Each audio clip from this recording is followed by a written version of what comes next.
Against the Madness of Manu, B.R. Ambedkar's Writings on Brahmanical Patriarchy. Cover. Preface. Introduction towards a Feminist Reclamation of Dr. Bhimrao Ramji Ambedkar. Section 1 Caste as endogamy, the inextricable links between caste and violence against woman. Castes in India, their mechanism, genesis, and development. The rise and fall of the Hindu woman who was responsible for it. Section 2 The Madness of Manu, unpacking the riddle of graded violence against women. Riddle number 18 Manu's madness, or the Brahmanic explanation of the origin of the mixed castes.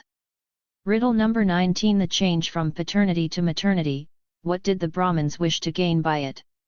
The riddle of Rama and Krishna. Section 3 The unwept and unsung death oath, the Hindu Code Bill. The Hindu Code Bill, Hindu Marriages Validity Bill. I belong to the other caste. On the eve of resigning from the cabinet. Chapter 13. Preface. Sharmila's real contribution lies in her drawing the critical feminist discourse, that normally remains confined to the portals of university departments and their faculty seminars and workshops, into the Dalit movement and the feminist movement. Sharmila untiringly endeavored to avoid the ghettoization of the Dalit and gender questions and to get the Satyashodhak agenda into the mainstream of social science discourse. Pratima Pardeshi, Locke's Ada. In this volume, Sharmila Rege provides us a theoretically advanced interpretation of Babasaheb's thinking on the interstices of the caste and feminist questions. Rege's work assumes significance especially in the context of limited engagement with caste in mainstream feminism. Gopal Guru, Professor, Jawaharlal Nehru University. Against the Madness of Manu compiles a vast number of Ambedkar's writings on gender and caste. Each of his lengthy expositions is accompanied by original contextual introductions as well as summaries by Professor Rege, leaving the reader with the tools by which to link caste with gender, and to reclaim Ambedkar's works as feminist classics on Brahmanical patriarchy. Rege's hallmark talent in reading popular cultural sources shines through. For many years she has been collecting and unpacking the vast outpouring of poems, songs, and artworks produced amongst Ambedkarite communities, and bringing these materials to a wider world. Shefali Chandra, Seminar. A brilliant and timely intervention in feminist scholarship in India, Dalit studies, legal sociology, and the sociology of caste. Kamala Visweswaran, author of Un/Common Cultures. Through her work on caste, and the issues she raised, she forced metropolitan feminists to first read and then think about caste before they jumped in to take positions on controversial issues generated all around us. Uma Chakravarti, historian. This book is for Papa, for making Babasaheb my childhood hero through the memories of his early years at Siddharth College. Ambedkarite Shahirs and Gayan parties, scholars, and activists of the Fully Ambedkarite movement for introducing me to the life and work of Babasaheb and its many interpretations. And students at the University of Pune doing courses on Dalits and the public sphere, and gender and caste, history and memory for making me believe that I could do this book. Publisher's note. All references to Dr. B.R. Ambedkar's writings and speeches, unless stated otherwise, are from the series Dr. Babasaheb Ambedkar, Writings and Speeches, BAWS, published by the Education Department, Government of Maharashtra, Mumbai. Copyright permission has been obtained from Prakash Ambedkar, grandson of Dr. B.R. Ambedkar. Since Ambedkar's work has been published by various publishers over decades, between 1917 and 1956, and many times posthumously, there is inconsistency in spelling and usage even within the BAWS volumes. In this edition, we have standardized the spellings since this does not detract from the import. Where both Sudra or Shudra have been used, we have stuck to Shudra. Where Brahman and Brahmin are used, we have stuck to Brahmin. Since Dr. Ambedkar in general seems to have preferred capitalizing caste terms such as Brahmin, Mahar, or Shudra, this has been retained. Dr. Ambedkar's work has not been edited or rearranged, except for the odd article or two inserted for readability. Jumps in the text, if any, have been indicated with ellipses or explained in the notes. In the case of castes in India, we have followed the original Indian Antiquary, 1917, edition of the text, and have numbered the paragraphs. Dr. Ambedkar's original footnotes have been retained within square parentheses. Additional notes and annotations have been provided by the publisher in consultation with this volume's editor, Sharmila Rege. Introduction towards a feminist reclamation of Dr. Bhimrao Ramji Ambedkar. In Indian universities today, it is not often that we encounter the writings of Dr. B.R. Ambedkar in the curricula of social sciences and humanities. It seems appalling that students and teachers, like myself, can in most cases sail through postgraduate and research degrees in social sciences, and practice women's studies in the academia without ever having read the writings and speeches of Ambedkar. Since the late 1990s, this picture is changing as Dalit scholars in the academy have been integrating the writings of Ambedkar in sociology, political science, cultural studies, and literary studies curricula. I begin on this self-reflexive note to highlight the manufacture of ignorance in our institutions of higher education and ways in which one is complicit through the privileges of caste and education.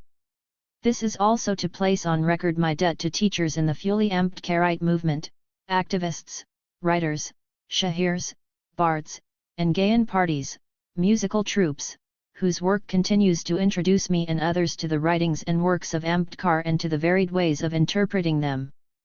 It is against this backdrop that this reader focuses on Ambedkar's writings on Brahmanical or graded patriarchy, a term that feminist scholar Uma Chakravarti first used in 1993.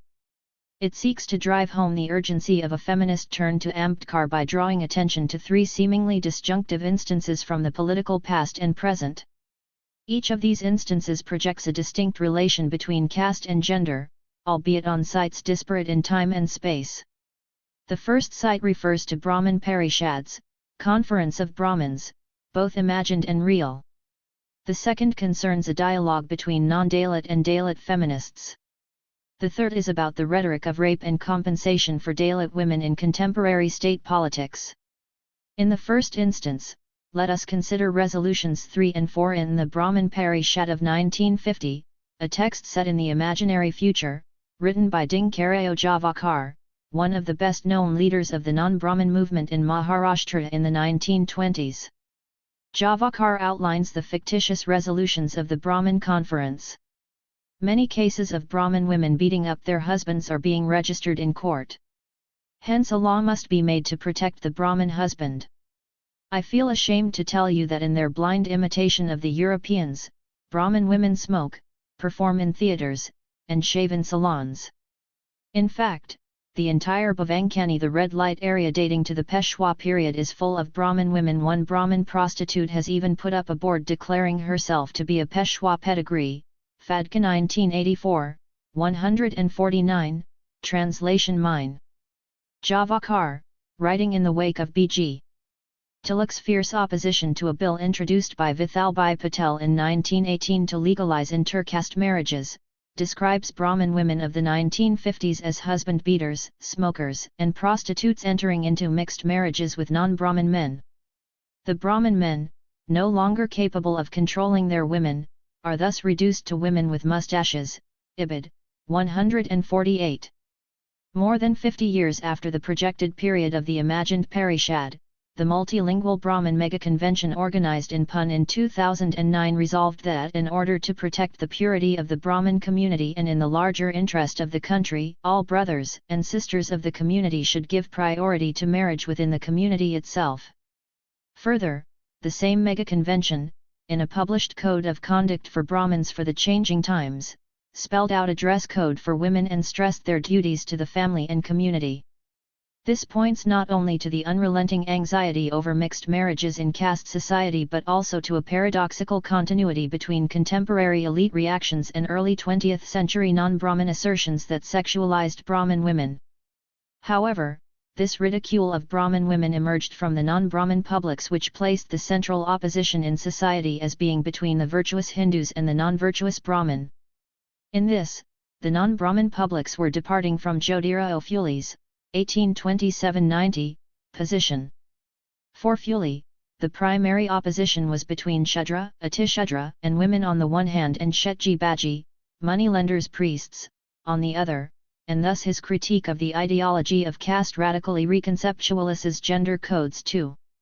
While the Brahmin convention in contemporary Pun reasserts faith in endogamy for national interest, and imposes new codes on Brahmin women, non-Brahmin intellectuals of the early decades of the 20th century sexualized the Western modernity of Brahmin women and rendered non-Brahmin patriarchies invisible. Consider the second instance, a dialogue between non-Dalit and Dalit feminist activists organized in 2009 in Mumbai. Non-Dalit feminists, explaining their silence on the 2006 Kerlanji massacre and sexual atrocities in terms of lack of media information, lamented a lost opportunity in forming ties of solidarity and support with Dalit feminists.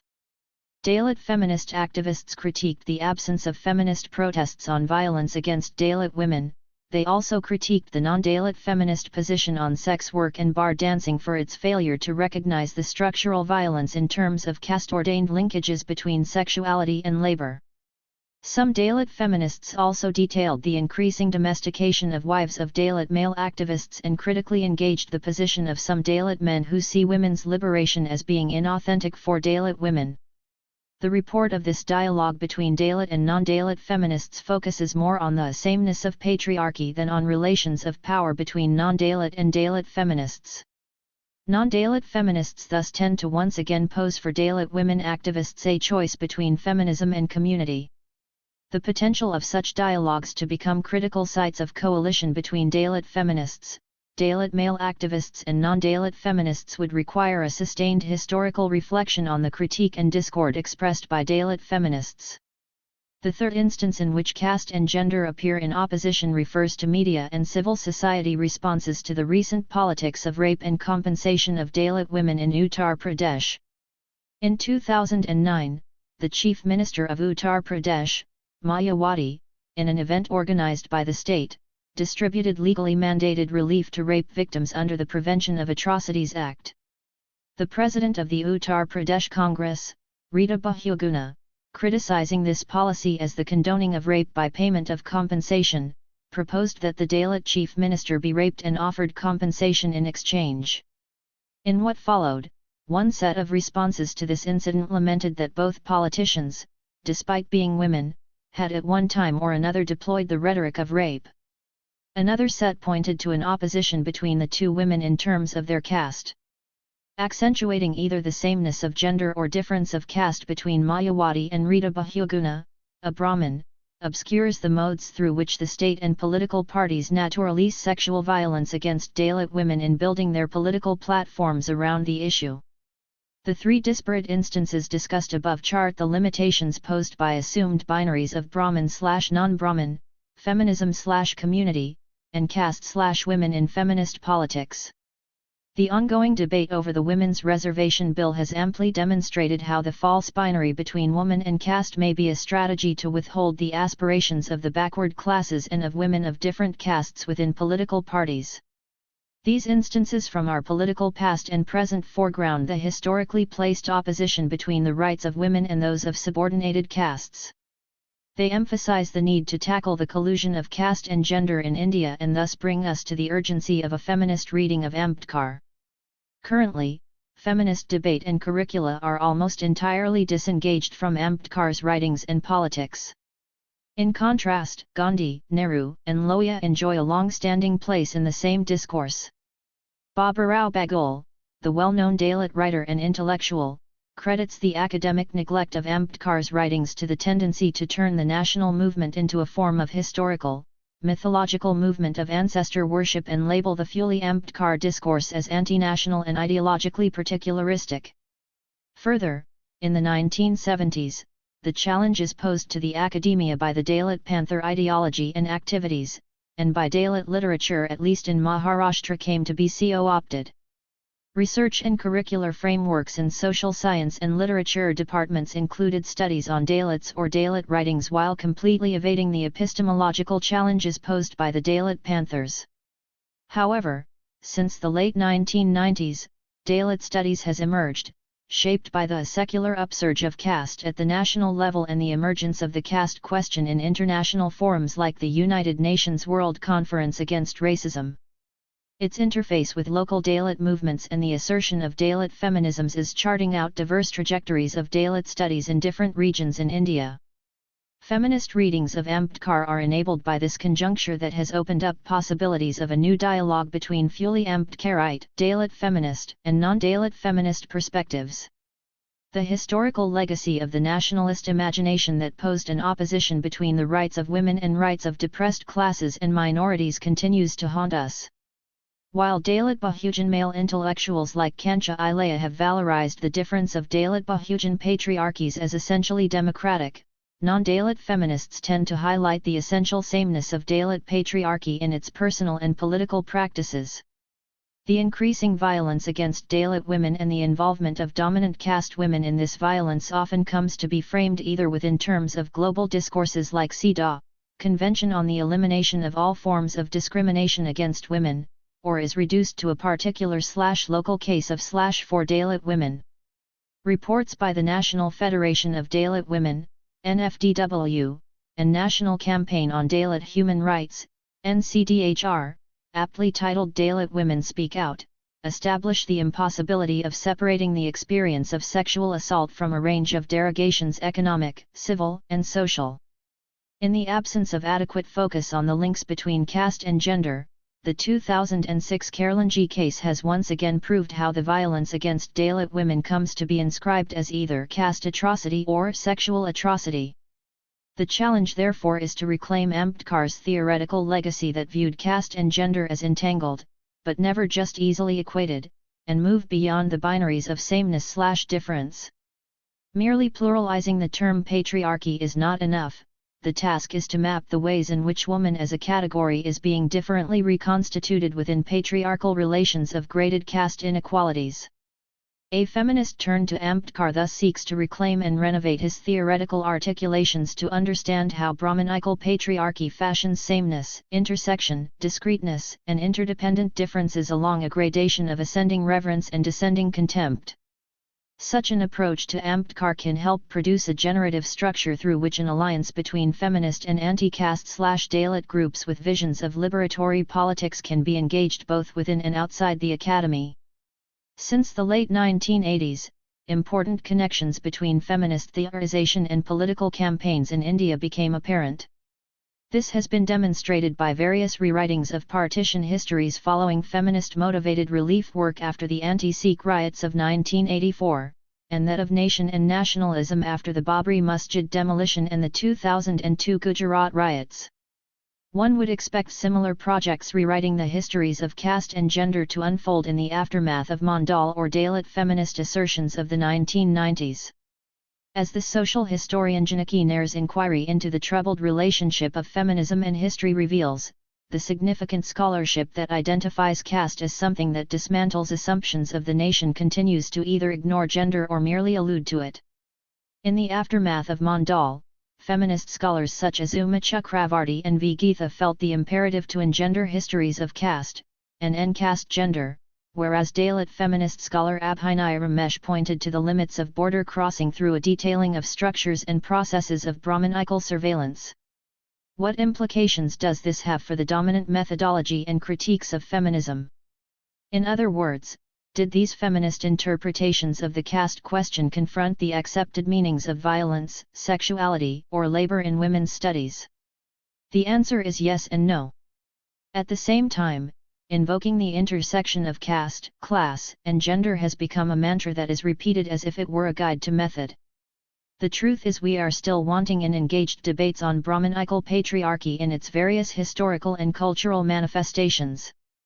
In seminar discussions, while some feminist scholars reject the concept as overarching, others misrecognize it as Brahman patriarchy, and ask, then what about Dalit patriarchy? Within women's studies, pluralism has come to mean a relative absence of debate and thus a peaceful coexistence between those who do caste and those who do not, as if caste were a matter of choice for those doing gender. The interrogation of the obvious influence of canonical disciplinary perspectives on caste in feminist studies and the tokenism of the mantra of caste, class, and gender would call for a programmatic intervention in women's studies. I suggest that as part of such an intervention, we turn to new sources and methods of interpretation for understanding Ambedkar in his times and ours, and reclaim some of his writings on Brahmanical patriarchy as feminist classics. Classics are fluid, not sacrosanct. They have a persuasive force that allows contemporary interpreters to debate conflicting and complementary opinions. Recovering Ambedkar's writings as feminist classics draws both from their authorial brilliance and the possibilities opened up by contemporary interpretative appropriations. The politics of the 1990s, which spelled out why and how claiming caste is not casteism, deepened Indian democracy. The push towards a more inclusive democracy demands a move towards democratizing knowledge, suggesting that women's studies needs to move beyond merely including the excluded. This calls for confronting confusing, diverse, and heterogeneous sources of knowledge across different locations: social, institutional, and epistemic. In this case, I shall argue that assorted sources like musical compositions and booklets that circulate within the spaces constituted by the Ambedkarite calendar events in Maharashtra would reveal that the reclaiming of a feminist Ambedkar has a much longer and richer history outside the academia. This introduction attempts to outline the contours of this rich discourse of booklets and songs on Ambedkar and the women's question. However, before turning to these resources, a feminist reading of Ambedkar calls for briefly exploring Ambedkar, the personal and the political. Feminist denial of the political on personal grounds. Let me begin with an incident narrated by Urmila Pawar, a well-known Dalit feminist writer in her Testimonio a Dawn, The Weave of My Life. Pawar recalls a seminar discussion on Dalit women's issues at a renowned institute in Mumbai. A woman professor claims that Dr. Ambedkar did nothing for women. Hindu Code Bill was a political stunt. He never brought his wife forward, unlike Phule, he did not educate her. Pawar is struck by the lack of reaction by other feminist scholars. Only a friend bursts out laughing at Pawar's stunned face. Shocked by the trivialization of a serious issue, Pawar observes that the gathering of scholars could not understand the difference that socio-cultural milieu and economic strata can make to lives. Pawar's narrative points to typical ways in which feminists deny the political contribution to feminism of Ambedkar. This is done most commonly by referring to the sphere of the personal or at other times labeling his contribution as being particularistic, limited to the social improvement of Dalit women. It also draws attention to the importance of exploring the ways in which public and personal spheres are constituted differently in diverse social locations. Therefore, a discussion on the personal and the political, albeit briefly, becomes crucial for at least two reasons. Firstly, it is necessary to understand the paradox of the feminist denial of Ambedkar's political contributions by referring selectively and erroneously to the personal sphere. Secondly, it is important to open up different meanings of the public and the private spaces of household and community as they came to be fashioned by the Ambedkar movement towards a more emancipatory notion of the modern in India. How may we explain the paradox of the feminist denial of the political contributions of Ambedkar by the selective and erroneous underscoring of the personal sphere? Historically, the colonial public sphere in India comprised different groups and communities forming publics and counter-publics, all of which were in friction with one another. The privileged castes, in constituting the middle-class public sphere, used older resources of power and privilege and newer ideas of politics and society, stitching together Manu and Mill, thereby fashioning a fractured modernity. This modernity, while disavowing caste in the public sphere, joined new principles of individualism with endogamy, and varnashrama dharma with notions of universal division of labor, and thus made claim to universal modernity. Feminist scholarship has convincingly demonstrated that the making of this middle-class public sphere had a significant effect on the restructuring of the personal, especially the invention of the model of companionate marriage. Manuals on domesticity and child-rearing in early 20th century Maharashtra detailed the tasks and modes for the new middle class, privileged caste women and placed them in opposition to the English women and women of communities that performed menial tasks. A woman writing in 1933 as Miss Kamala describes everyday life in a companionate marriage.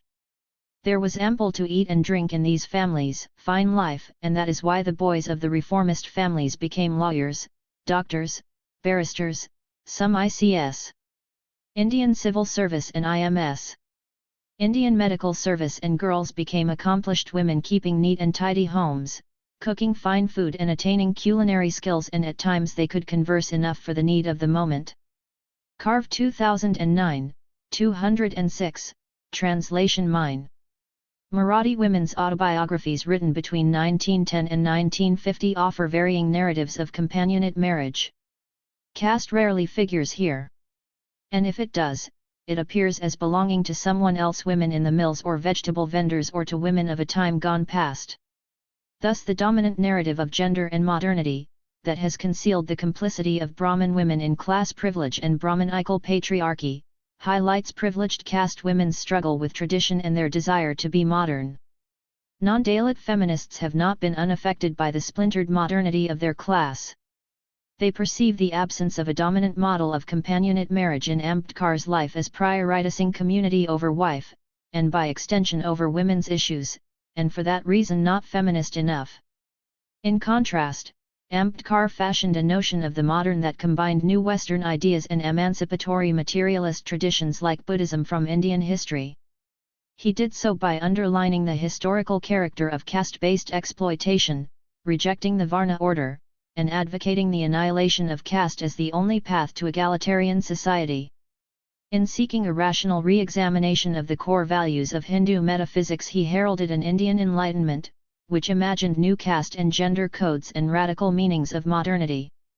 A few scholars have charted the career of India's political modernity fashioned by Ambedkar's agitations against the language of obligations and negative rights embedded in caste hierarchy, and the new language of self-respect, equality and rights.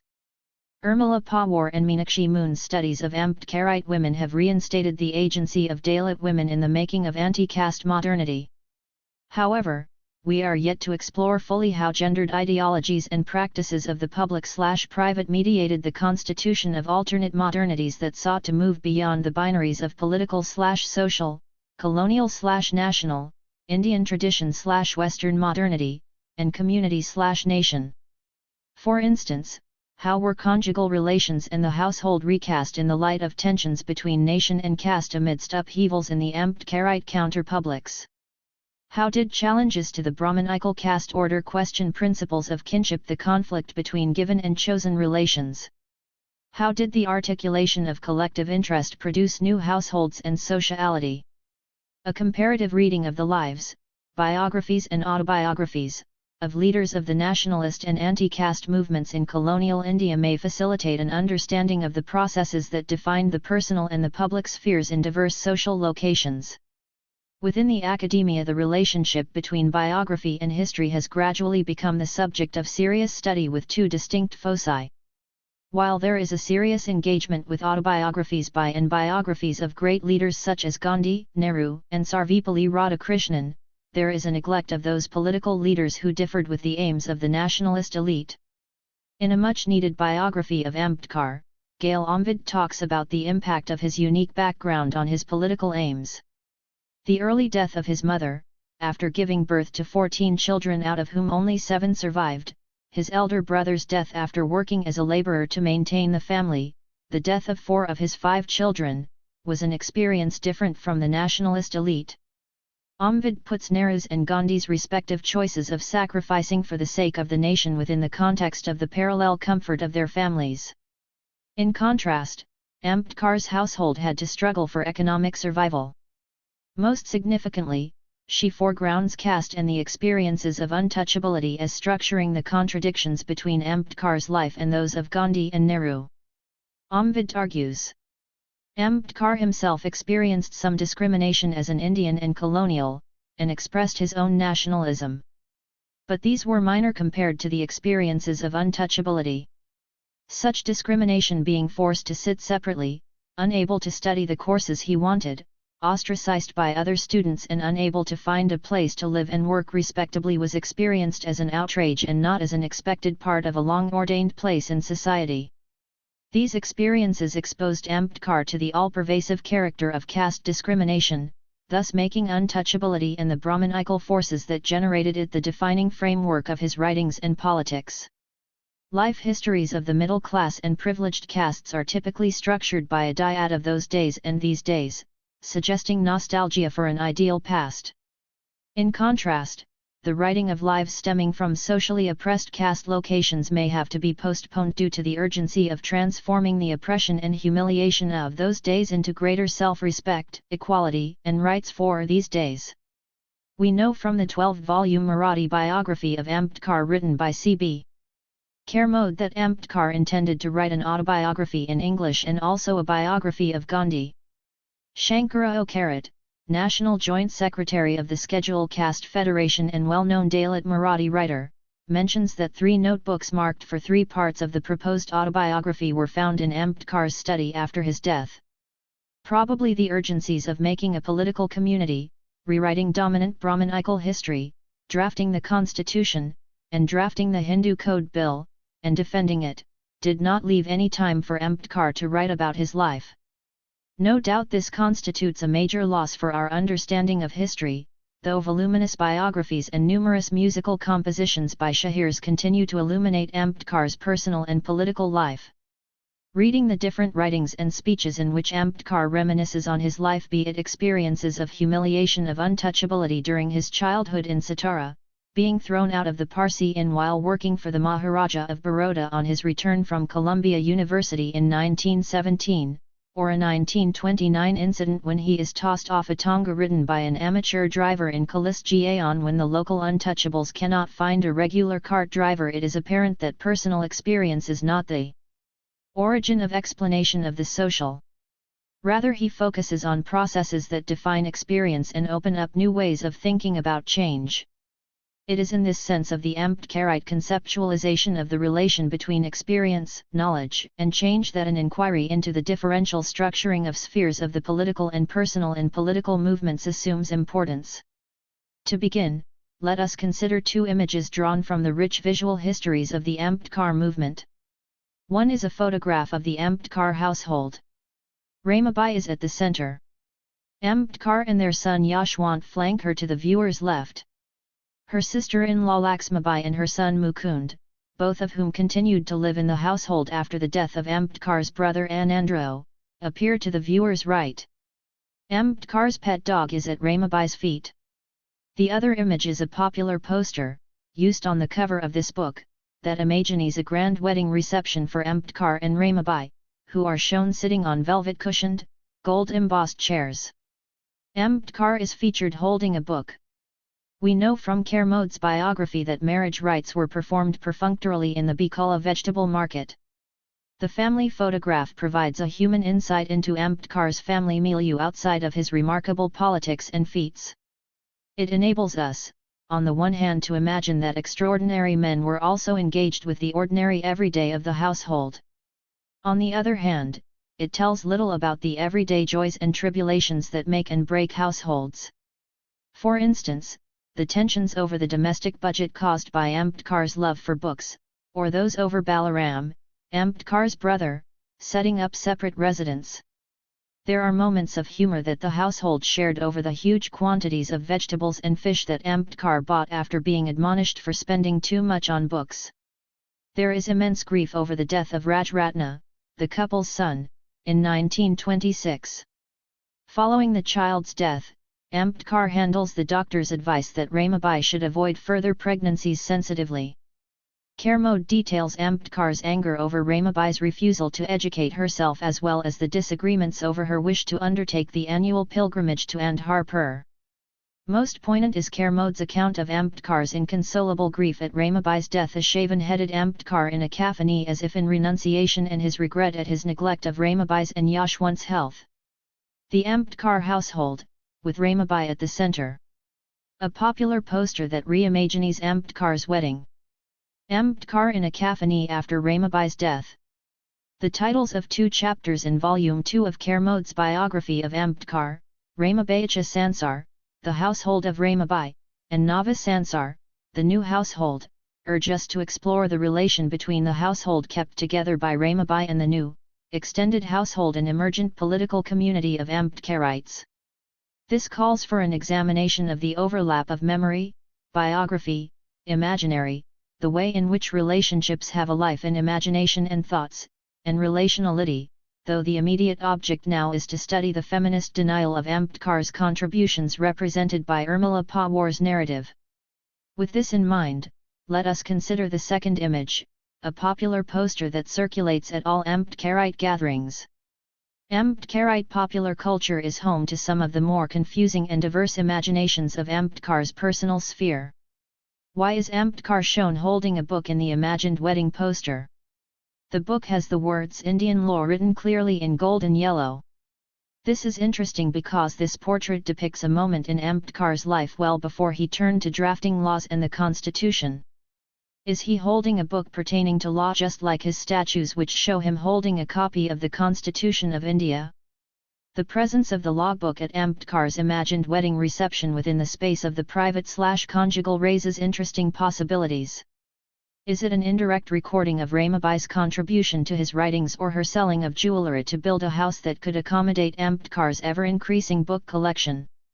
However one decides to read it, the book at the wedding reception shows the impossibility of separating the intellectual man from the conjugal space, or the personal from the political.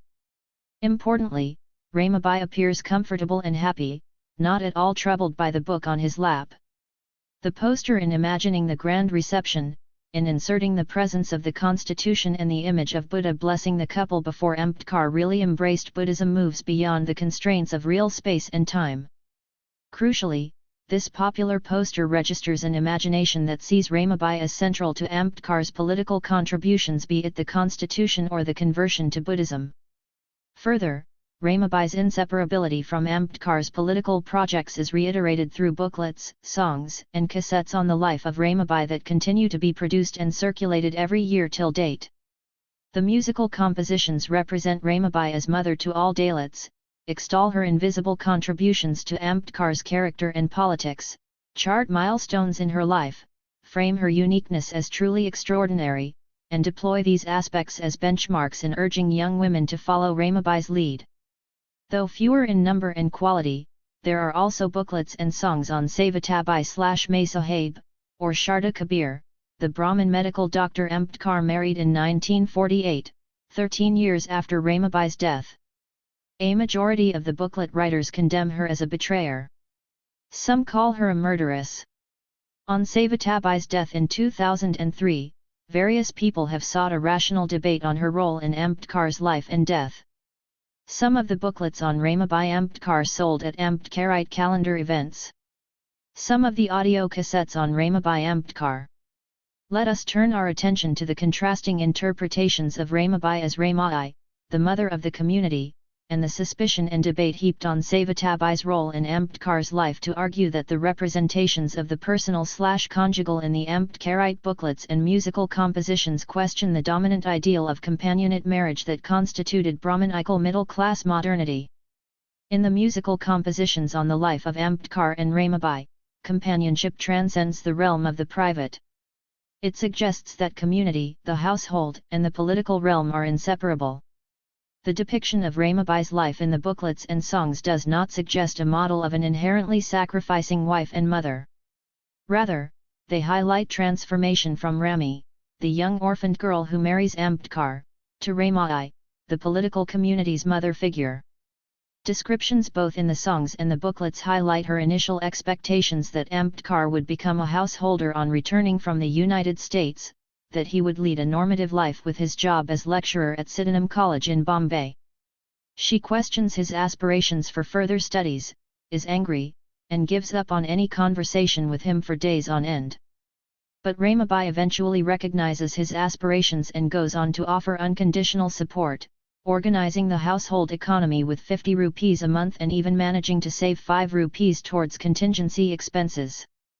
Ramabai's dignified negotiation of poverty after Ambedkar leaves for London in 1916 has a special place in all the songs. Also foreground is her refusal of charity despite the daily struggle for food and the household subsisting on 4 bakris, jowar bread, a day. Ramabai's growing interest in the political movement led by Ambedkar unfolds through her curiosity about the Mangjayan Parishad of 1920 and Shahu Maharaja's work, her keenness to contribute to the 1927 Mahad Satyagraha, not by leading the women's meeting as Ambedkar suggests, but as a cook, to addressing a gathering of women at the J.J. hospital premises in Mumbai. Before leaving for London in 1920, Ambedkar organised a Shraddha, annual offering for his deceased father, breaking the conventional practices of the Hindu ritual by inviting 40 students from the boarding house of the depressed class mission for a meal. Ramabai had plans for the traditional sweetmeat offering, but Ambedkar argued that the students be served meat and fish, what they missed the most in the hostel. Shocked, Ramabai initially questioned the appropriateness of serving meat as a ritual offering, but went on to transgress the Brahmanical rules, serving meat to the students instead of puran poli, sweet bread.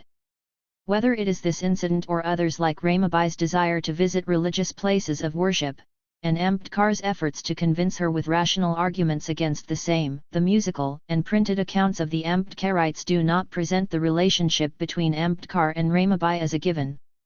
Instead, they detail the meanings and values as felt and lived, outlining ways in which particular incidents in their lives combine into ways of living and thinking. Compositions on Ramabai's refusal to educate herself despite Ambedkar's anger, her initial irritation with his expenditure on books but her sustained support later, even selling her gold bangles to make possible the Rajagriha, Ambedkar's library, underline the making of their relationship through argument and dialogue. Radhabai Varl, who along with her husband, the well-known writer Balwant Varl, managed the hostel started by Ambedkar for backward caste students at Dharawad in 1929, has noted in her memoirs how Ramabai went on to become the chief guest at the first inter-dining event of its kind for women from different untouchable sub-castes. Young Ambedkarites in Dharawad, keen to bring untouchable caste women into public inter-dining meetings, were initially doubtful of Ramabai's participation.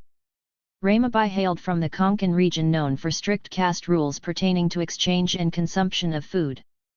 Varl recalls that on hearing Ramabai leading of this event, Ambedkar exclaimed how the Maharbhadan Brahmanical Mahar woman has transformed.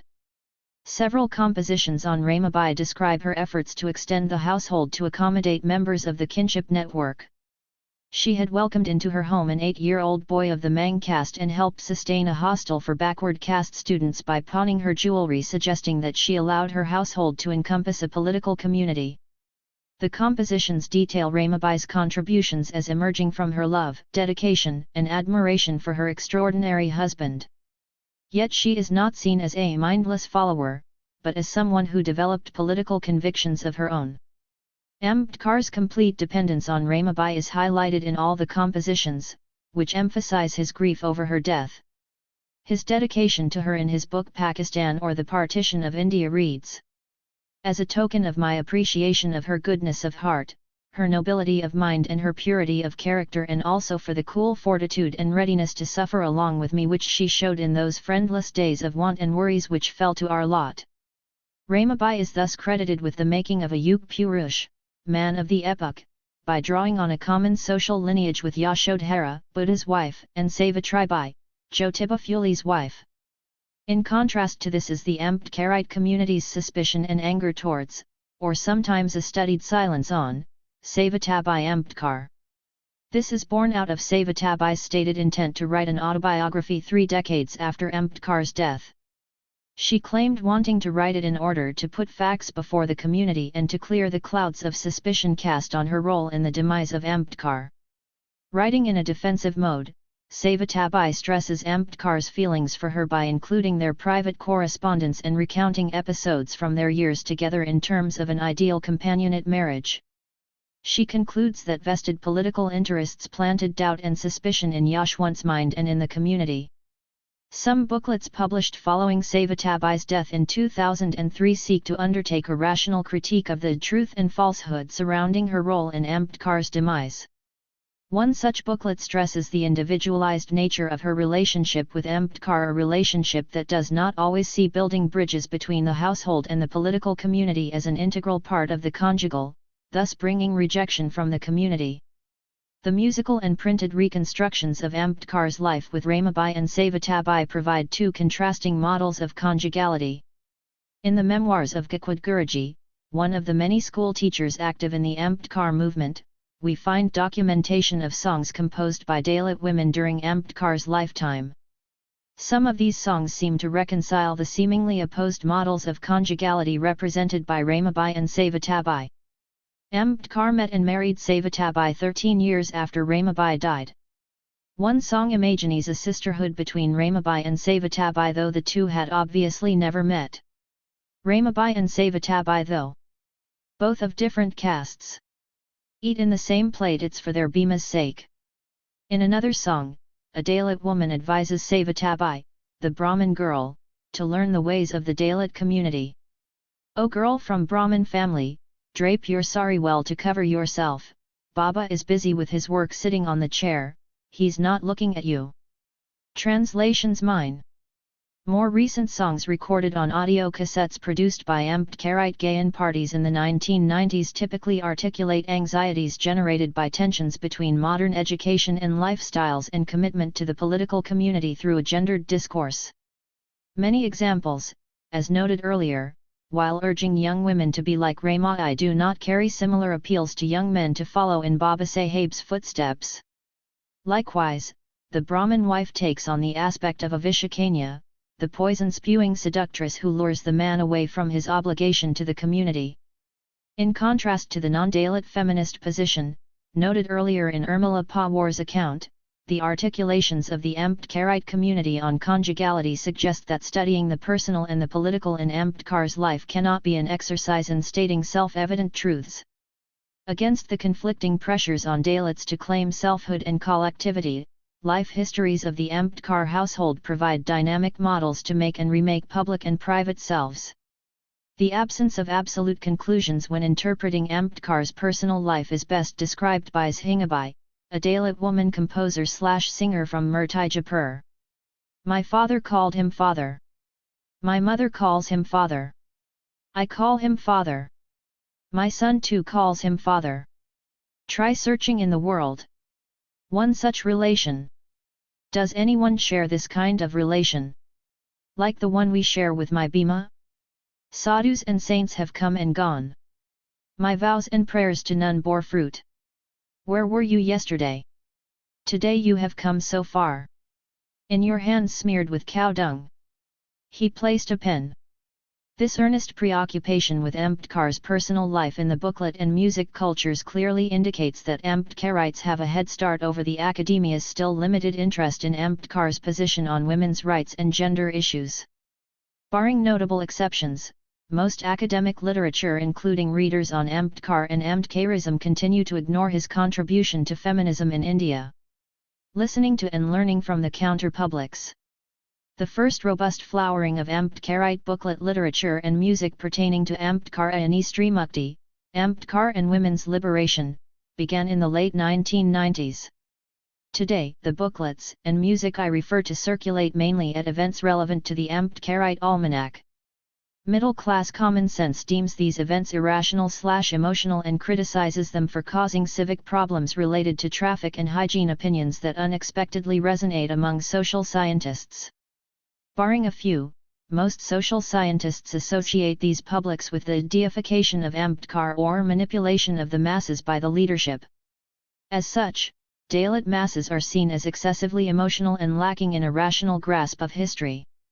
It is common for such readings to contrast Ambedkar's rationality with the irrationality of these annual gatherings, suggesting that Dalits are not carrying forth Ambedkar's legacy. However, the documentation of these publics, which emerge from and in turn constitute the Ambedkarite calendar, suggest otherwise.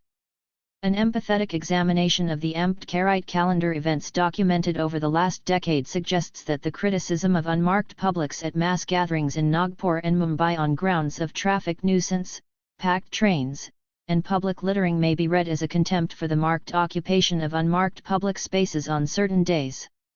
Elsewhere, I have argued that Ambedkarite calendar events link the Ambedkarite utopia to real places, thereby constructing Ambedkarite heterotopias, or producing real places that despite being visited transiently exist on a map. Pradnadaya Pawar's direct address to Ambedkar captures this succinctly. Every year on the 6th of December, without fail, I along with my son Pratik, thousands of mothers, sisters and brothers light a candle and sincerely salute you. I see your clear reflection in the sparkling eyes of Pratik and thousands, lakhs, and crores of Ambedkarites. This is very reassuring, propelling one to dream of a tomorrow amidst everyday struggle to live in the terrible and fierce reality. Really, you made us all so beautiful. Translation mine. The Ambedkarite Utopia, a community based on Ambedkar's call to educate, organize, and agitate, represents a quest for society in a perfected form, but like all utopias it does not have a fixed address or determinate physical space. Print and music, the two most distinctive sites of Ambedkarite struggles, play a crucial role in mediating between the utopia and the people, linking people with a possible political moral identity that they could assume.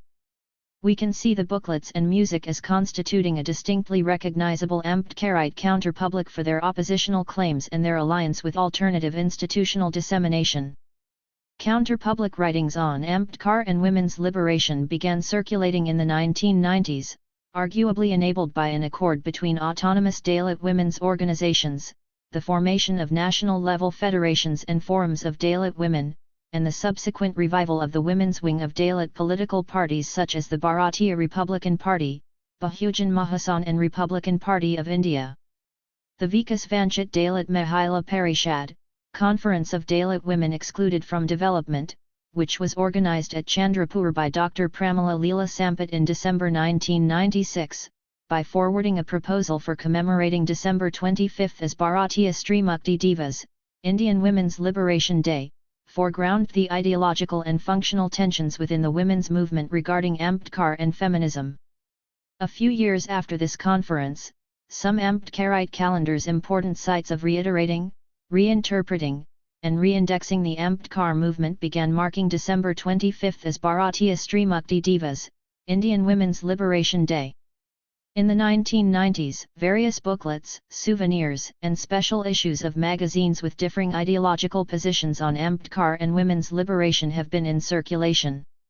Consider, for instance, Dr. Ambedkar Ayani Stree Mukti by Pratima Pardeshi, one of the first detailed booklets published on this theme. It begins by providing various possible reasons for the neglect of Ambedkar's writings and speeches on women's liberation by feminists, the organized left, and Dalit political parties. The birth centenary year 1990 saw speeches and publications on the little-known and otherwise neglected ideas in the works of Dr. Ambedkar. His thoughts on the economy and on the Muslim community saw the light of the day, but not those on the liberation of women. At this crucial time, at the turn of the century, when the struggle for social justice is significantly posed, the views of the one who championed the cause of women, such that he even resigned as law minister on the issue of the Hindu Code Bill, have been grossly neglected. In fact, there seems to be a conspiracy of silence on this issue, and the reasons for the same need to be looked into. Gautam Shinda's booklet The Revolution and Liberation of Women in India endorses the renowned political historian Y.D. Phadke's counter-arguments to Arun Shoury's worshipping false gods. At the same time, it challenges Phadke's misreading of Buddha's position on women, stating why and how scholars should read Ambedkar's essay The Rise and Fall of the Hindu Woman. Many writers concerned with Ambedkar's views on women's liberation delineate Ambedkar's efforts as labor member in the Viceroy's Executive Council, 1942-46, in drafting laws such as the Mines Maternity Benefit Act. They see Ambedkar's insistence on equal wages and representation of women on the welfare fund of coal mine workers, and an emphasis on equal citizenship and women's right to economic development as crucial for the women's question in India. Through this lens, the Hindu Code Bill is seen as a manifesto of women's liberation, and Ambedkar's resignation as law minister over the sabotaging of Hindu Code Bill is viewed as an act unparalleled in history. Some booklets highlight his recovery of the Buddha's legacy for feminism and see his critique of Brahmanical practices including sati, child marriage, and institutionalized prostitution as one of the early theoretical statements on violence against women in India. Most authors outline how Ambedkar's ideological position on women's liberation became the basis for many practices of the women's movement. They highlight Ambedkar's speech to women at the Mahasatyagraha, March 1927, the political radicalization of Dalit women through the Mahila Parishads of the Independent Labour Party, and the formation of the Dalit Mahila Federation in 1942. Pardeshi's booklet provides a detailed analysis of Ambedkar's 1916 essay Castes in India, featured in this reader, showing how Ambedkar argued that women were the gateways of the caste system and how the caste system provided a structure for the subordination of women. She explains precisely why Ambedkar's framing of the Hindu Code Bill was a challenge to caste-based patriarchal laws. The booklet Culture of the Ambedkarite Counterpublics thus reclaim Ambedkar for feminism through writings and speeches that conflict with the dominant public. Whereas these booklets are mainly preoccupied with the rational critical dimension of the contributions of Ambedkar for women's liberation, the Gayan parties, musical troupes, which constitute the second largest number of stalls at Ambedkarite calendar events, lend a dimension of social imagination. The music of the Gayan parties is cross-regional and cross-generational. Often, unless it is mentioned in the composition or is obvious from the style, it is difficult to trace the original composer. In the 1990s, locally produced, inexpensive audio tapes expanded the reach of these songs. More people were encouraged to form Gayan parties.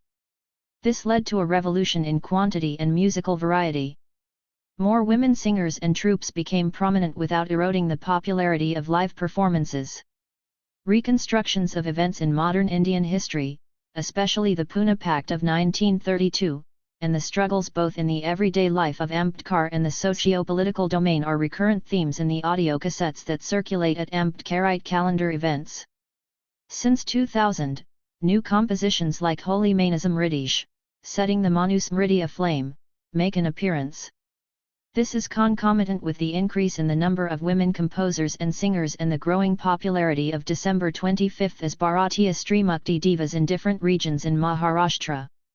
There are other compositions such as Jai Bhimwala Navra Pahai, Wanted, an ideal Ambedkarite husband, that imagine women seeking advice from Ambedkar on how a husband may be reformed into a genuine Ambedkarite husband. Moreover, there are several Bodha Mahilajit, Buddhist women's songs, a distinct genre that describes Jai Bhimwala Nari, a committed Ambedkarite women, and Imagines of Bhimwadi, Ambedkarite settlement based on equality, an Ambedkarite women's utopia. The song's meanings sometimes are heterogeneous and confusing. For instance, some contain Hindu symbols like Kunkvachatila, mark of vermilion, or impose new gendered codes of behavior, and restrictions in defining the ideal Ambedkarite woman. These genres of Ambedkarite music constitute a complex field that cannot be easily reduced either to being labeled as an organizing tool for politics or something all too readily appropriated by market forces.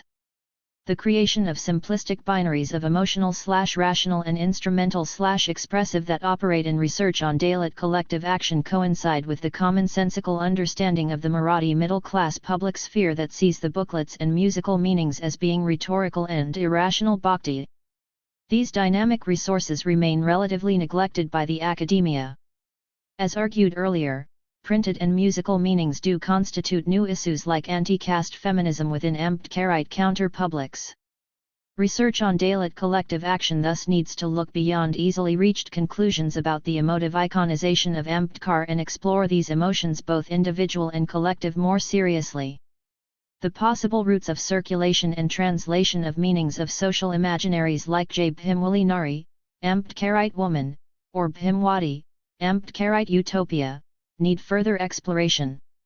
For now, it is important to keep in mind that a feminist reclamation of Ambedkar could not have started from anywhere but these heterotopic spaces.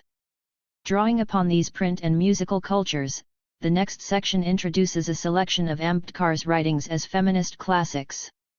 Cover of the 2001 release, Ami Jai Bhimwala Nari, We Ideal Ambedkarite Women. Cover of Alai Gadi Bhimwadat, The Caravan Has Entered the Ideal Ambedkarite Settlement. Essential writings for feminists. In the aftermath of the Mandal agitations, feminist scholar Uma Chakravarti identified two disjunctive discourses, the sociological discourse on caste and the feminist one on gender. In her reading, the metropolitan discourse on caste had intellectualized and masked rather than explained the caste system.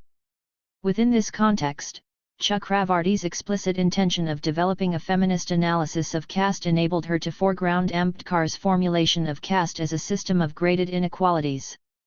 This became the basis of her explanation for the historical constitution of Brahmanical patriarchy, and for the links between caste and gender in the continued dominance of this kind of patriarchy across regions. In what follows, I seek to further detail the significance of Ambedkar's writings for the feminist discourse on the structure and practice of caste patriarchy. The sheer expanse and depth of Ambedkar's written work, and the continuities and discontinuities therein, make a selection of his writings a difficult task. My selection remains partial due to my limited capacities to engage with this expansive literature and the explicitly stated focus of this collection, namely to recover Ambedkar's writings that link caste and gender and to reclaim these as feminist classics on Brahmanical patriarchy. While doing so, I have also referred to shorter speeches and writings in Marathi and English, mostly from Dr. Babasaheb Ambedkar, Writings and Speeches, Volume 17, Part 3. The selections from Ambedkar's writings are organized into 3 sections, each section comprising a contextual introduction, a summary, and cross-section readings that further define the contours of Ambedkar's understanding of graded/Brahmanical patriarchy. The first section, Caste as Endogamy, the inextricable links between caste and violence against women, brings together the 2 essays Castes in India, Their Mechanism, Genesis, and Development, BAWS, Volume 1, 522, and The Rise and Fall of the Hindu Woman, BAWS, Volume 17, Part 2, 10930. The former explores Ambedkar's articulation of caste as endogamy and the connection between caste and the subordination of women. The latter essay contains an examination of the colonialist and nationalist divisions of Indian history, and a rejection of the dominant view on the Vedic period as a golden age for women. The second section, The Madness of Manu, unpacking the riddle of graded violence against women, discusses 2 riddles and shorter extracts. These are riddle number 18, Manu's Madness or Brahmanic Explanation of the Origin of the Mixed Castes, BAWS, Volume 4, 215-25, riddle number 19, The Change from Paternity to Maternity, What Did the Brahmins Wish to Gain by It? BAWS, Volume 4, 226-32, and excerpts from the controversial The Riddle of Rama and Krishna, BAWS, Volume 4, Appendix I, 323-43. Texts in this section may be cross-referenced with The Woman and the Counter-Revolution, BAWS, Volume 3, 429-37, also published as the last section of the essay The Rise and Fall of the Hindu Woman. This section summarizes Ambedkar's investigation of the madness of Manu, the Brahmin lawgiver's anxieties over violation of endogamy, and unregulated womanhood. A cross-sectional reading of Ambedkar's riddles, I suggest, reveals the defining character of Brahmanical patriarchy, namely the graded character of gendered violence as a mode of organizing the caste system. The final section, The Unwept and Unsung Death of the Hindu Code Bill, turns to selections from the debate on Hindu Code Bill in Parliament and Ambedkar's resignation as Law Minister on witnessing the death of the bill. It brings together discussion on the Hindu Code Bill, BAWS, Volume 14, Part 1, 412, 267-81, and excerpts from statement by Dr. B.R. Ambedkar in Parliament in explanation of his resignation from the Cabinet, BAWS, Volume 14, Part 2, Annexure I, 1317-27. This section explores the bill in 3 ways. First, it looks at the Hindu Code Bill as Ambedkar's proposal for democratizing the private sphere. Second, it delineates Ambedkar's strategic arguments in defense of the bill or what came to be labeled as his agenda for unfettered freedom. Finally, it outlines the opposition to the bill and sees this conservative opposition as the suspension of the democratic social contract. Coda. In 1927, speaking at the historic gathering of Dalit women, Ambedkar asked, "What is the difference between children born to Kastha and other Savarna women sitting in this meeting and us? You must think and realize that you have as much character and purity as a Brahmin woman. In fact, the courage and will to act that you possess, even the Brahmin woman lacks. Then why must children born to you be insulted? You've not given this a thought, or else you would have organized a satyagraha. A lot has happened since Ambedkar delivered that speech. Politicized Dalit women have done much more than merely mull over Ambedkar's words. In their assumed capacity as dutiful daughters of Baba Saheb, Dalit feminists have sustained a long-term defiance of Brahmanical feminisms and patriarchal ideologies and practices of anti-caste politics. In so doing, they have traced different histories and futures of feminism and anti-caste politics in India. The feminist legacy of Ambedkar remains to be claimed in its full potential by non-Dalit feminists and Dalit men. This book is a limited effort in that direction by a non-Dalit feminist. Section 1 Cast as Endogamy: The Inextricable Links Between Caste and Violence Against Woman. Castes in India, Their Mechanism, Genesis, and Development, a research paper in which Ambedkar seeks to establish caste as a product of sustained endogamy, was written in 1916 at Columbia University for the Anthropology Seminar of Dr. A. Goldenweiser and eventually published in the Indian Antiquary in 1917. In 1913, assisted by a scholarship from Maharaja Sayaji Rao of Baroda, Ambedkar had enrolled as a student in the Faculty of Political Science at Columbia University, United States. In this essay, Ambedkar critiques the essentialization of caste and seeks to establish its knowability as a theoretical and practical problem. Specifically, he seeks to understand intermarriage restrictions, social relations, and the rerouting of caste structure in new spaces. In contrast to the anthropological equation of caste to race in his time, Ambedkar counted cultural homogeneity, notwithstanding racial difference, among India's distinctions as a nation. So the problem, as it were, was to explain exactly how this homogeneous culture splintered into neat, impervious parcels, or how caste evolved.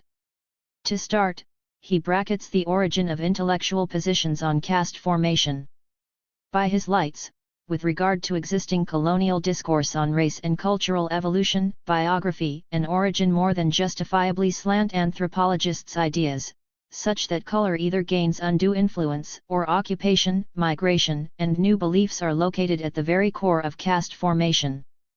For instance, when gripped by the notion of jatis as isolated units, caste studies was blind to the crucial point that caste was a system constituted by interdependent components and their composition forming an integrated whole. This led to the misdiagnosis of symptoms such as the absence of mixing with other castes as causes. Here, his drawing attention to sociologist and historian S.V. Ketkar's formulation is much more than Ambedkar endorsing a native position. Rather, he illuminates the openness that allows Ketkar to examine caste in relation to the entire system of caste. Furthermore, he reasons that caste's two characteristics, intermarriage prohibitions and membership by autogeny as Ketkar outlined, flanked the same coin. In other words, endogamy, absence of intermarriage, was the essence of the caste system. Ambedkar goes on to make extra-domestic comparisons with the United States, where racial endogamy did not lead to caste formation, unlike India where racially mixed, culturally homogeneous peoples were artificially divided into fixed units of castes. In so doing, he attempts to establish endogamy as a characteristic so peculiar to caste that it spawned and sustained a range of mechanisms in the development of a structure we know as the caste system. While primarily concerned with how caste developed, Ambedkar's discussion of endogamy also defines an important shift in social relations. Endogamy effectively superimposed the existing practice of exogamy that he maintains was the elemental law of primitive societies, including those in the subcontinent. How did this superimposition actually occur, and how was the marriage circle formed? Practically speaking, it was an issue of parity between marriageable units, men and women, or how to maintain it. By thus framing caste within gender differences that determined the value of surplus man and surplus woman, Ambedkar was laying the base for what was, properly speaking, a feminist take on caste. We learn that the surplus woman is disposed of in one of two ways. When sati burning a woman on her husband's pyre was not possible, enforced and degraded widowhood was pressed into service. Of course, male superiority among groups did not allow a surplus man, or a widower, to be subject to the same treatment. Because losing a man was losing labor and depleting group numbers, the problem was resolved by marrying him to someone from a not yet marriageable group, a moral fence scaled by institutionalizing girl-child marriage. It is precisely for this reason that Ambedkar's view of caste was entrenched in endogamy, which by its prohibition on intermarriage provided the basic framework for the development of the caste structure. Regarding endogamy's outcome, Ambedkar maintains that scholars have spent more time charting how sati, child marriage, and enforced widowhood accrued social value than investigating their origins. Here, he is no doubt highlighting a double maneuver by which Brahmanical ideology both preserved and eulogized the very practices that degraded women. In Ambedkar's formulation, three operations central to the origin and development of caste come to light: intragroup organization of reproduction, violent control of surplus woman's sexuality, and legitimating control practices through ideology. Promising to explain the exact process at a later date, Ambedkar maintains that caste is enclosed class, and that Brahmins were the first class to raise the walls of endogamy, a custom that non-Brahmins certainly emulated, though not strictly. He rules out imposition by lawgivers. Caste existed prior to Manu, divine dispensation, and / social growth as reasons for the spread of endogamy. His argument that some closed doors others found them closed draws on French sociologist Gabriel Tard's law of imitation in an effort to show that the practice of imitation of endogamy flowed from higher to lower levels, and that the extent of imitation varied inversely in proportion to caste proximity. Whereas castes closest to Brahmins imitated all three customs, those further away pursued only those beliefs present in caste principles. Moreover, we learn that enclosure and endogamy were always under threat of violation or innovation, and prescribed options of penalties, particularly excommunication, lead to the formation of new castes. In focusing on endogamy, Ambedkar is essentially drawing attention to the inferior status of women within caste groups, that he claims produced two significant results. Firstly, the surplus man and the surplus woman received differential treatment, or as Ambedkar puts it, man as a maker of injunctions is most often above them all. Secondly, because gendered violence became common and naturalized, castes were regarded as born not made, thus making them automatically exclusionary. By this, sati, an enforced and degraded widowhood became the chief means to disposing of surplus practices that castes closest to Brahmins replicated variously, resulting in male superiority in all castes across the hierarchy.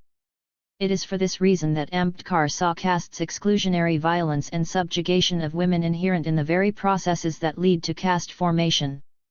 In discussing Ambedkar's take on sati, one might recall the debates around Rup Kenwar's Sati in D. Orla, Rajasthan, in 1987. Ironically, feminists condemning the event found themselves at the receiving end of multiple attacks. The ensuing debate among academics, feminists, and sociologists, which rarely invoked Ambedkar's views on sati, was otherwise caught in a series of polarities between tradition and modernity, rural and urban, and materialism and spirituality. Some held that the urban and elite slant of anti-sati activists prevented them from fully grasping the implication of rural sati, specifically the struggle of traditional communities to protect themselves from the homogenizing tendencies of the Indian nation-state.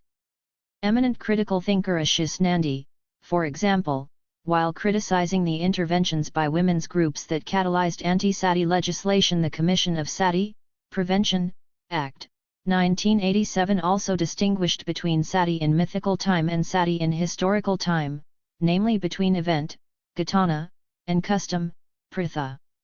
This stand invited wide-ranging criticism by feminists who felt he was condoning sati. In a seminal essay marking a signpost in the cultural history of India, feminist scholars Vaid and Sangari highlighted the creation of selective tradition, identifying the role of discursive and political processes in the making of traditions. They suggested that reconstitution of patriarchies was central to the formation of Indian tradition, the making and remaking of the Indian nation, and the demarcation of boundaries of religion, caste, and community. This feminist insight was significant in posing a multitude of patriarchies and underlining how the multiple patriarchies could be both colluding and competing. One stands in agreement with feminists, who, in mapping the making of a selective tradition of sati, demystified homogeneous conceptions of a traditional and rural India. However, given the discursive silence on Ambedkar's theory that caste formation stemmed from the complex of caste violence and subjugation of women, Brahmanical patriarchy in its capacity as the dominant structure of social violence was overlooked by both Nandi and the feminists. To their credit, not all academics have resisted the strength of Ambedkar's writings. According to sociologist Vivek Kumar, reductive readings of Ambedkar's work means its potential as an alternative position in existing discourse is severely undervalued. Feminist anthropologist Kamala Visweswaran holds that reviving Ambedkar's comparative work on caste and race would relieve caste history of anthropological exceptionalism and Indian nationalism. For their part, French political scientist Christophe Jaffarellet and feminist sociologist Kalpana Konabiran have critiqued 3 generations of sociological disregard of Ambedkar's counter-hegemonic theory of caste formation. As for active influence, Ambedkar's identification of imitation has propelled the widely deployed heuristic concept of Sanskritization in modern Indian studies, introduced some 40 years later by M.N. Srinivas. Derivation notwithstanding, Konabiran locates a significant gap between Ambedkar and Srinivas, firstly in vantage and objective, and secondly in that Srinivas underplays the ingrained violence of caste. Suggesting that in the Varna scheme Harijan's pollute instantaneously eliminates any possibility of theorizing caste violence. Furthermore, in his reading, low castes are more liberal in the spheres of marriage and are prone to emulate child marriage and enforced widowhood towards upward mobility. Elsewhere, his statements on how non-Brahmin castes internalize Brahmanical values pertaining to women reduce gender to a descriptive category. In his analysis of caste in the changing position of Indian women, Srinivas writes that Sanskritization was a process resulting in harshness towards women because marriage has to occur within the jati. Generally, and in its details, these ideas which mask systemic and systematic violence sharply contrast with Ambedkar's in which the origins of the caste system and its control of women were ineluctably intertwined. According to Jaffarellet, Ambedkar's theory that castes codification took place less through Brahmanical imposition than emulation disseminated across castes constitutes a flash of sociological genius, despite the implausibility of his connections between castes' origins and violent practices against women. I would disagree with Jaffarellet, for Ambedkar's description of women as gateways of the caste system was veritably an unprecedented sociological observation to be taken forward. Jaffarellet's criticism of implausibility seems to derive from an overreading of the aims of the essay Castes in India.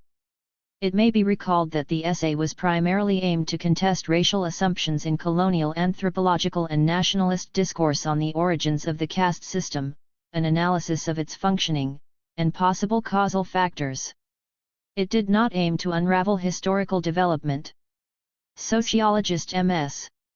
Gore has refuted Ambedkar's thesis of the differential disposal of surplus man and surplus woman.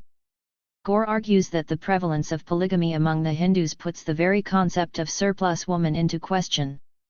Conversely, feminist research has amply demonstrated that historically the practice of polygamy has coexisted with enforced widowhood and sati, thereby putting into question Gore's contention that the practice of polygamy could sustain parity between marriageable units in a group.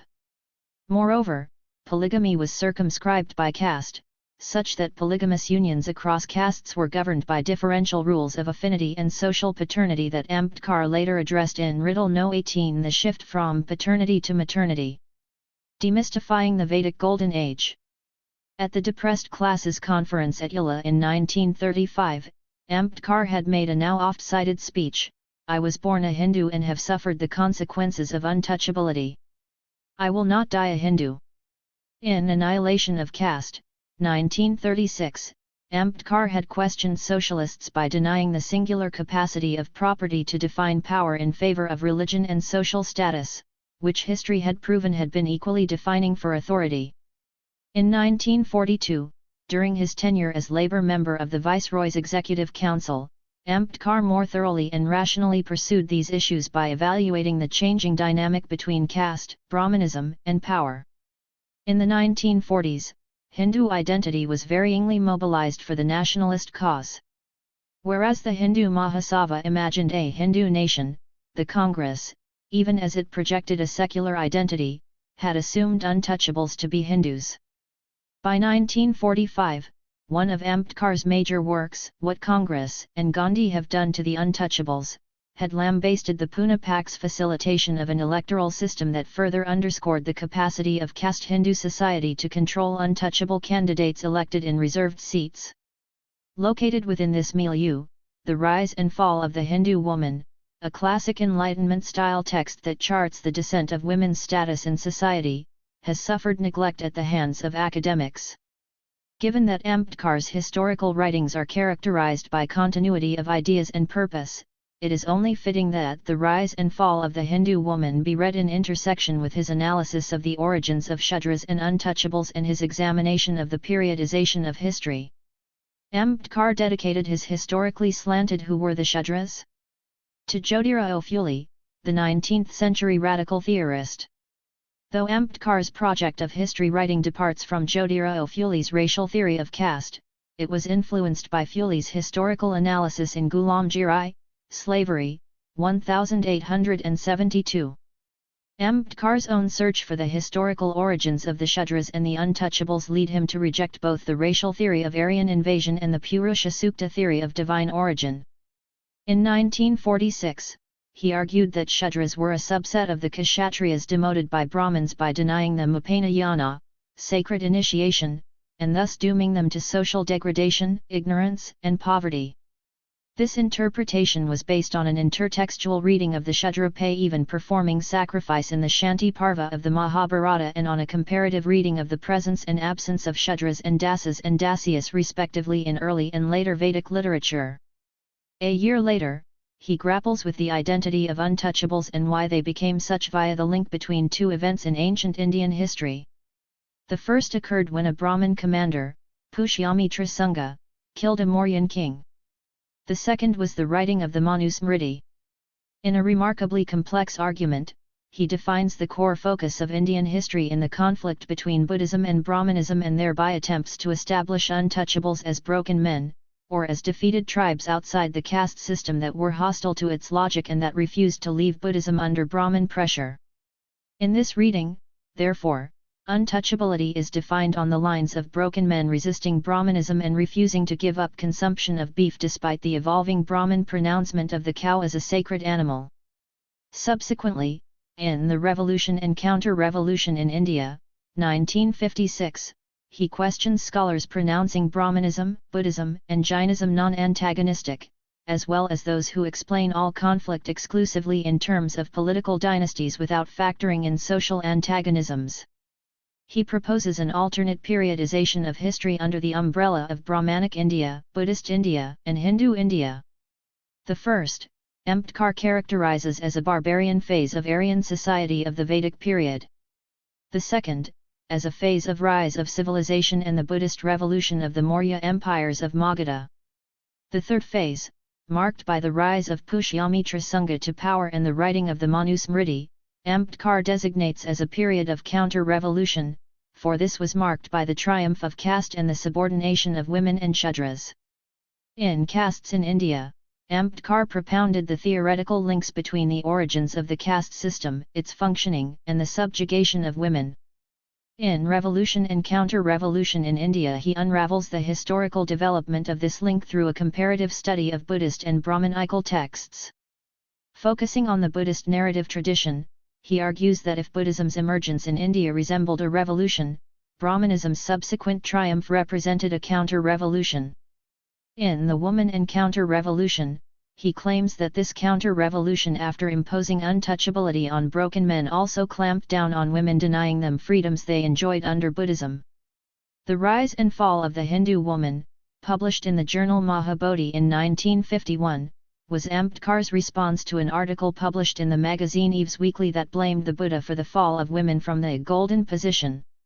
Perhaps alluding to the nationalist myth of the Vedic woman, Ambedkar claims to see a pattern in such indictment and urges an examination of the roots of the repeated charge against the Buddha. The text lists 3 oft-repeated accusations against the Buddha with regard to women. Firstly, the Buddha forbade all interaction with women. This refers to a dialogue between Buddha and Ananda in chapter V of the Mahaparinibbana Sutta. Secondly and thirdly, Buddha opposed women's demands to take parivraja, ordination, and when he did permit the same he also subordinated the Bhikkhuni Sangha, community of women disciples, to the Bhikkhu Sangha, community of male disciples. The text attempts a rational rebuttal of these allegations against the Buddha by analyzing how codification distorts oral traditions. Ambedkar presents textual evidence that contradicts the charges, and makes historical comparisons between the Buddha's position on women and women's positions before and after the rise of Buddhism. In his defense of the Buddha, Ambedkar turns to complex questions that historians continue to struggle with, such as the politics of codification and commentary and the near impossibility of identifying later insertions. He argues that the Sutta Pitaka was reductively transcribed 400 years after the Buddha, and it is therefore likely that it was compiled by monks for whom celibacy had attained significance. He contends that as a rule what is valuable to the monk is interpolated to the master. This conclusion emerges from comparing the Chinese version of the Sutta with the Indian one, as well as different passages from the same Sutta that fail to withstand the claim that the Buddha asked Ananda to shun contact with women. On the contrary, they quote the Buddha as having praised Ananda's meeting women inside and outside the order as a virtue. Ambedkar also foregrounds evidence of the Buddha himself having neither expressed disdain for women nor shunned contact with them despite the importance he placed on celibacy. Ambedkar's concluding statements present evidence suggesting that the Buddha did not forbid interaction with women, and only advised bhikkhus to call upon mother mind, sister mind, or the daughter mind when in contact with women. With regard to the other two charges against the Buddha, Ambedkar maintains that the Buddha's opposition to women's demand for parivraja, apparent in the dialogue with Ananda, is based neither on moral nor intellectual grounds. On allowing women into the Sangha, the immediate question was whether to form a single mixed Sangha or separate Sanghas for males and females. So the relation between the two Sanghas was not about subordination but about hierarchy between teacher and pupil, as the Bhikkhu Sanghas were already institutionalized and therefore entrusted with the work of instruction to the Bhikkhuni Sanghas. In conclusion, he leaves us with a thorny question: are not the nunneries subordinate to the monasteries? Of course they are. Can anybody therefore say that Christianity treats women as inferior to men? Subsequently, Ambedkar proceeds to describe the Buddha's general attitude towards women. He points out that opponents of the Buddha fail to acknowledge the Buddha's radicalism in allowing parivraja to women, especially in light of the Brahmanic theory's denial of the same. The emergence of sannyas, renunciation, as an ideal is dated to the later Upanishads and was conditional on not being allowed to Shudras and women. Coming after the Buddha, Manu's denial of sannyas to women did not only reiterate an older Brahmanic ideal but in Ambedkar's words added insult to injury. To the injury of denying women access to knowledge, Manu adds the insult of justifying the denial on the grounds that women were spiritually, morally, and intellectually inferior to men. Referring to songs of the Theres, Buddhist nuns, Ambedkar proposes that the freedom of the Bhikkhuni Sangha was not empty. It was accompanied by liberty and dignity irrespective of sex. It recognized women as rational human beings capable of intellectual communion. The Buddha, we learn, opened up radical possibilities by not placing a premium on virginity and by opening the Sangha to women of all categories, married, unmarried, widows, and prostitutes, a point that Ambedkar reiterates in the Buddha and his Dhamma in the chapter entitled Conversion of Women. Here, the Buddha is quoted speaking with Prakriti, a Chandalika, woman of low birth. He lauds Prakriti for her path of justice and righteousness that would become a model for Brahmins and claims that her glory would outshine that of the queens, all this despite her low birth. The last section of the essay, which borrows heavily from his earlier, then unpublished text, Women and Counter-Revolution/Riddle of Women, compares the rights of women in the pre-Manu and Manu eras, and emphasizes the latter as the period that initiates the subordination of women. Specifically, he calls attention to Manu's description of women as immoral, disloyal, and impure that is then used to justify his injunction against their freedom under all circumstances. Ambedkar contends that Manu's rulings were a reaction to the freedom women enjoyed in the Buddhist period. Manu's design of ideal womanhood, which was based on exalting the husband, or the Pativrata ideology, reinforced the gendered contours of the Brahmanic counter-revolution. Prior to Manu, this ideal had been only a theory of the Brahmins. Manu, claims Ambedkar, made the ideal and the related practices such as denying funerals to women joining heretic sects and those born of mixed union state law. In conclusion, Ambedkar views Manu's turning of what were specifically Brahmanic ideals for women into state law in terms of a defense mechanism. Manu's laws should be read as a preemptive response to the potential threat to Brahmanical religion if women and Shudras turned to Buddhism for succor. We saw earlier how Ambedkar's castes in India faced academic neglect from sociologists. In a similar vein, there is a near-complete absence of an engagement with Ambedkar's writings on ancient India by historians. They have passed over Ambedkar's alternative periodization of Indian history and its interpretation as a conflict of the religious and the social system. It has been argued that at the time of Indian independence, Indian scholars inherited a subcontinental history incorporating two substantial views of the past, the colonial and the nationalist. Colonial historians seem to have worked on a few basic assumptions: that Indian history was periodized by Hindu, Muslim, and British, that pre-colonial society was statically characterized by private property, and that Hindu society had always been divided into race-based castes. Nationalists who accepted the periodization nonetheless questioned the last two assumptions. As they saw it, social historians of Hindu society depended primarily on normative texts such as the Dharma Shastras. No wonder Ambedkar noted that the colonial and nationalist emphasis on the Indo-European roots to Vedic culture only limited the compass of historical discourse. Instead, he sought a more robust and thorough critique of periodization, sources, and methodology deployed in studying Indian history. So the questions remain: why ignore Ambedkar? What purpose did it serve? Historian Romila Thapar has attributed the lack of Ambedkar citations pertaining to Dalit and Shudra history in colonial social history to Ambedkar's special understanding of caste in terms of authority and subservience. For him, caste was not just a social hierarchy but was linked to issues of domination and subordination. Where Thapar's argument might explain why nationalist historians have overlooked Ambedkar's work, it fails to clarify why more socially engaged Marxist and feminist historians were equally negligent. Writing on Shudras in ancient India, R.S. Sharma, while admitting that Ambedkar's book is the only monograph on the topic, is quick to disparage it as a political work by one who not only confined himself to the origins question but also depended on translation rather than primary literature. He further assumes that Ambedkar seems to have worked with the fixed purpose of proving a high origin for the Shudras, a tendency which he sees as much in evidence among the educated sections of the lower caste people of the times. Sharma simply fails to grasp the particular dynamic Ambedkar traces between identity, ideology, and the project of history writing in his preface to Who Were the Shudras? Declaring himself a non-Brahmin scholar seeking a natural explanation of a human problem, Ambedkar also insists that the book not be misread as a preface to non-Brahmin politics. Further, detailing the difference in the attitude of a Brahmin and non-Brahmin scholar towards sacred literature as a source for social history, he declares, "I am a non-Brahmin, not even a non-Brahmin but an untouchable." This admission of identity clearly indicates cognizance of the ease with which his endeavor might be discredited as merely a political project. Y.S. Alone, a scholar of art and aesthetics, has identified similarities between R.S. Sharma's and Ambedkar's generalizations on Shudra origins, and he credits scholars' slights and omissions of Ambedkar's historical work to academic prejudice. The theoretician and founder of the Satyashodak Communist Party, Sharad Patel, has offered the only serious and sustained dialogue with Ambedkar's methods and sources.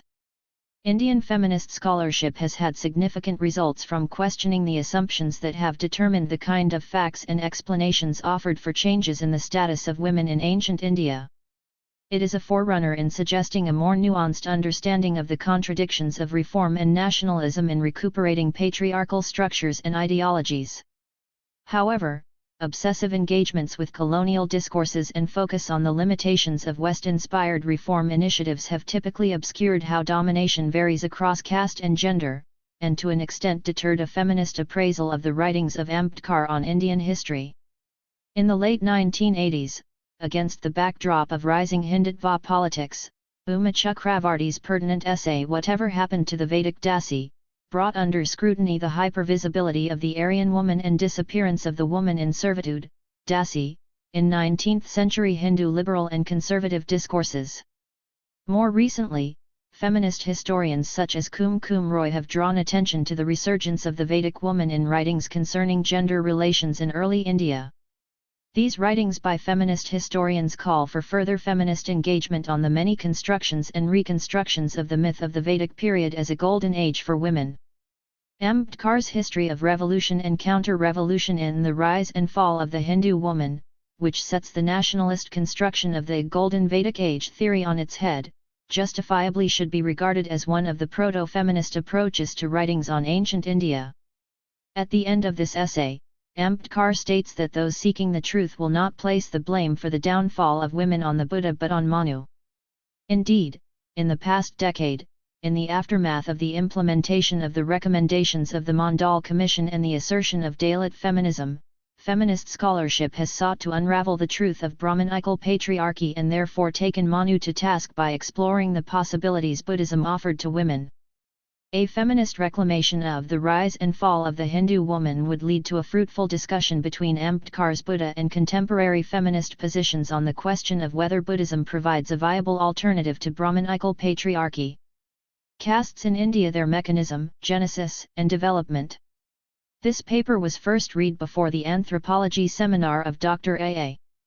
Goldenweiser at Columbia University, New York, on May 9, 1916 and first published in Indian Antiquary, May 1917, Vol. XLI, 8195. The text used here, with numbered paragraphs, is based on the Indian Antiquary, 1917, version and not the BAWS, Volume 1, 1979, version. All italics for emphasis are from the original. Many of us, I dare say, have witnessed local, national, or international expositions of material objects that make up the sum total of human civilization. But few can entertain the idea of there being such a thing as an exposition of human institutions. Exhibition of human institutions is a strange idea, some might call it the wildest of ideas. But as students of ethnology, I hope you will not be hard on this innovation, for it is not so, and to you at least it should not be strange.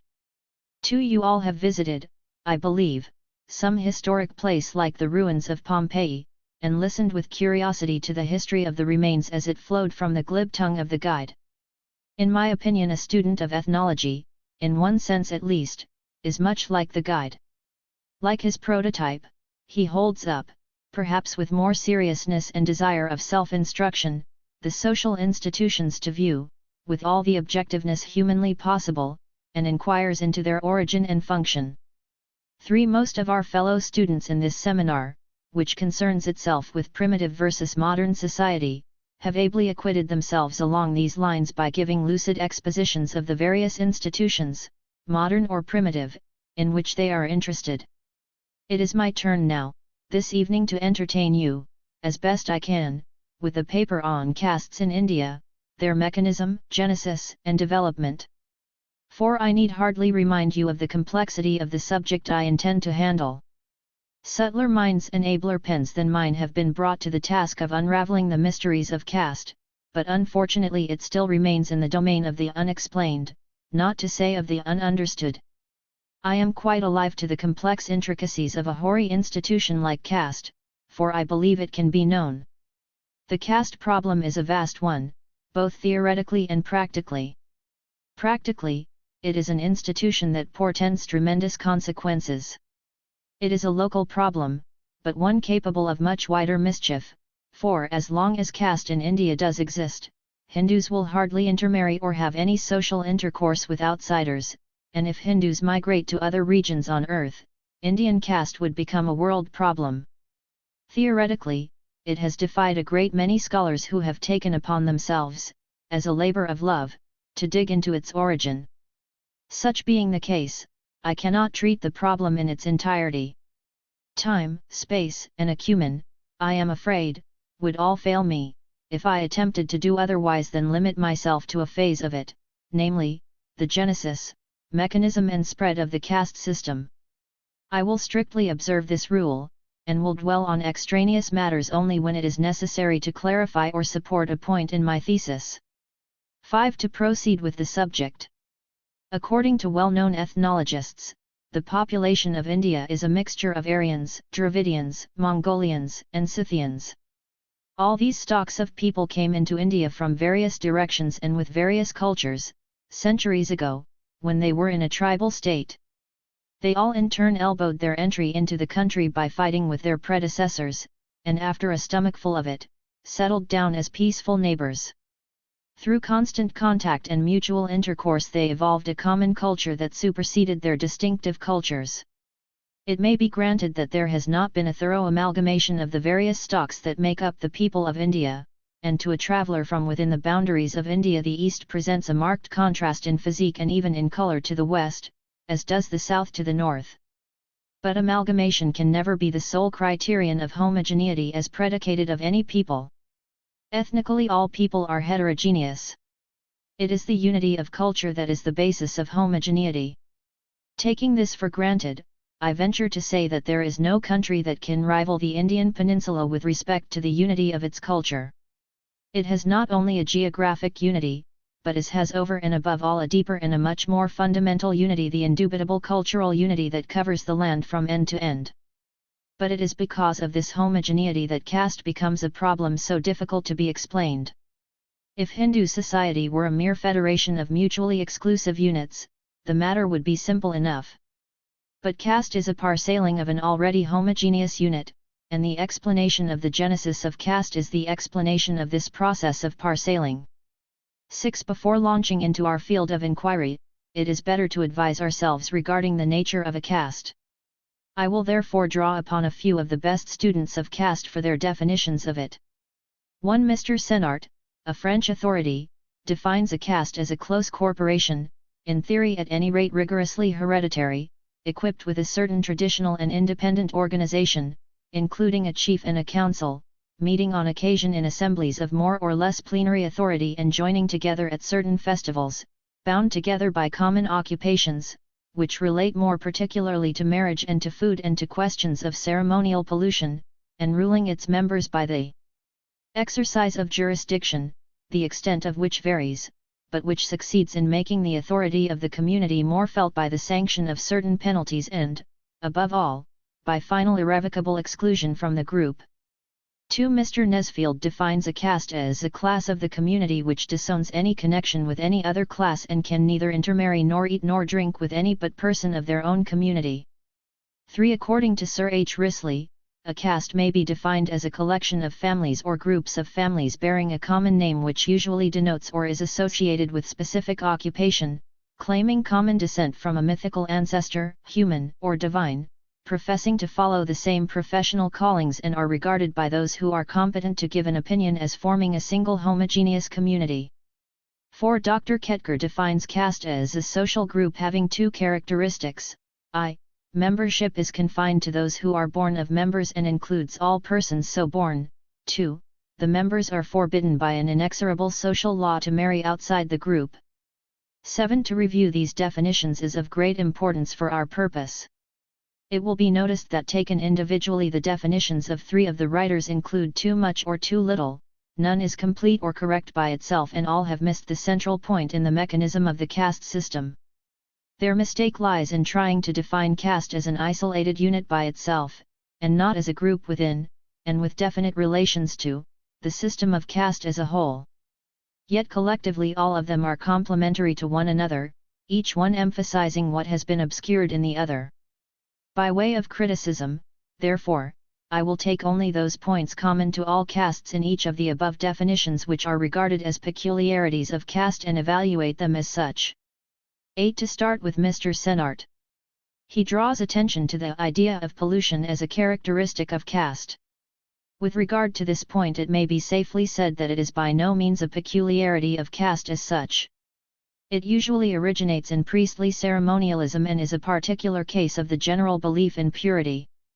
Consequently, its necessary connection with caste may be completely denied without damaging the working of caste. The idea of pollution has been attached to the institution of caste, only because the caste that enjoys the highest rank is the priestly caste, while we know that priest and purity are old associates. We may therefore conclude that the idea of pollution is a characteristic of caste only insofar as caste has a religious flavor. Mr. Nesfield in his way dwells on the absence of messing with those outside the caste as one of its characteristics. In spite of the newness of the point, we must say that Mr. Nesfield has mistaken the effect for the cause. Caste, being a self-enclosed unit, naturally limits social intercourse, including messing etc. to members within it. Consequently, this absence of messing with outsiders is not due to positive prohibition, but is a natural result of caste, i.e. exclusiveness. No doubt this absence of messing, originally due to exclusiveness, acquired the prohibitory character of a religious injunction, but it may be regarded as a later growth. Sir H. Risley makes no new point deserving of special attention. 9. We now pass on to the definition of Dr. Ketker, who has done much for the elucidation of the subject. Not only is he a native, but he has also brought a critical acumen and an open mind to bear on his study of caste. His definition merits consideration, for he has defined caste in its relation to a system of castes, and has concentrated his attention only on those characteristics which are absolutely necessary for the existence of a caste within a system, rightly excluding all others as being secondary or derivative in character. With respect to his definition, it must, however, be said that in it there is a slight confusion of thought, lucid and clear as otherwise it is. He speaks of prohibition of intermarriage and membership by autogyny as the two characteristics of caste. I submit that these are but two aspects of one and the same thing, and not two different things as Dr. Ketker supposes them to be. If you prohibit intermarriage, the result is that you limit membership to those born within the group. Thus the two are the obverse and the reverse sides of the same medal. 10. This critical evaluation of the various characteristics of caste leaves no doubt that prohibition, or rather the absence of intermarriage endogamy, to be concise, is the only one that can be called the essence of caste when rightly understood. But some may deny this on abstract anthropological grounds, for there exist endogamous groups without giving rise to the problem of caste. In a general way this may be true, as endogamous societies, culturally different, making their abode in localities more or less removed, and having little to do with each other, are a physical reality. The Negroes and the whites and the various tribal groups that go by the name of American Indians in the United States may be cited as more or less appropriate illustrations in support of this view. But we must not confuse matters, for in India the situation is different. As pointed out before, the peoples of India form a homogeneous whole. The various races of India occupying definite territories have more or less fused into one another and do possess cultural unity, which is the only criterion of a homogeneous population. Given this homogeneity as a basis, caste becomes a problem altogether new in character and wholly absent in the situation constituted by the mere propinquity of endogamous social or tribal groups. Caste in India means an artificial chopping off of the population into fixed and definite units, each one prevented from fusing into another through the custom of endogamy. Thus the conclusion is inevitable that endogamy is the only characteristic that is peculiar to caste, and if we succeed in showing how endogamy is maintained, we shall practically have proved the genesis and also the mechanism of caste. 11. It may not be quite easy for you to anticipate why I regard endogamy as a key to the mystery of the caste system. Not to strain your imagination too much, I will proceed to give you my reasons for it. 12. It may not also be out of place to emphasize at this moment that no civilized society of today presents more survivals of primitive times than does Indian society. Its religion is essentially primitive, and its tribal code, in spite of the advance of time and civilization, operates in all its pristine vigor even today. One of these primitive survivals, to which I wish particularly to draw your attention, is the custom of exogamy. The prevalence of exogamy in the primitive worlds is a fact too well known to need any explanation. With the growth of history, however, exogamy has lost its efficacy, and excepting the nearest blood kin, there is usually no social bar restricting the field of marriage. But regarding the peoples of India, the law of exogamy is a positive injunction even today. Indian society still savors of the clan system, even though there are no clans, and this can be easily seen from the law of matrimony, which centers round the principle of exogamy, for it is not that sapindas, blood kin, cannot marry, but a marriage even between esagotras, of the same class, is regarded as a sacrilege. 13. Nothing is therefore more important for you to remember than the fact that endogamy is foreign to the people of India. The various gotras of India are and have been exogamous, so are the other groups with totemic organization. It is no exaggeration to say that with the people of India exogamy is a creed and none dare infringe it, so much so, that in spite of the endogamy of the castes within them, exogamy is strictly observed, and that there are more rigorous penalties for violating exogamy than there are for violating endogamy. You will, therefore, readily see that with exogamy as the rule there could be no caste, for exogamy means fusion. But we have castes, consequently in the final analysis creation of castes, so far as India is concerned, means the superposition of endogamy on exogamy. However, in an originally exogamous population an easy working out of endogamy, which is equivalent to the creation of caste, is a grave problem, and it is in the consideration of the means utilized for the preservation of endogamy against exogamy that we may hope to find the solution to our problem. 14. Thus the superposition of endogamy of exogamy means the creation of caste. But this is not an easy affair. Let us take an imaginary group that desires to make itself into a caste and analyze what means it will have to adopt to make itself endogamous.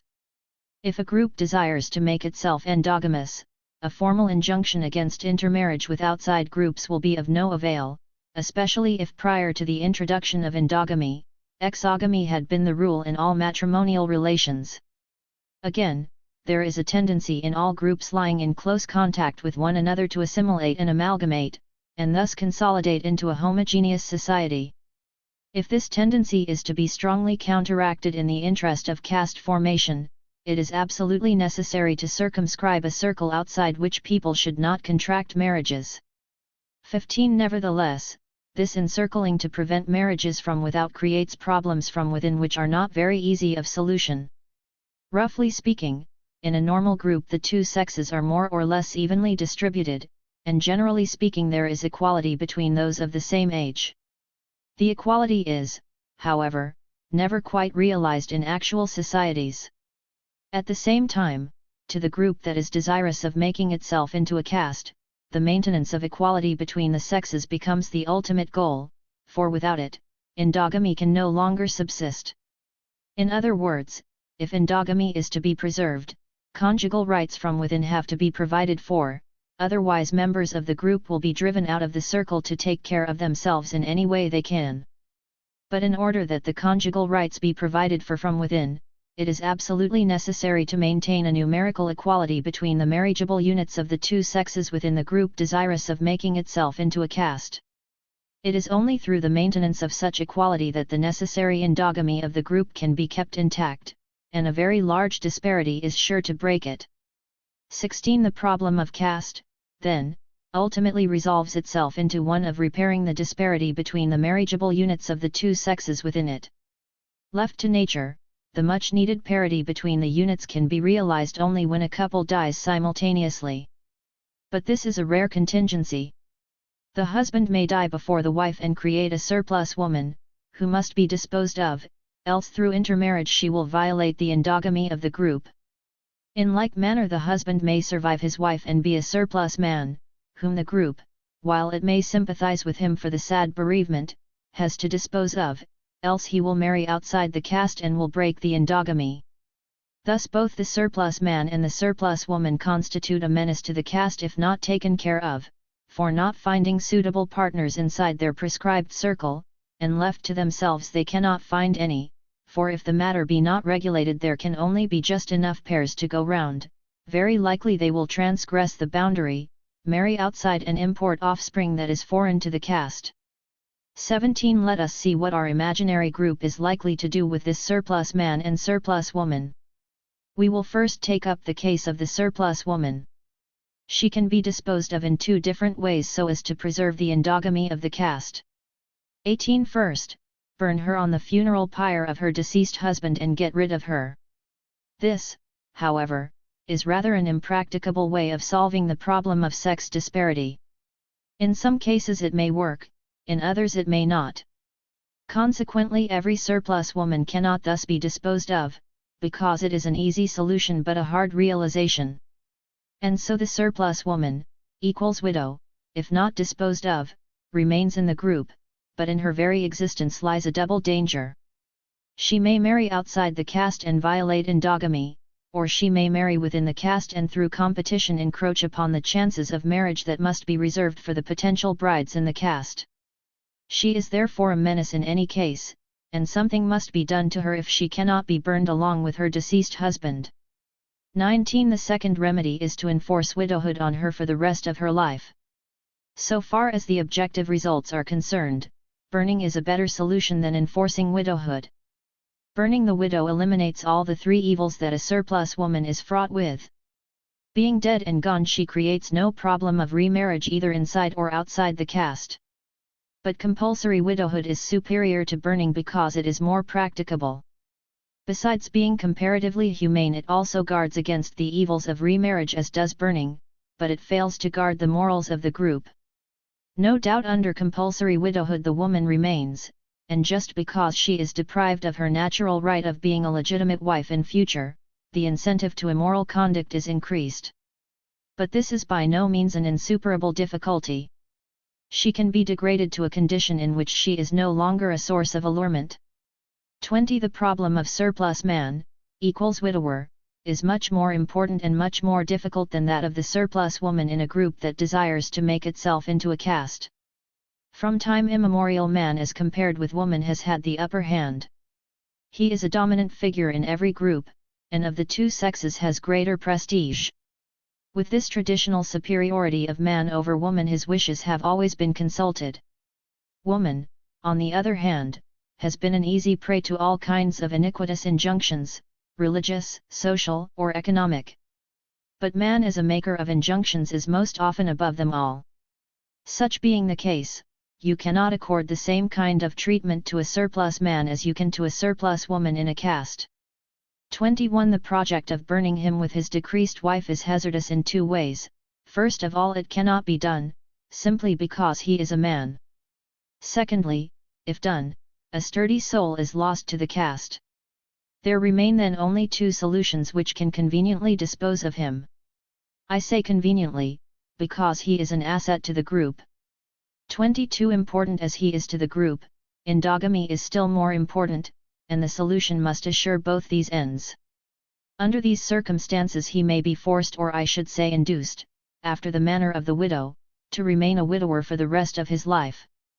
This solution is not altogether difficult, for without any compulsion some are so disposed as to enjoy self-imposed celibacy, or even to take a further step of their own accord and renounce the world and its joys. But, given human nature as it is, this solution can hardly be expected to be realized. On the other hand, as is very likely to be the case, if the surplus man remains in the group as an active participator in group activities, he is a danger to the morals of the group. Looked at from a different point of view, celibacy, though easy in cases where it succeeds, is not so advantageous even then to the material prospects of the caste. If he observes genuine celibacy and renounces the world, he would not be a menace to the preservation of caste endogamy or caste morals as he undoubtedly would be if he remained a secular person. But as an ascetic celibate he is as good as burned, so far as the material well-being of his caste is concerned. A caste, in order that it may be large enough to afford a vigorous communal life, must be maintained at a certain numerical strength. But to hope for this and to proclaim celibacy is the same as trying to cure atrophy by bleeding. 23. Imposing celibacy on the surplus man in the group, therefore, fails both theoretically and practically. It is in the interest of the caste to keep him as a grihastha, one who raises a family, to use a Sanskrit technical term. But the problem is to provide him with a wife from within the caste. At the outset this is not possible, for the ruling ratio in a caste has to be one man to one woman and none can have two chances of marriage, for in a caste thoroughly self-enclosed there are always just enough marriageable women to go round for the marriageable men. Under these circumstances the surplus man can be provided with a wife only by recruiting a bride from the ranks of those not yet marriageable in order to tie him down to the group. This is certainly the best of the possible solutions in the case of the surplus man. By this, he is kept within the caste. By this means numerical depletion through constant outflow is guarded against, and by this endogamy and morals are preserved. 24. It will now be seen that the four means by which numerical disparity between the two sexes is conveniently maintained are: 1. Burning the widow with her deceased husband, 2. Compulsory widowhood, a milder form of burning, 3. Imposing celibacy on the widower, and 4. Wedding him to a girl not yet marriageable. Though, as I said above, burning the widow and imposing celibacy on the widower are of doubtful service to the group in its endeavor to preserve its endogamy, all of them operate as means. But means, as forces, when liberated or set in motion, create an end. What then is the end that these means create? They create and perpetuate endogamy, while caste and endogamy, according to our analysis of the various definitions of caste, are one and the same thing. Thus the existence of these means is identical with caste, and caste involves these means. 25. This, in my opinion, is the general mechanism of a caste in a system of castes. Let us now turn from these high generalities to the castes in Hindu society and inquire into their mechanism. I need hardly premise that there are a great many pitfalls in the path of those who try to unfold the past, and caste in India, to be sure, is a very ancient institution. This is especially true where there exist no authentic or written records, or where the people, like the Hindus, are so constituted that to them writing history is a folly, for the world is an illusion. But institutions do live, though for a long time they may remain unrecorded, and as often as not customs and morals are like fossils that tell their own history. If this is true, our task will be amply rewarded if we scrutinize the solution the Hindus arrived at to meet the problems of the surplus man and surplus woman. 26. Complex though it be in its general working, Hindu society, even to a superficial observer, presents three singular uxorial customs, namely, Isati, or the burning of the widow on the funeral pyre of her deceased husband. 2. Enforced widowhood, by which a widow is not allowed to remarry. 3. Girl marriage. 27. In addition, one also notes a great hankering after sannyas, renunciation, on the part of the widower, but this may in some cases be due purely to psychic disposition. 28. So far as I know, no scientific explanation of the origin of these customs is forthcoming even today. We have plenty of philosophy to tell us why these customs were honored, but nothing to tell us the causes of their origin and existence. Sati has been honored, cfak Kumare Swami, Sati, A Defense of the Eastern Woman in the British Sociological Review, Vol. 6, 1913. Because it is a proof of the perfect unity of body and soul between husband and wife, and of devotion beyond the grave, because it embodied the ideal of wifehood, which is well expressed by Uma when she said, "Devotion to her Lord is woman's honor, it is her eternal heaven," and O Maheshvara, she adds with a most touching human cry, "I desire not paradise itself if thou art not satisfied with me." Why compulsory widowhood is honored I know not, nor have I yet met with anyone who sang in praise of it, though there are a great many who adhere to it. The eulogy in honor of girl marriage is reported by Dr. Ketkar to be as follows: a really faithful man or woman ought not to feel affection for a woman or a man other than the one with whom he or she is united. Such purity is compulsory not only after marriage, but even before marriage, for that is the only correct ideal of chastity. No maiden could be considered pure if she feels love for a man other than the one to whom she might be married. As she does not know to whom she is going to be married, she must not feel affection for any man at all before marriage.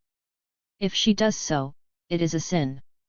So it is better for a girl to know whom she has to love before any sexual consciousness has been awakened in her. Hence girl marriage. 29. This high-flown and ingenious sophistry indicates why these institutions were honored, but does not tell us why they were practiced. My own interpretation is that they were honored because they were practiced. Anyone slightly acquainted with rise of individualism in the 18th century will appreciate my remark.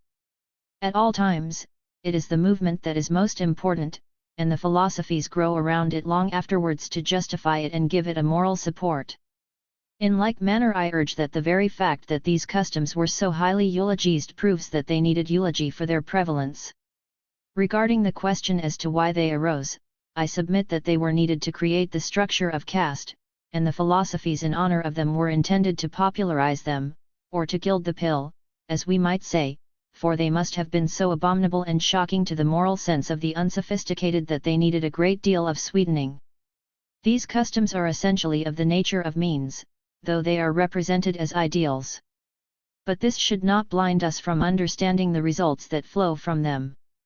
One might safely say that idealization of means is necessary and in this particular case was perhaps motivated to endow them with greater efficacy. Calling a means an end does no harm, except that it disguises its real character, but it does not deprive it of its real nature, that of a means. You may pass a law that all cats are dogs, just as you can call a means an end. But you can no more change the nature of means thereby, than you can turn cats into dogs. Consequently I am justified in holding that, whether regarded as ends or as means, sati, enforced widowhood and girl marriage are customs that were primarily intended to solve the problem of the surplus man and surplus woman in a caste and to maintain its endogamy. Strict endogamy could not be preserved without these customs, while caste without endogamy is a fake. 30. Having explained the mechanism of the creation and preservation of caste in India, the further question as to its genesis naturally arises. The question of origin is always an annoying question, and in the study of caste it is sadly neglected. Some have connived at it, while others have dodged it. Some are puzzled as to whether there could be such a thing as the origin of caste, and suggest that if we cannot control our fondness for the word origin, we should better use the plural form, viz., origins of caste. As for myself, I do not feel puzzled by the origin of caste in India, for, as I have established before, endogamy is the only characteristic of caste, and when I say origin of caste I mean the origin of the mechanism for endogamy. 31. The atomistic conception of individuals in a society so greatly popularized I was about to say vulgarist in political orations is the greatest humbug. To say that individuals make up society is trivial. Society is always composed of classes. It may be an exaggeration to assert the theory of class conflict, but the existence of definite classes in a society is a fact. Their basis may differ. They may be economic or intellectual or social, but an individual in a society is always a member of a class.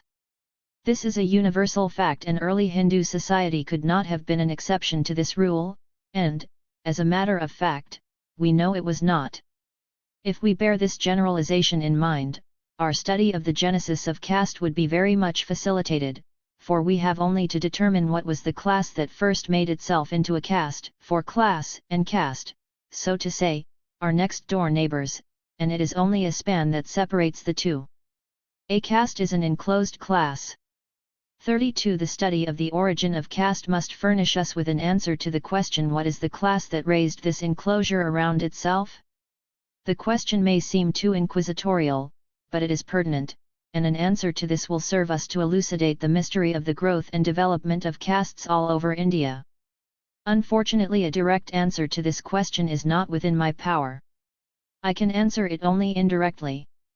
I said just above that the customs in question were current in Hindu society. To be true to facts, it is necessary to qualify the statement, as it connotes universality of their prevalence. These customs in all their strictness are obtainable only in one caste, namely the Brahmins, who occupy the highest place in the social hierarchy of Hindu society, and as their prevalence in non-Brahmin castes is derivative, their observance is neither strict nor complete. This important fact can serve as a basis of an important observation. If the prevalence of these customs in the non-Brahmin castes is derivative, as can be shown very easily, then it needs no argument to prove what class is the father of the institution of caste.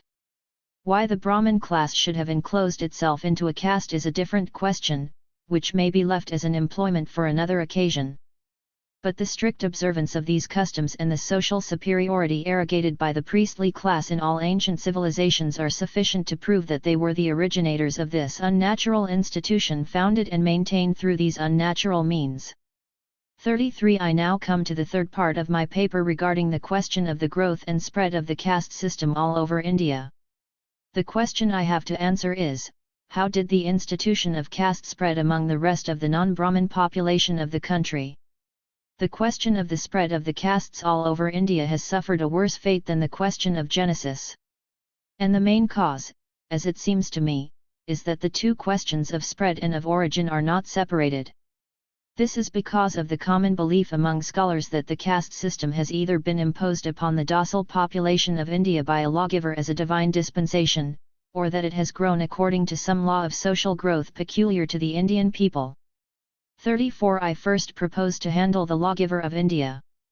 Every country has its lawgiver, who arises as an incarnation, avatar, in times of emergency to set right a sinning humanity and give it the laws of justice and morality.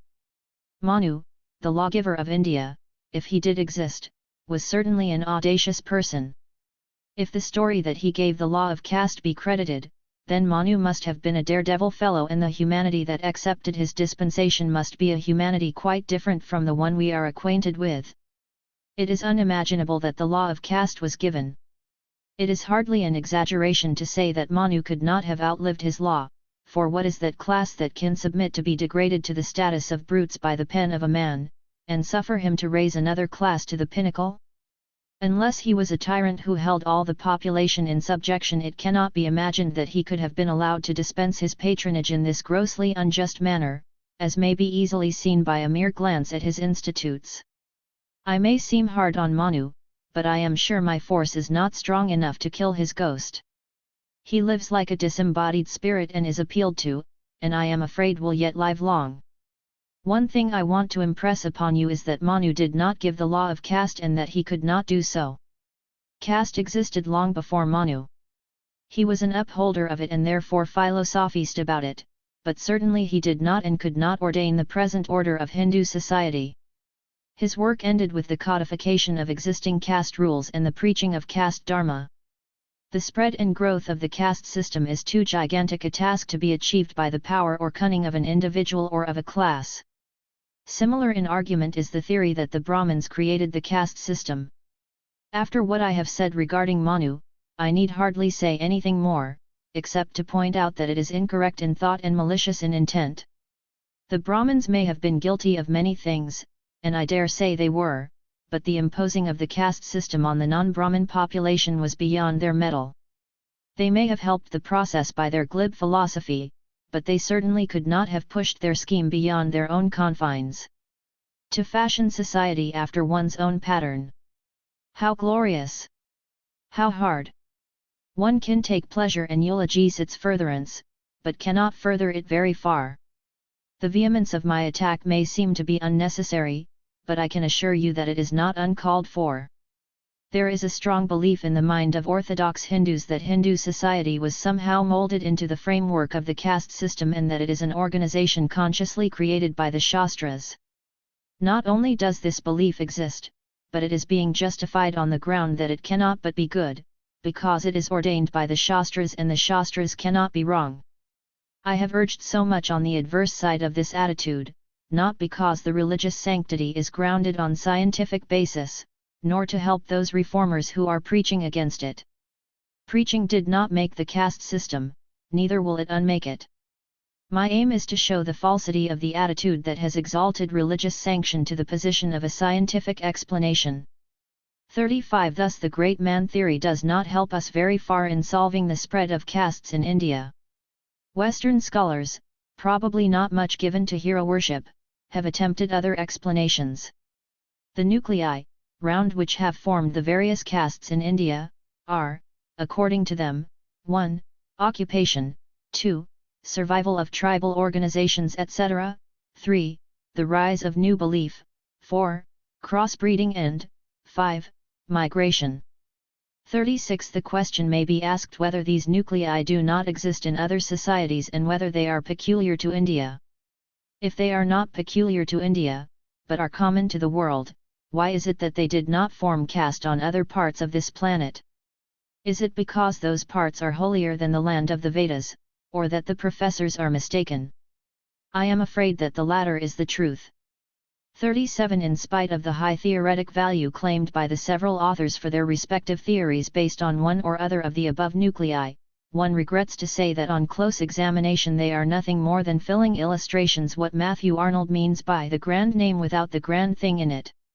Such are the various theories of caste advanced by Sir Denzil Ibbetson, Mr. Nesfield, Mr. Senart, and Sir H. Risley. To criticize them in a lump would be to say that they are a disguised form of the petitio principii of formal logic. To illustrate, Mr. Nesfield says that function and function only was the foundation upon which the whole system of castes in India was built up. But he may rightly be reminded that he does not very much advance our thought by making the above statement, which practically amounts to saying that castes in India are functional or occupational, which is a very poor discovery. We have yet to know from Mr. Nesfield why is it that an occupational group turned into an occupational caste. I would very cheerfully have undertaken the task of dwelling on the theories of other ethnologists, had it not been for the fact that Mr. Nesfield's is a typical one. 38. Without stopping to criticize those theories that explain the caste system as a natural phenomenon occurring in obedience to the law of disintegration, as explained by Herbert Spencer in his Formula of Evolution, or as natural as the structural differentiation within an organism, to employ the phraseology of orthodox apologists, or as an early attempt to test the laws of eugenics as all belonging to the same class of fallacy which regards the caste system as inevitable, or as being consciously imposed in anticipation of these laws on a helpless and humble population, I will now lay before you my own view on the subject. 39. We shall be well advised to recall at the outset that the Hindu society, in common with other societies, was composed of classes, and the earliest known are the 1. Brahmins, or the priestly class, 2. the Kshatriya, or the military class, 3. the Vaishya, or the merchant class, and 4. the Shudra, or the artisan and menial class. Particular attention has to be paid to the fact that this was essentially a class system, in which individuals, when qualified, could change their class, and therefore classes did change their personnel.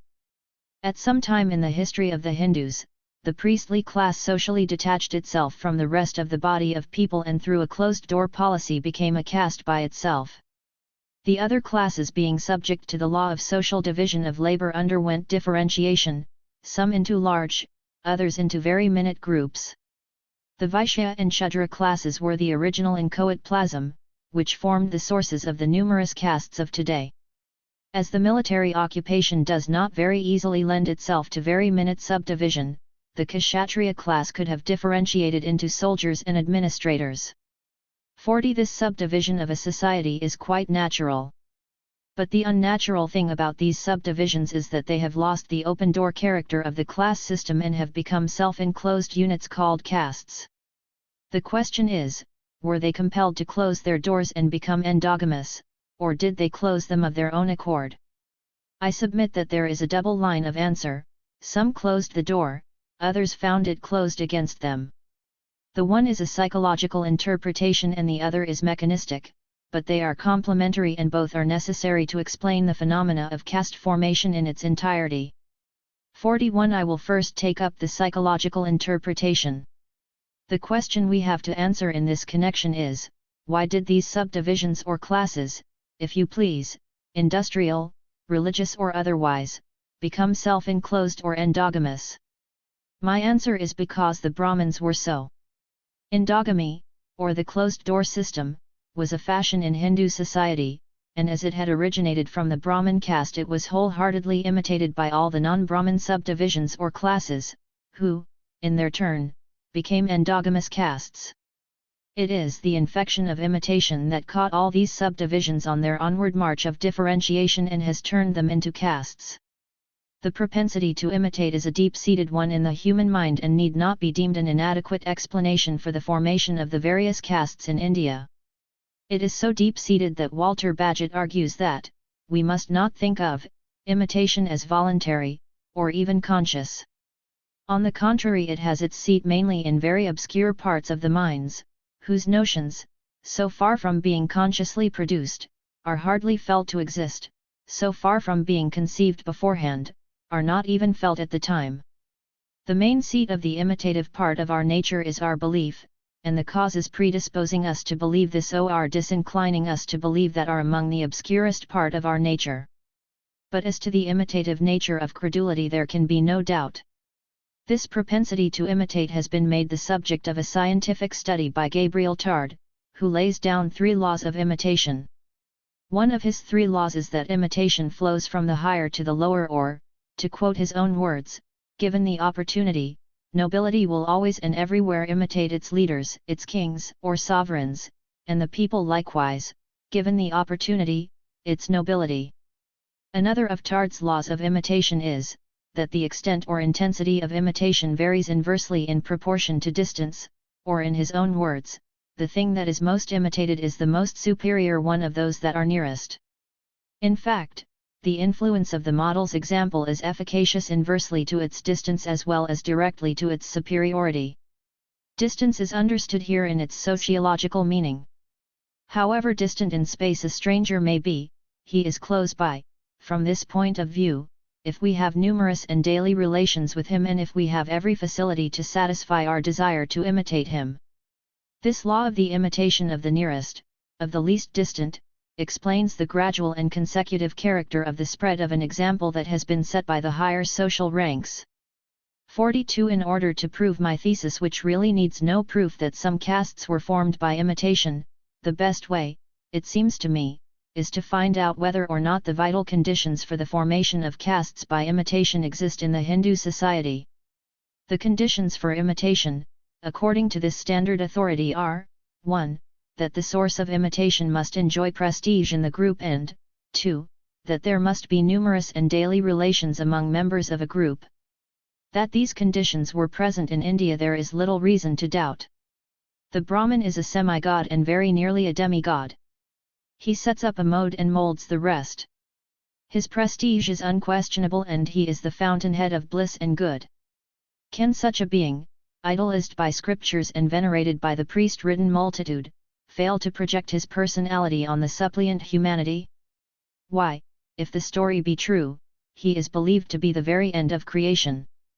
Such a creature is worthy of more than mere imitation, but at least of imitation, and if he lives in an endogamous enclosure, should not the rest follow his example?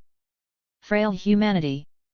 Be it embodied in a grave philosopher or a frivolous housemaid, it succumbs.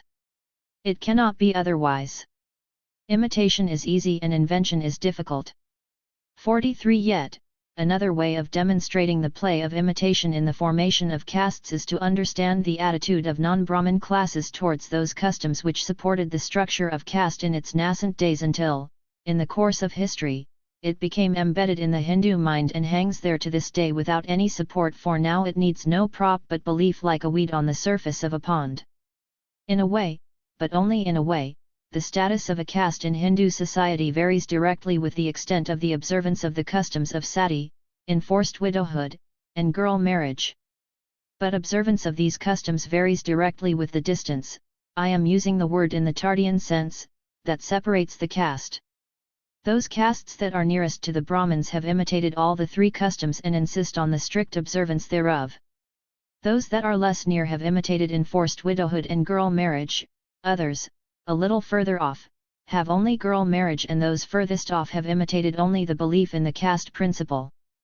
This imperfect imitation, I dare say, is due partly to what Tarde calls distance and partly to the barbarous character of these customs. This phenomenon is a complete illustration of Tarde's law and leaves no doubt that the whole process of caste formation in India is a process of imitation of the higher by the lower. At this juncture I will turn back to support a former conclusion of mine, which might have appeared to you as too sudden or unsupported. I said that the Brahmin class first raised the structure of caste by the help of those 3 customs in question. My reason for that conclusion was that their existence in other classes was derivative. After what I have said regarding the role of imitation in the spread of these customs among the non-Brahmin castes, as means or as ideals, though the imitators have not been aware of it, they exist among them as derivatives, and, if they are derived, there must have been prevalent one original caste that was high enough to have served as a pattern for the rest. But in a theocratic society, who could be the pattern but the servant of God? 44. This completes the story of those that were weak enough to close their doors. Let us now see how others were closed in as a result of being closed out. This I call the mechanistic process of the formation of caste. It is mechanistic because it is inevitable. That this line of approach, as well as the psychological one, to the explanation of the subject has escaped my predecessors is entirely due to the fact that they have conceived caste as a unit by itself and not as one within a system of castes. The result of this oversight or lack of sight has been very detrimental to the proper understanding of the subject matter and therefore its correct explanation. I will proceed to offer my own explanation by making one remark which I will urge you to bear constantly in mind. It is this, that caste in the singular number is an unreality. Castes exist only in the plural number. There is no such thing as a caste, there are always castes. To illustrate my meaning, while making themselves into a caste, the Brahmins, by virtue of this, created a non-Brahmin caste, or, to express it in my own way, while closing themselves in they closed others out. I will clear my point by taking another illustration. Take India as a whole with its various communities designated by the various creeds to which they owe allegiance, to wit, the Hindus, Mohammedans, Jews, Christians and Parsis. Now, barring the Hindus, the rest within themselves are non-caste communities. But with respect to each other they are castes. Again, if the first four enclosed themselves, the Parsis are directly closed out, but are indirectly closed in. Symbolically, if Group A wants to be endogamous, Group B has to be so by sheer force of circumstances. 45. Now apply the same logic to Hindu society and you have another explanation of the falciparous character of caste, as a consequence of the virtue of self-duplication that is inherent in it. Any innovation that seriously antagonizes the ethical, religious, and social code of the caste is not likely to be tolerated by the caste, and the recalcitrant members of a caste are in danger of being thrown out of the caste, and left to their own fate without having the alternative of being admitted into or absorbed by other castes. Caste rules are inexorable and they do not wait to make nice distinctions between kinds of offense. Innovation may be of any kind, but all kinds will suffer the same penalty. A novel way of thinking will create a new caste for the old ones will not tolerate it. The noxious thinker respectfully called guru, prophet, suffers the same fate as the sinners in illegitimate love. The former creates a caste of the nature of a religious sect and the latter a type of mixed caste. Castes have no mercy for a sinner who has the courage to violate the code. The penalty is excommunication and the result is a new caste. It is not peculiar Hindu psychology that induces the excommunicated to form themselves into a caste, far from it. On the contrary, very often they have been quite willing to be humble members of some caste, higher by preference, if they could be admitted within its fold. But castes are enclosed units and it is their conspiracy with clear conscience that compels the excommunicated to make themselves into a caste. The logic of this obdurate circumstance is merciless, and it is in obedience to its force that some unfortunate groups find themselves enclosed, because others in enclosing themselves have closed them out, with the result that new groups, formed on any basis obnoxious to the caste rules, by a mechanical law are constantly being converted into castes to a bewildering multiplicity. Thus is told the second tale in the process of caste formation in India. 46. Now to summarize the main points of my thesis. In my opinion there have been several mistakes committed by students of caste, which have misled them in their investigations. European students of caste have unduly emphasized the role of color in the caste system.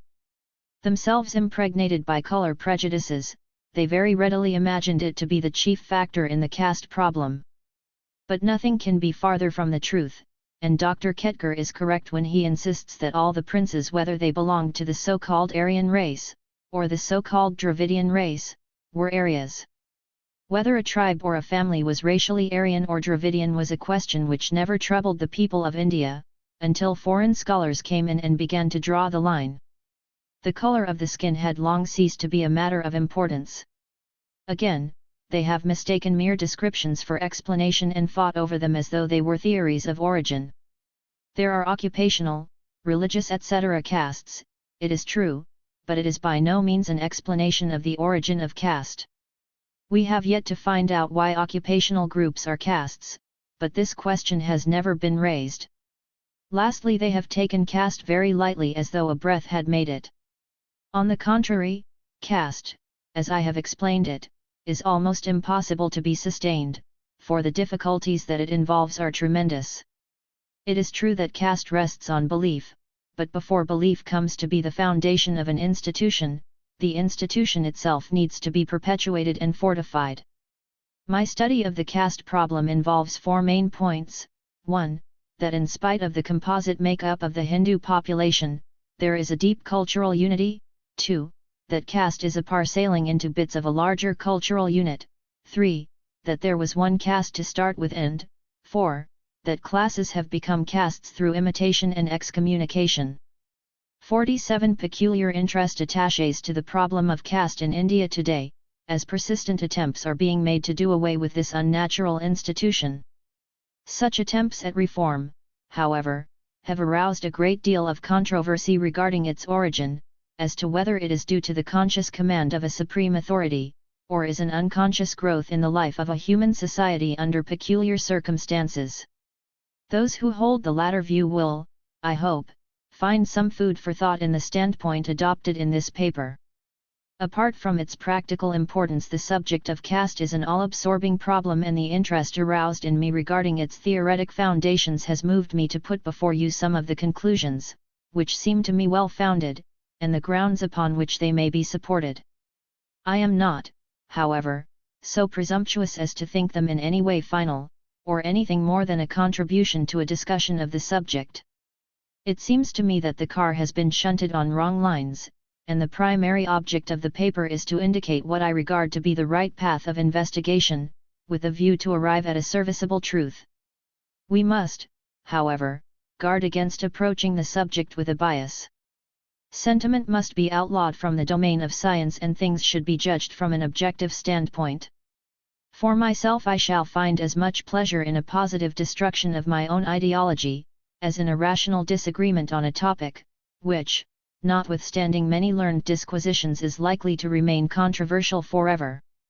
To conclude, while I am ambitious to advance a theory of caste, if it can be shown to be untenable, I shall be equally willing to give it up.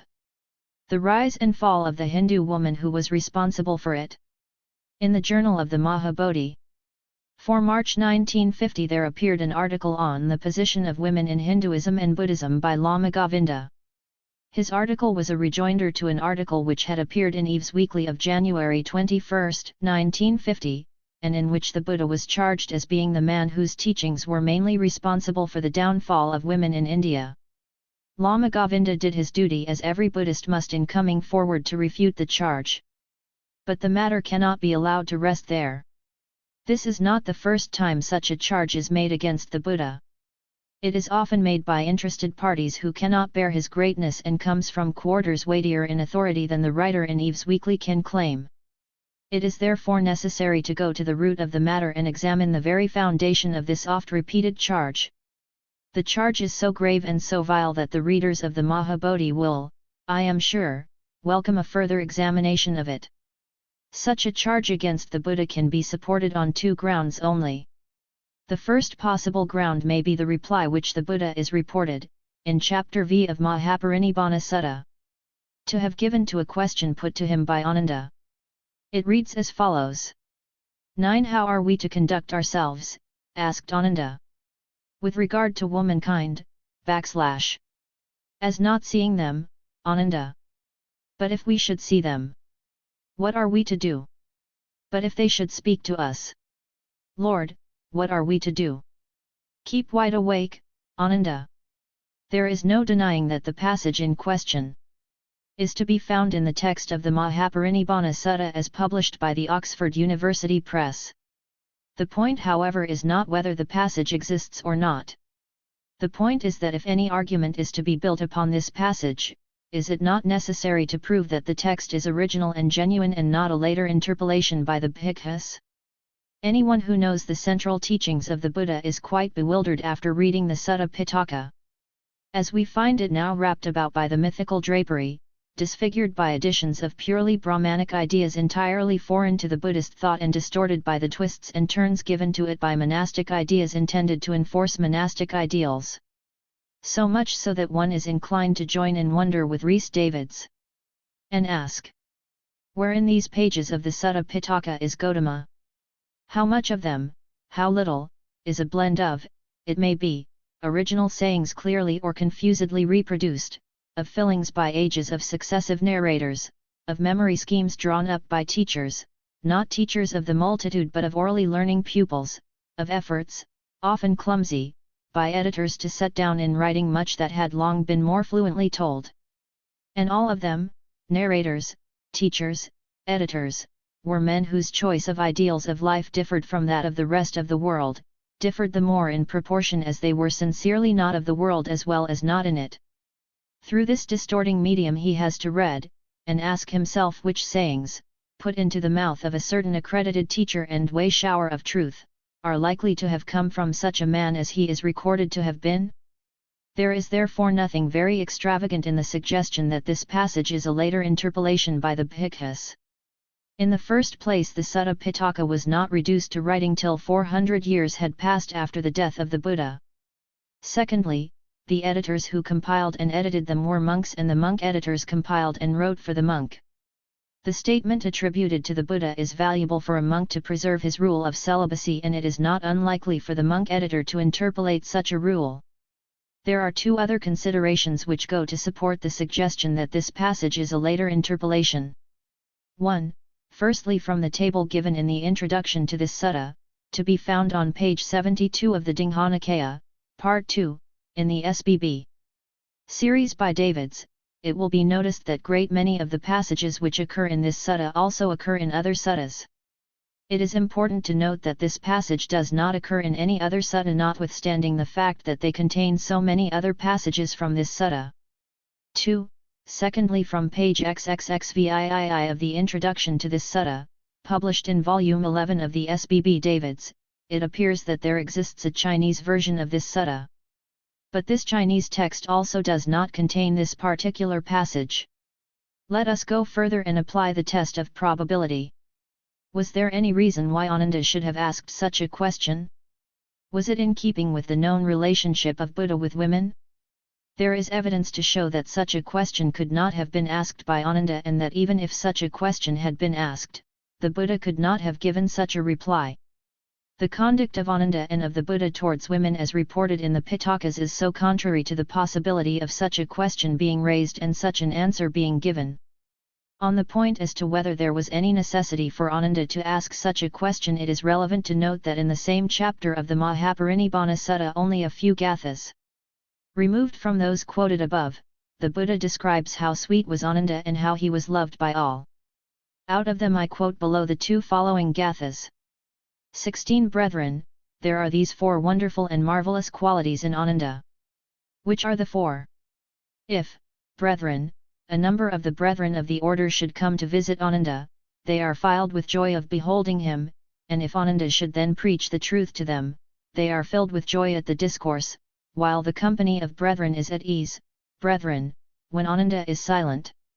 If, brethren, a number of the sisters of the order, or of devout men, or of devout women, should behold him, and if Ananda should then preach the truth to them, they are filled with joy at the discourse, while the company of sisters is ill at ease, brethren, when Ananda is silent. From this it is clear that it was usual for Ananda to meet women, not only sisters but devout women who were not members of the order. He used to see them, meet them, and talk to them. Why then should Ananda have asked such a question? The Buddha knew that the women used to meet Ananda. He raised no objection before. Why should he have thought of interdicting and forbidding all contact with women? The whole passage is so unnatural that it must be regarded as a later monastic interpolation. There is another instance in the life of Ananda which stands in stark contrast with the passage in the Mahaparinibbana Sutta. As is well known, in the first Sanjiti council, 5 complaints were made against Ananda. They were: 1. that he failed to ask which part of the Vinaya were in the opinion of the Buddha the lesser parts for which he gave authority to the Sangha to alter and amend. 2. That he stepped on the robe of the Lord during retreat when sewing it. 3. That he caused the body of the departed Lord to be saluted first by women so that it was soiled by their tears. 4. That he did not ask the Lord to live for a cycle, and 5. That he was principally instrumental in getting women admitted to the Sangha. To all these charges Ananda pleaded guilty. Whether he should have pleaded guilty or not is another matter. What is of interest is the third charge. For it has great relevance to the issue in question. Why did Ananda allow women to touch the body of the Master if the advice given by him as mentioned in the Mahaparinibbana Sutta is true as a fact? Would he so flagrantly and knowingly disobey the advice given by the Buddha a few minutes before? The answer must be in the negative. What follows from this negative answer? What follows is that the Buddha had not given such an advice as is alleged against him.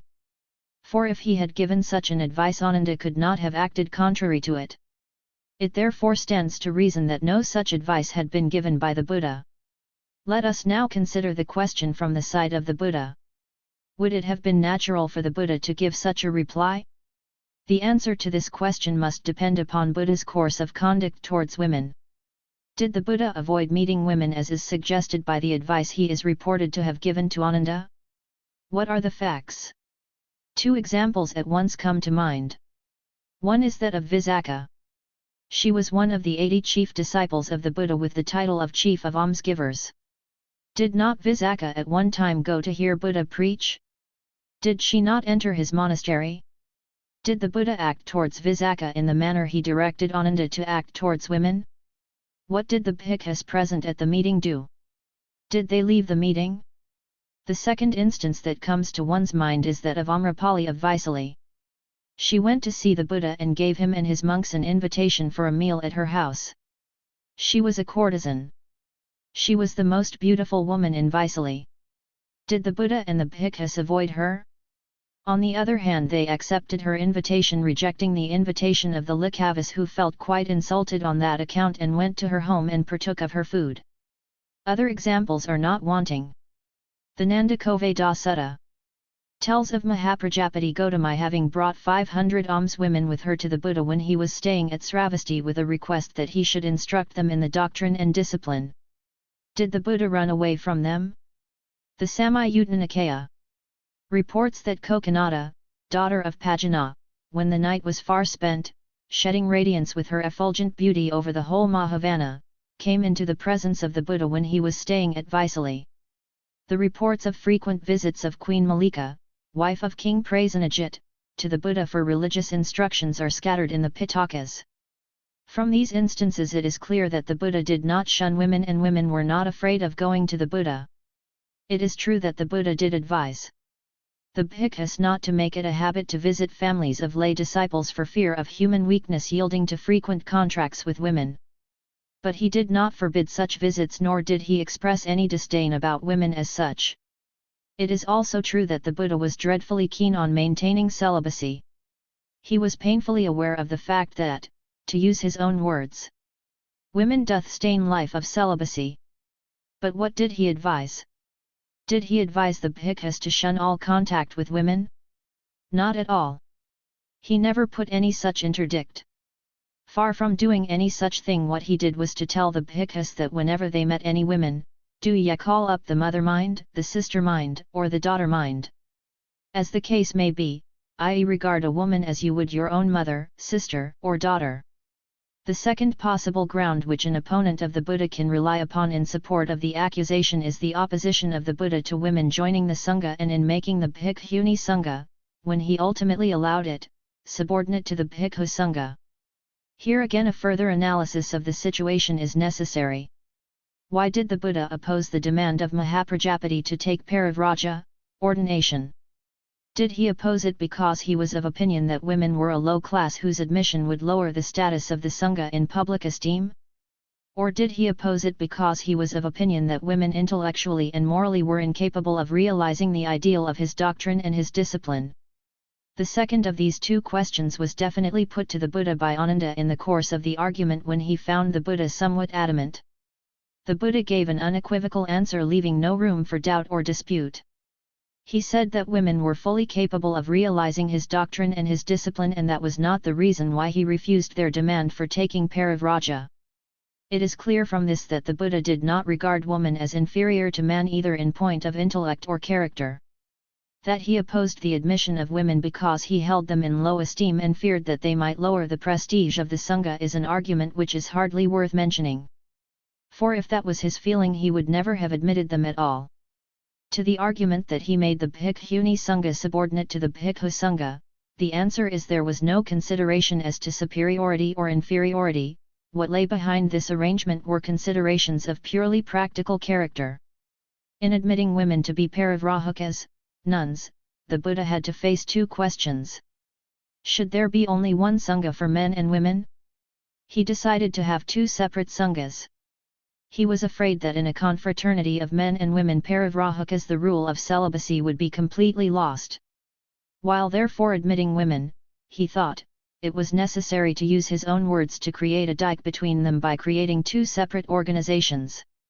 Having decided to create two separate organizations, he was faced with another question. If there are to be two separate Sanghas, one for men and one for women, were they to be quite independent and separate organizations, or was there to be some sort of interrelation between the two? On the first issue no other decision was possible except that the women's Sangha should be separate from the men's Sangha. This was an inevitable consequence which followed from the rule of celibacy, which was binding on both. The Buddha knew what a great force the sex instinct is with man as well as woman.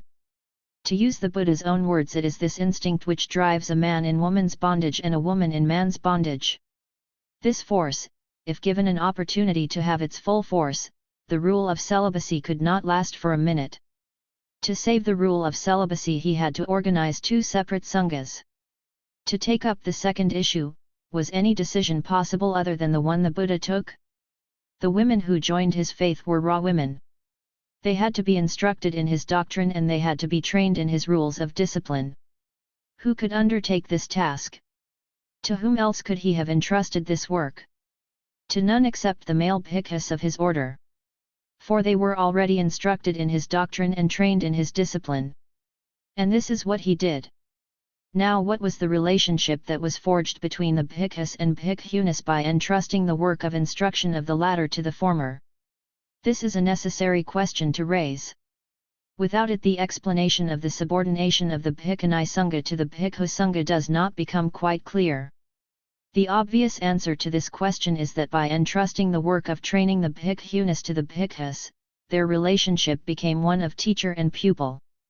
Now does not the relationship of teacher and pupil involve some authority for the teacher over the pupil and some submission or subordination on the part of the pupil to the teacher? What more did the Buddha do? In this connection it is useful to compare the relationship between monasteries and nunneries in the Christian Church. Are not the nunneries subordinate to the monasteries? Of course they are. Can anybody therefore say that Christianity treats women as inferior to men? Why then should a different interpretation be put upon the arrangement made by the Buddha for regulating the relations between the bhikkhus and bhikkhunis? So far as the Sutta Pitaka is concerned, there is absolutely no ground for the charge that the Buddha had a prejudice against women and was forever exhorting men to beware of them. 2. Let us pass from particular instances to the general attitude of the Buddha towards women in general. Did the Buddha hold women in low esteem? I am sure that whoever read references to women by the Buddha which occur in the sacred literature of the Buddhists will be convinced that far from doing anything which would have the effect of degrading the woman, the Buddha all along tried to ennoble the woman and to elevate her. Let me give a few illustrations in support of this view. The birth of a daughter has been from ancient past regarded as a calamity by the people of India generally. Did the Buddha share this sentiment? His attitude towards this question was quite the contrary to the traditional view, as is illustrated by his advice to King Prasenajit. Once King Prasenajit was visiting the Buddha at Sravasti in Jita's garden. A messenger from the royal palace came and informed him that his wife Queen Malika had given birth to a daughter. On hearing this news, the king went off his color and looked sad and dejected.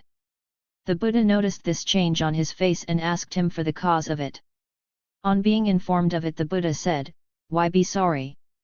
A woman child, O Lord of men, may prove even a better offspring than a male. For she may grow up wise and virtuous. The boy that she may bear may do great deeds and rule great realms. In answer to a question as to why some families rise and others decay, the Buddha is reported to have told the bhikkhus that whatsoever families, monks, having attained greatness of possessions, fail to last long, because they seek not for what is lost, they repair not the decayed, they eat and drink to excess, they put in authority a woman or a man that is immoral. Whatsoever families fail to last long, all of them do so because of these four reasons or one or other of them.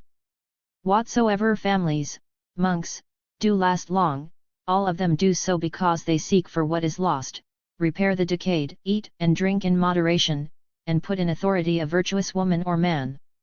Whatsoever families do last long, all of them do so because of these four reasons or one or other of them. In describing to the bhikkhus what happens when a monarch who rolls the wheel, i.e. who is destined to be a Chakravarti, world monarch, appears in the world, the Buddha is reported to have told the monks that, whenever such a monarch appears there is the appearance of the seven treasures, the treasure of the wheel, the elephant, the horse, the jewel, the woman, the house father, and the treasure of the heir apparent. On another occasion the Buddha, speaking of the value of a woman to the world, said, "Woman is the commodity supreme because, as the commentator adds, she is of indispensable utility, or because through her bodhisattvas and world rulers take birth."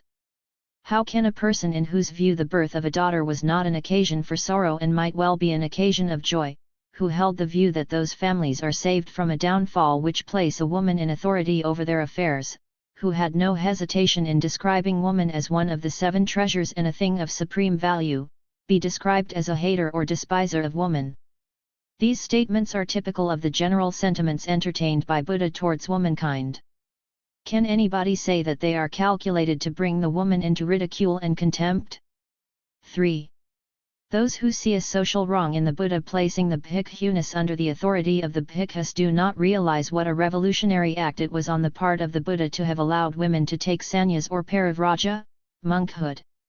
Under the Brahmanic theory woman had already been denied the right to acquire knowledge. When the question of sannyas came they did to the Indian woman another wrong. As a matter of history sannyas was not an ideal of the Brahmins who worshipped the Vedas and who, for a long time, refused to recognize the Upanishads as sacred literature. Sannyas was to realize the Upanishad doctrine that the Atman is Brahma. The Brahmins were dead opposed to the life of sannyas. Ultimately they yielded but subject to certain conditions. One of the conditions was that women, and Shudras, were not to be eligible for sannyas.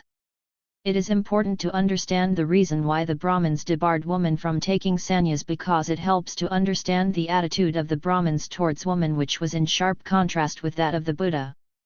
The reason is stated by Manu. It reads as follows. 9.18. Women have no right to study the Vedas. That is why their sanskars, rites, are performed without Veda mantras. Women have no knowledge of religion because they have no right to know the Vedas. The uttering of the Veda mantras is useful for removing sin. As women cannot utter the Veda mantras they are as untruth is. Although Manu was later than the Buddha, he has enunciated the old view propounded in the older Dharma Sutras. This view of the woman was both an insult and an injury to the woman of India. It was an injury because without any justification she was denied the right to acquire knowledge which is the birthright of every human being.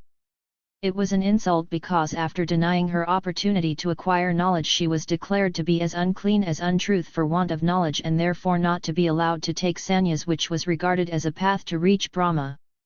Not only was she denied the right to realize her spiritual potentiality she was declared to be barren of any spiritual potentiality by the Brahmins. This is a cruel deal with woman. It has no parallel. As Professor Max Muller has said, however far the human may be from the divine, nothing on earth is nearer to God than man, nothing on earth more godlike than man. If this is true of man, why is this not true of woman? The Brahmins had no answer. By admitting women to the life of Parivrahaka, the Buddha, at one stroke, removed both these wrongs. He gave them the right to knowledge and the right to realize their spiritual potentialities along with man. It was both a revolution and liberation of women in India.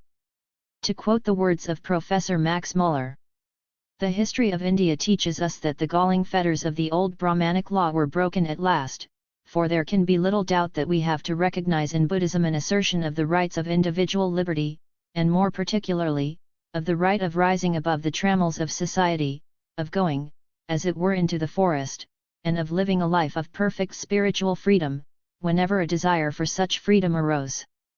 This freedom which the Buddha gave to the women of India is in fact of far greater importance and outweighs whatever stigma which is said to be involved in the subordination of the bhikkhunis to the bhikkhu sangha. This was not an empty freedom. It was freedom which they keenly enjoyed and sang about.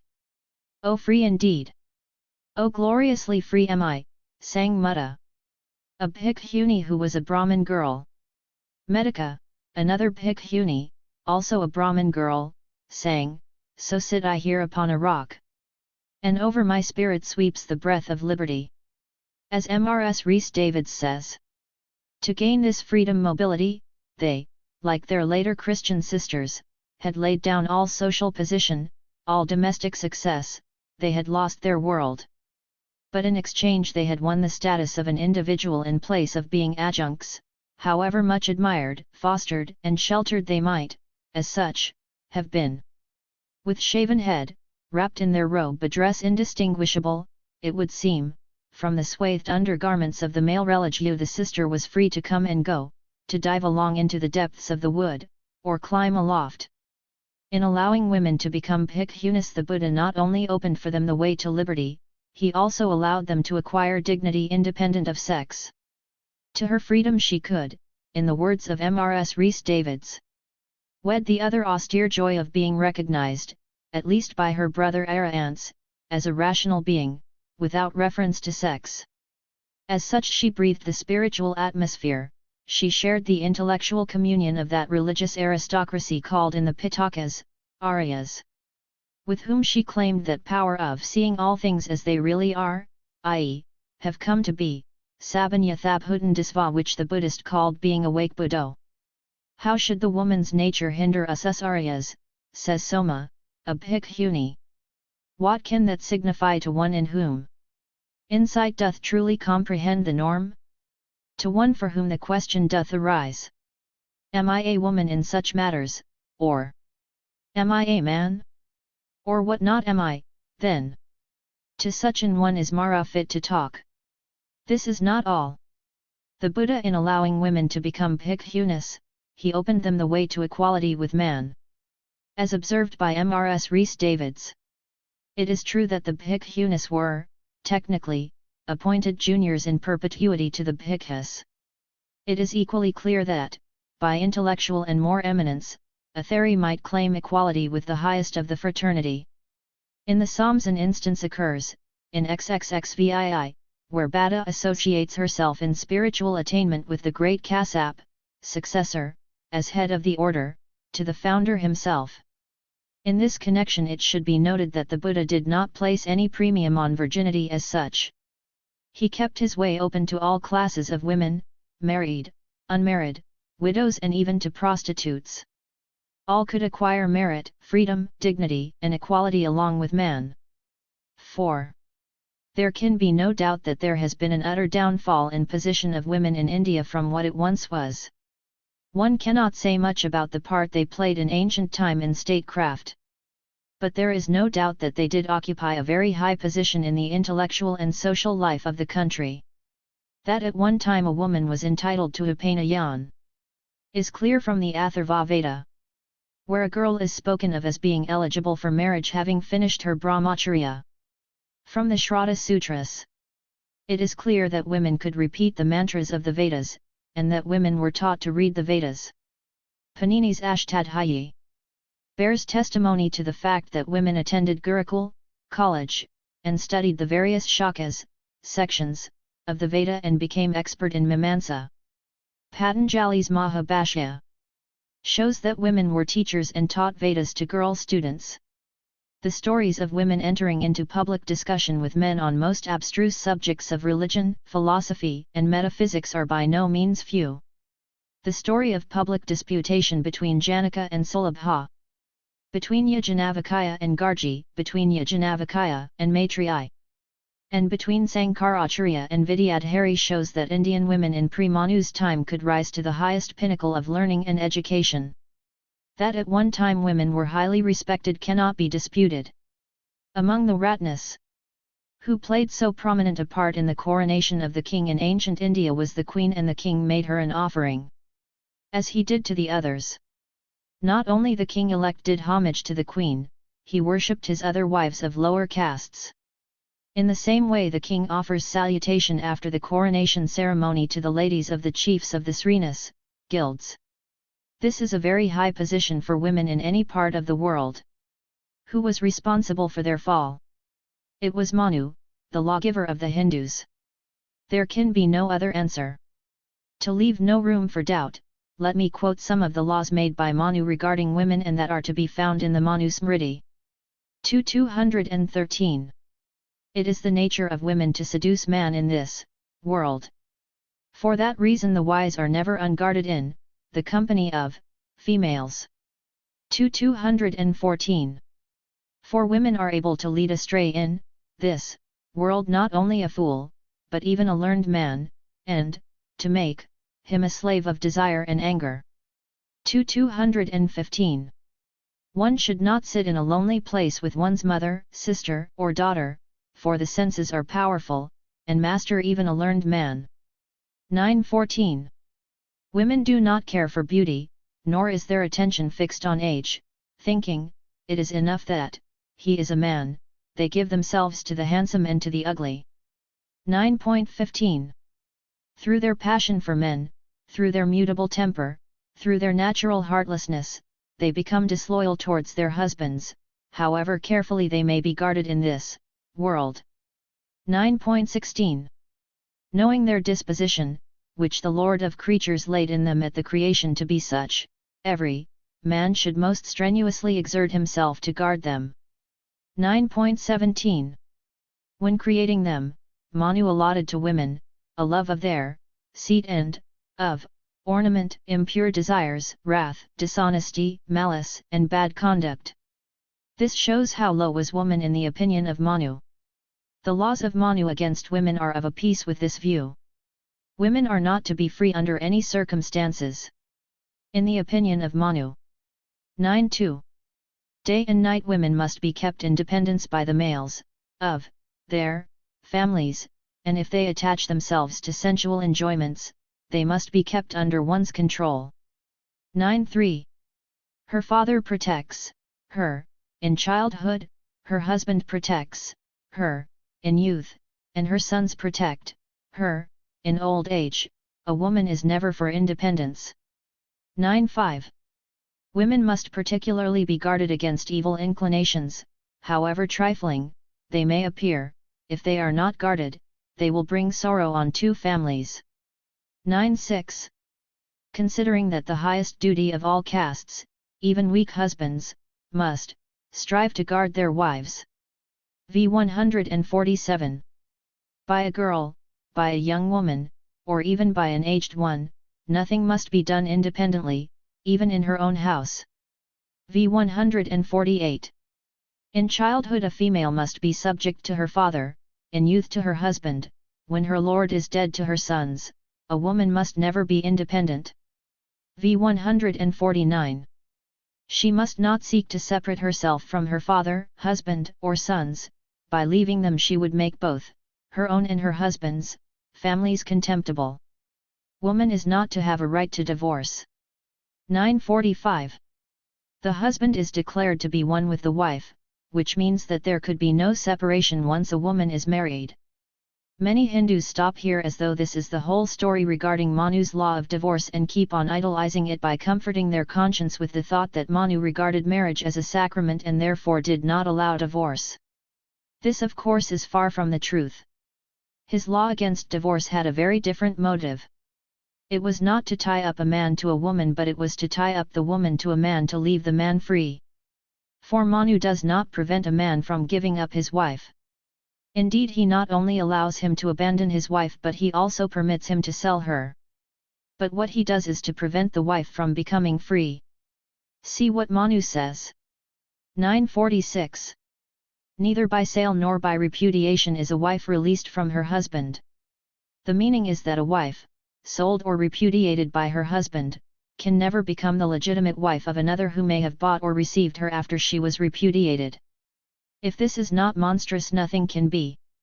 But Manu was not worried by considerations of justice or injustice in framing his law. He wanted to deprive women of the freedom they had under the Buddhistic regime. Manu was outraged by her license, and in putting a stop to it he deprived her of her liberty. A wife was reduced by Manu to a level of a slave in the matter of property. 9416. A wife, a son, and a slave, these three are declared to have no property. The wealth which they earn is acquired for him to whom they belong. When she becomes a widow, Manu allows her maintenance, if her husband was joint, and a widow's estate in the property of her husband, if he was separate from his family. But Manu never allows her to have any domination over property. A woman under the laws of Manu is subject to corporal punishment, and Manu allows the husband the right to beat his wife. 8299.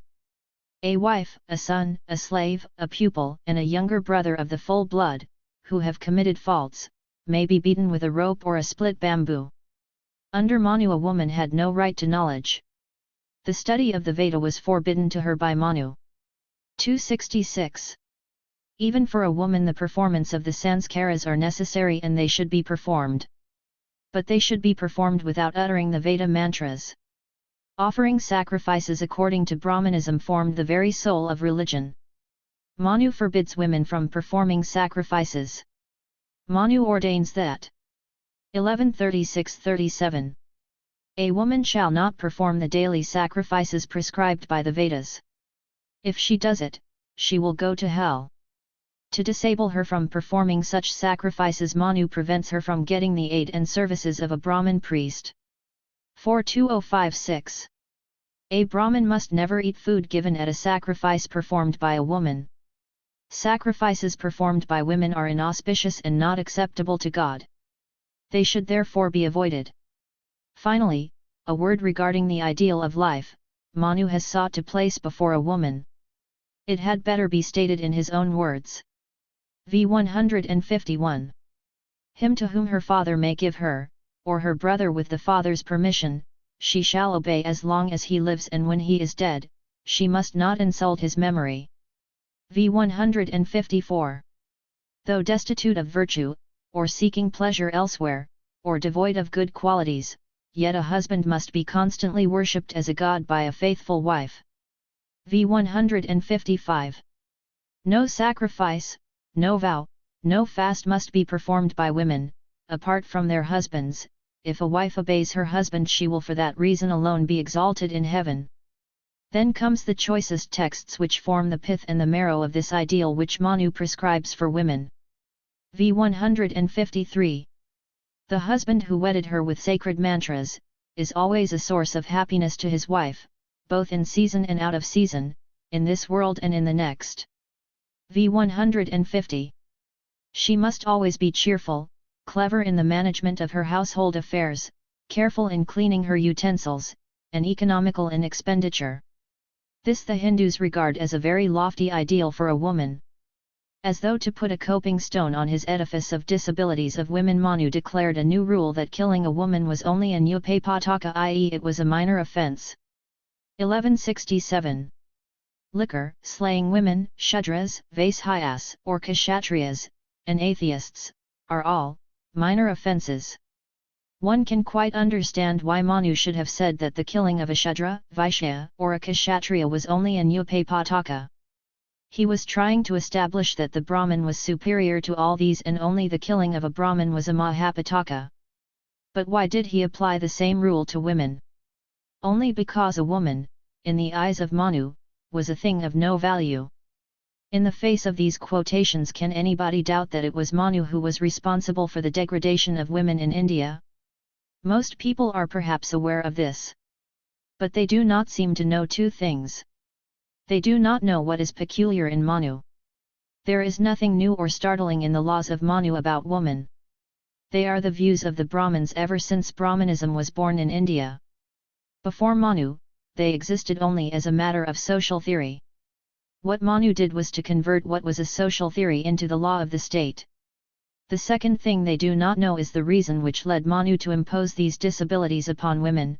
Shudras and women were the two chief sections of Aryan society which were flocking to join the religion of the Buddha and thereby undermining the foundation of the Brahmanic religion. Manu wanted to stem the tide of women flowing in the direction of Buddhism. It is for this that Manu imposed these disabilities upon women and crippled them permanently. Those who doubt this might well consider the following injunctions contained in the Manu Smriti. V88. Funeral rites and obsequies which are performed on the death of a person shall be withdrawn, i.e. shall not be performed, from those who are born out of intermixture, from those who are addicted to asceticism and from those who have ended their lives by committing suicide. V89. They shall also be withdrawn from women who have joined a heretic sect, who behave too freely, who have injured a child in their womb, or have killed their husband, and those who drink wine. This injunctions is among others aimed at 1. Those who are addicted to asceticism and 2. Women who have joined a heretic sect. In this injunction asceticism refers to paravrahukas, i.e. those who have abandoned their homes and taken to sannyas, and, in referring to a heretic sect, there is no doubt that Manu has in mind the Buddhist religion. It is therefore clear that when Manu declares that no funeral rites and obsequies shall be performed for an ascetic, a woman who has joined a heretic sect, what Manu does is to prohibit the performance of funeral rites and obsequies of a member of a family, whether male or female, who has joined the Buddha's religion. In other words, he wants them to be treated as though they were disaffiliated and no longer belonged to the family. Manu was the greatest opponent of the Buddhist religion. This is the secret of the many inequities which he heaped upon women. For they knew that if the home is to be protected against the invasion of Buddhism, it is the woman who must be put under restraint. And he did it. All responsibility for the decline and fall of woman in India must be fastened upon Manu and not upon the Buddha. In the compass of a few pages I have endeavoured to offer an explanation as to who was the author of their fall and why he brought it about. I hope that the unprejudiced and the impartial will realize that it was not the Buddha who can be held responsible for the tragedy. If anything, the Buddha endeavoured to ennoble the woman, to raise her to the level of man. Section 2 The Madness of Manu, unpacking the riddle of graded violence against women. This section looks at selections from Riddles in Hinduism, Ambedkar's unpublished radical text, which when published in 1987 by the government of Maharashtra triggered riots, protests, a withdrawal and a reissue. The perceived primary offender in Ambedkar's text was its appendix entitled The Riddle of Rama and Krishna, which now circulates widely as a booklet within Ambedkarite counterpublics. Referring to the contents of the unpublished texts, the committee appointed by the government of Maharashtra to edit the volumes of Ambedkar's speeches and writings notes that although Ambedkar had proposed 24 riddles, one chapter unlisted in the contents entitled The Riddle of Rama and Krishna was discovered at a later date. Subsequently included as an appendix to Riddles in Hinduism, it sparked controversy and was burnt publicly in 1988 at a Maratha Mahamandal meeting held in Amravati. The state government withdrew the book when the Shiv Sena rioted in Bombay for the chapter's removal. This was followed by thousands of Dalits staging protest marches across Maharashtra, which led to the chapter's reinstatement. A footnote on the first page of the BAWS edition of The Riddle of Rama and Krishna even clarified that the government did not concur with views expressed in this chapter. In a move to ensure circulation, Ambedkarite publishing houses like Shugawa Prakashan in Pune quickly published Marathi translations of The Riddle of Rama and Krishna that included selective commentaries. The riddles, as it came to be known, sparked off debates in Marathi newspapers and political journals. For instance, in the pages of the journal Satyashodhak Marxadi, the truth-seeking Marxist, Sharad Patil argued for the debate to transcend bhakti towards Rama, Krishna, and Ambedkar and to move towards a historical analysis of Rama and Krishna. Before turning to the riddles, let us first explore three riddles pertaining to what Ambedkar terms the madness of Manu.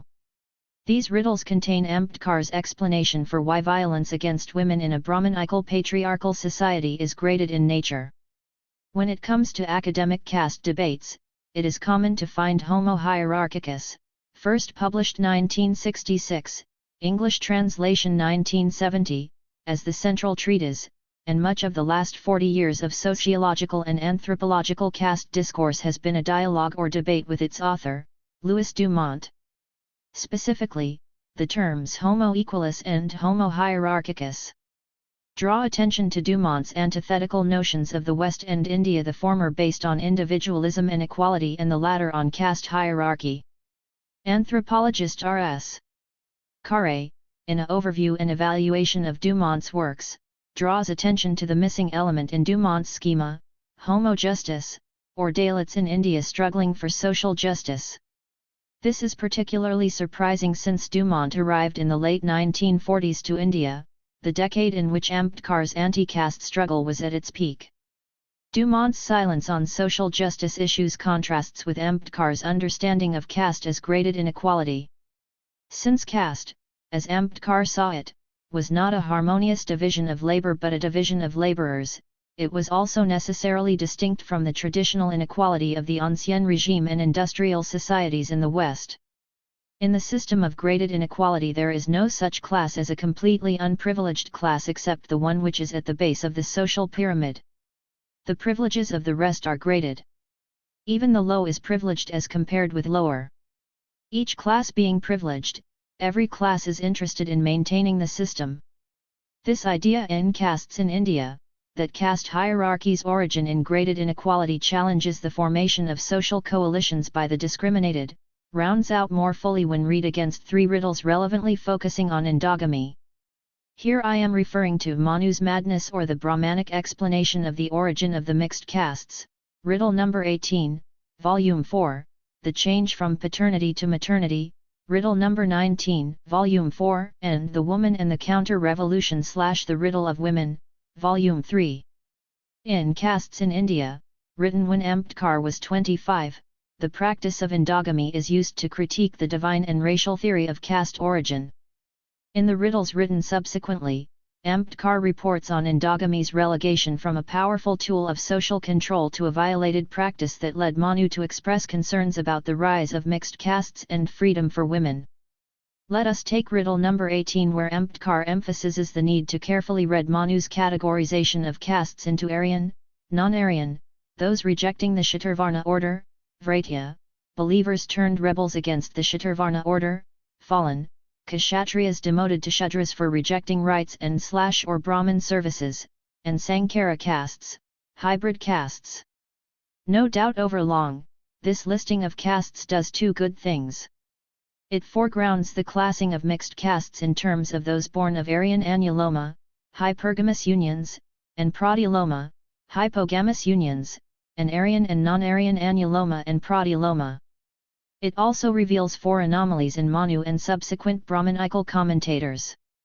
Highlights include additions by Manu's successors to the list of mixed castes, numerical discrepancies, and major lacunae in Manu's enlisting of Sankara castes, listing of certain bastard castes unheard of before Manu, and disagreement on the origin of mixed castes among Brahmanical lawgivers. In this last case, whereas Manu saw the conjugation of Brahmin father and Vaishya mother as Ambashta, in Sudha it was Kumhakar.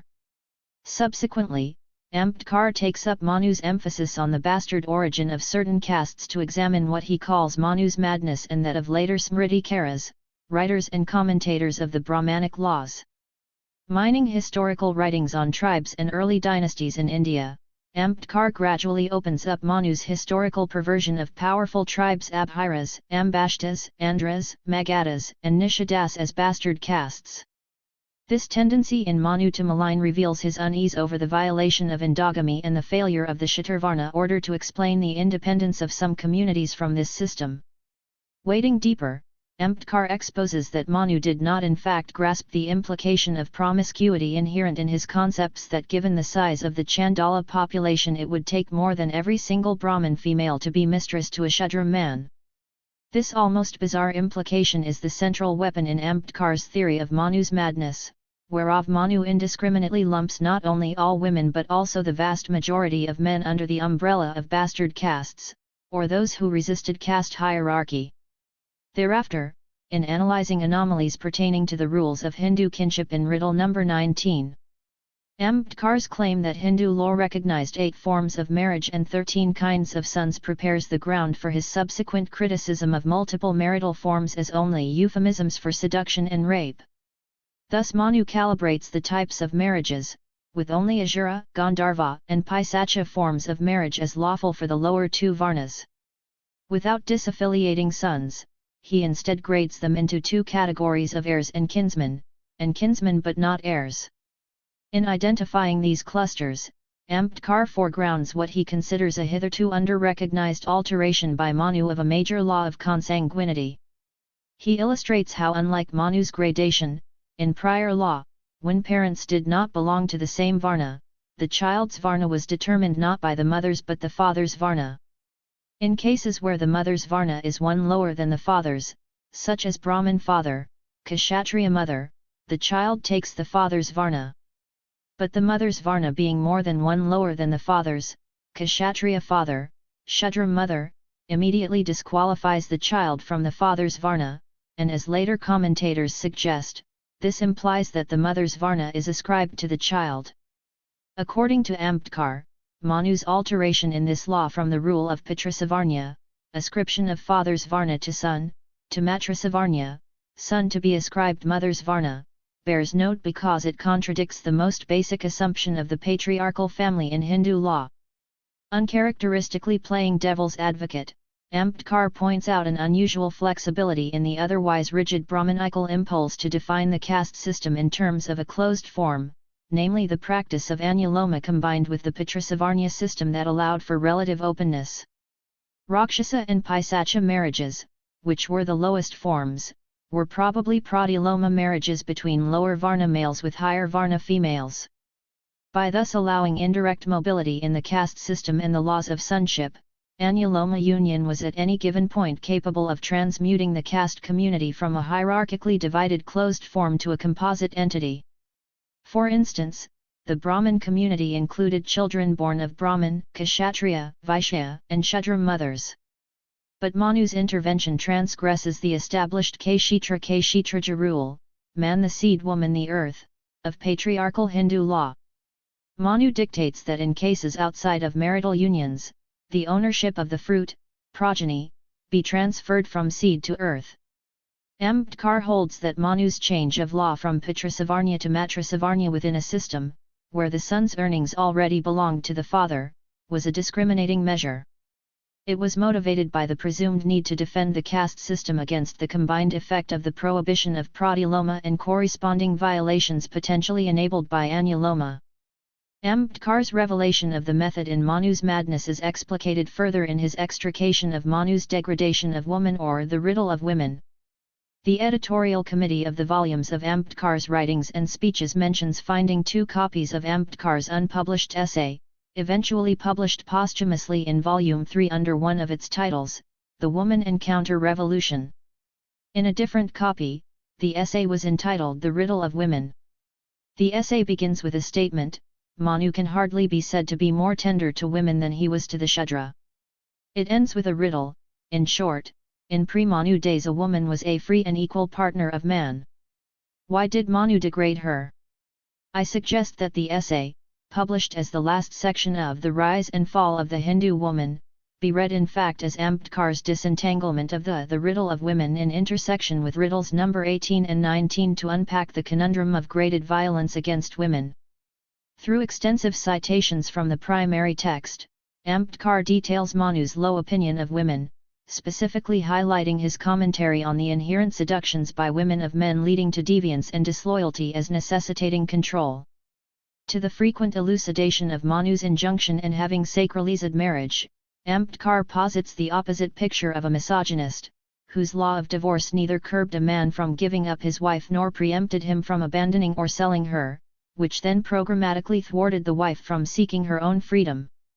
Ambedkar argues that it was precisely because the defining moral politics was skewed that justice and injustice were irrelevant for Manu. Apparently, for him, it was in the woman's willingness to marry the Shudra that the system of gradation had been destroyed. The law's various machinations, which were aimed at depleting the freedom women had enjoyed during the Buddhist period, thus reduced a wife to the level of slave in matters of property and forbade her Vedic study and membership of heretic sects. In conclusion, Ambedkar outlines the ideal of the life Manu set forth for women, in which she would worship her husband despite all his flaws. Ostensibly an attack, Ambedkar's condemnation of Manu's laws for Hindu women is actually a studied comparison with a pre-Manu Hindu order. To do this, he draws heavily from Kautilya's Artha Shastra, highlighting the prospects for women to engage in intellectual debate with men, their role in royal coronations, the record of post-puberty marriages and the ideal of monogamy, the opportunity for divorce, the absence of a ban on widow remarriage, the provision of a wife's endowment and maintenance, and even the possibility of suing a husband for assault and defamation. In delineating the model in Manu's law by which marriage, kinship, and the degradation of women link structurally in reproducing graded inequality in society, Ambedkar's primary mode is interrogatory. Specifically, he asks three interrelated questions, to wit. 1. Why did Manu say that some castes were bastard castes / of mixed origin when as a matter of fact they were independent in their existence? 2. Why did Manu, going against the basic assumption of patriarchal society, change the law from Pitrasavarnya to Matrisavarnya? 3. Why did he degrade women? In responding to these questions, Ambedkar demonstrates the panic among Smritikaras, such as Yajnavalkya and Sudha, over tribes that rebelled against the Brahmanical order and over the sexuality of women through the anomalies in the listing of castes and the extolling of Pativrata dharma. For him, the strength of Manu's approach lies in generating moral anxiety over women's sexuality and bastardization of groups that resisted caste hierarchy. Ambedkar's foregrounding of Manu's denouncement of Pradiloma, and his injunction of combining Anuloma with rule of Matrisavarnya in an otherwise patriarchal society, serve to reveal the differential rules of mating and lineage for men and women of different castes. Ambedkar thus emphasizes the design of a grid of differential rules of mating and lineage as a means of reproducing caste and gender distinctions. These rules operate such that stringent control over sexuality becomes the reserve of the men of privileged castes, while simultaneously carving spaces for their enforced cohabitation with women of the subordinated castes. It would be a blindness of insight to not locate Ambedkar's rereadings of graded castes, patriarchy, and cross-linkages among those feminist classics that constitute the building blocks defining Brahmanical patriarchy. It helps to keep in mind that Ambedkar intended to further explicate the linkages, as is apparent in two instances. In Annihilation of Caste, for instance, he presents intermarriage as the only real remedy to abolish caste. Later, in his note in the preface to the third edition, he expresses his intention to integrate arguments made in his 1917 essay Castes in India with Annihilation of Caste. In this preface, critiquing the reformers' preoccupation with interdining as a means of ending untouchability, he declares, to agitate for and to organize intercaste dinners and intercaste marriages is like forced feeding brought about by artificial means. Make every man and woman free from the thraldom of the Shastras, cleanse their minds of the pernicious notions founded on the Shastras, and he or she will interdine and intermarry, without your telling him or her to do so. Graded violence and the Devadasi system. Ambedkar's speech in 1936 to Vadyas, Devadasi, Jogdanas and Arides in Kamatipura, the sex workers' district of Bombay, is a significant instance of modern feminist ideals being publicly articulated within a historically subordinated community of women. As such, like other writings and speeches by Ambedkar on the freedom of women, this too might be fruitfully contextualized within the larger framework of riddles number 18 and 19 and his gendered model of revolution and counter-revolution. This speech has often been seen as problematic by those who see Ambedkar as taking up a moralistic position in making an appeal to the Devadasis, Muralis, and Jogdanas to give up their disgraceful profession. Reported in Times of India, June 17, 1936, following the mass conversion move inaugurated at Yala, Ambedkar is quoted thus: "But I insist that if you want to be with the rest of us, you must give up your disgraceful life. The Mahar women of Kamatipura are a shame to the community. There are only two ways open to you, either you remain where you are and continue to be despised and shunned, or you give up your disgraceful profession and come with us. You will ask me how to make your living. I am not going to tell you that. There are hundreds of ways of doing it. But I insist that you give up this degraded life. You marry and settle down to normal domestic life as women of other classes do, and do not live under conditions which inevitably drag you into prostitution. Some critics have panned Ambedkar's denigration of women working as prostitutes, bringing shame to the Mahar community, in that placing the onus of community honor on how women deploy their sexuality is yet another way of curbing women's freedom. It helps to mark that Ambedkar's appeal went out to Devadasis, Muralis and Jogdinas, women who lived less than ideal lives in a more than imperfect milieu. Here were women first initiated into religious consecration only to endorse sexual permissiveness, and their subsequent entry into prostitution. Their entry into a life of sex work is dictated by their birth into specific untouchable communities that are expected to provide sexual favors to caste Hindu men, and not by choice. Women from these untouchable communities constituted a sizable number of workers in areas such as Kamatipura, Bombay. Secondly, because this speech comes close on the heels of Ambedkar's call at Ila in 1935, where he had called for an introspection in the Dalit community over relinquishing Hinduism, saying it was his misfortune to be born a Hindu but he would not die a Hindu. It must be situated within his overall call to reject Brahmanical Hinduism and form a new political community. So the options he presents to the women at Kamatipura are actually between enduring degradation and refusing long-term humiliation enforced by the Hindu Brahmanic order. Thirdly, Ambedkar's appeal must be understood within the context of his indifferent position towards nationalist politics. The 1930s witnessed massive changes in family structure, specifically in the boundaries of public and private, moral and immoral, and respectable and dishonorable behavior. Among the privileged castes, nationalist reform and abolition seeking respectability for the native woman defined the prostitute in terms of the other. In colonial Bombay, reformist groups included social workers and organizations, but both these groups and the nationalist understanding were silent on the a priori position of caste in privileged caste male appropriation of the female sexual labor of subordinated castes. In contrast, in Tamil society, the self-respect movement's positions on the Devadasi question that were distinct from the nationalist position assumed significance, as did Ambedkar's structuralist vantage on the rise and persistence of the Devadasi system. Ambedkar explained the practice in terms of the linkages between caste and gender which structured Brahmanical society in ways that inevitably dragged some women of the untouchable castes into prostitution. Ambedkar's Kamatipura speech, especially his statement on women bringing shame to the Mahar community, in conjunction with riddles number 18 and 19, brings forth layers of meanings. It might, for instance, be read in the light of Ambedkar's take on Manu's particular instructions on differential rules of mating and lineage as a means to reproduce caste and gender distinctions. And it becomes an earnest demand to recognize the Devadasi practice as a tradition of enforced humiliation on women and the community at large.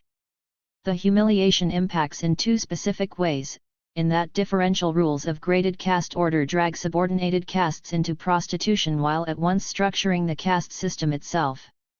Therefore Ambedkar's critique of the disgraceful profession rather than being a moral reproach is a clear and effective statement on how the graded character of sexual violence, unraveled in the riddles, is the very mode by which caste gains the legitimacy of a system.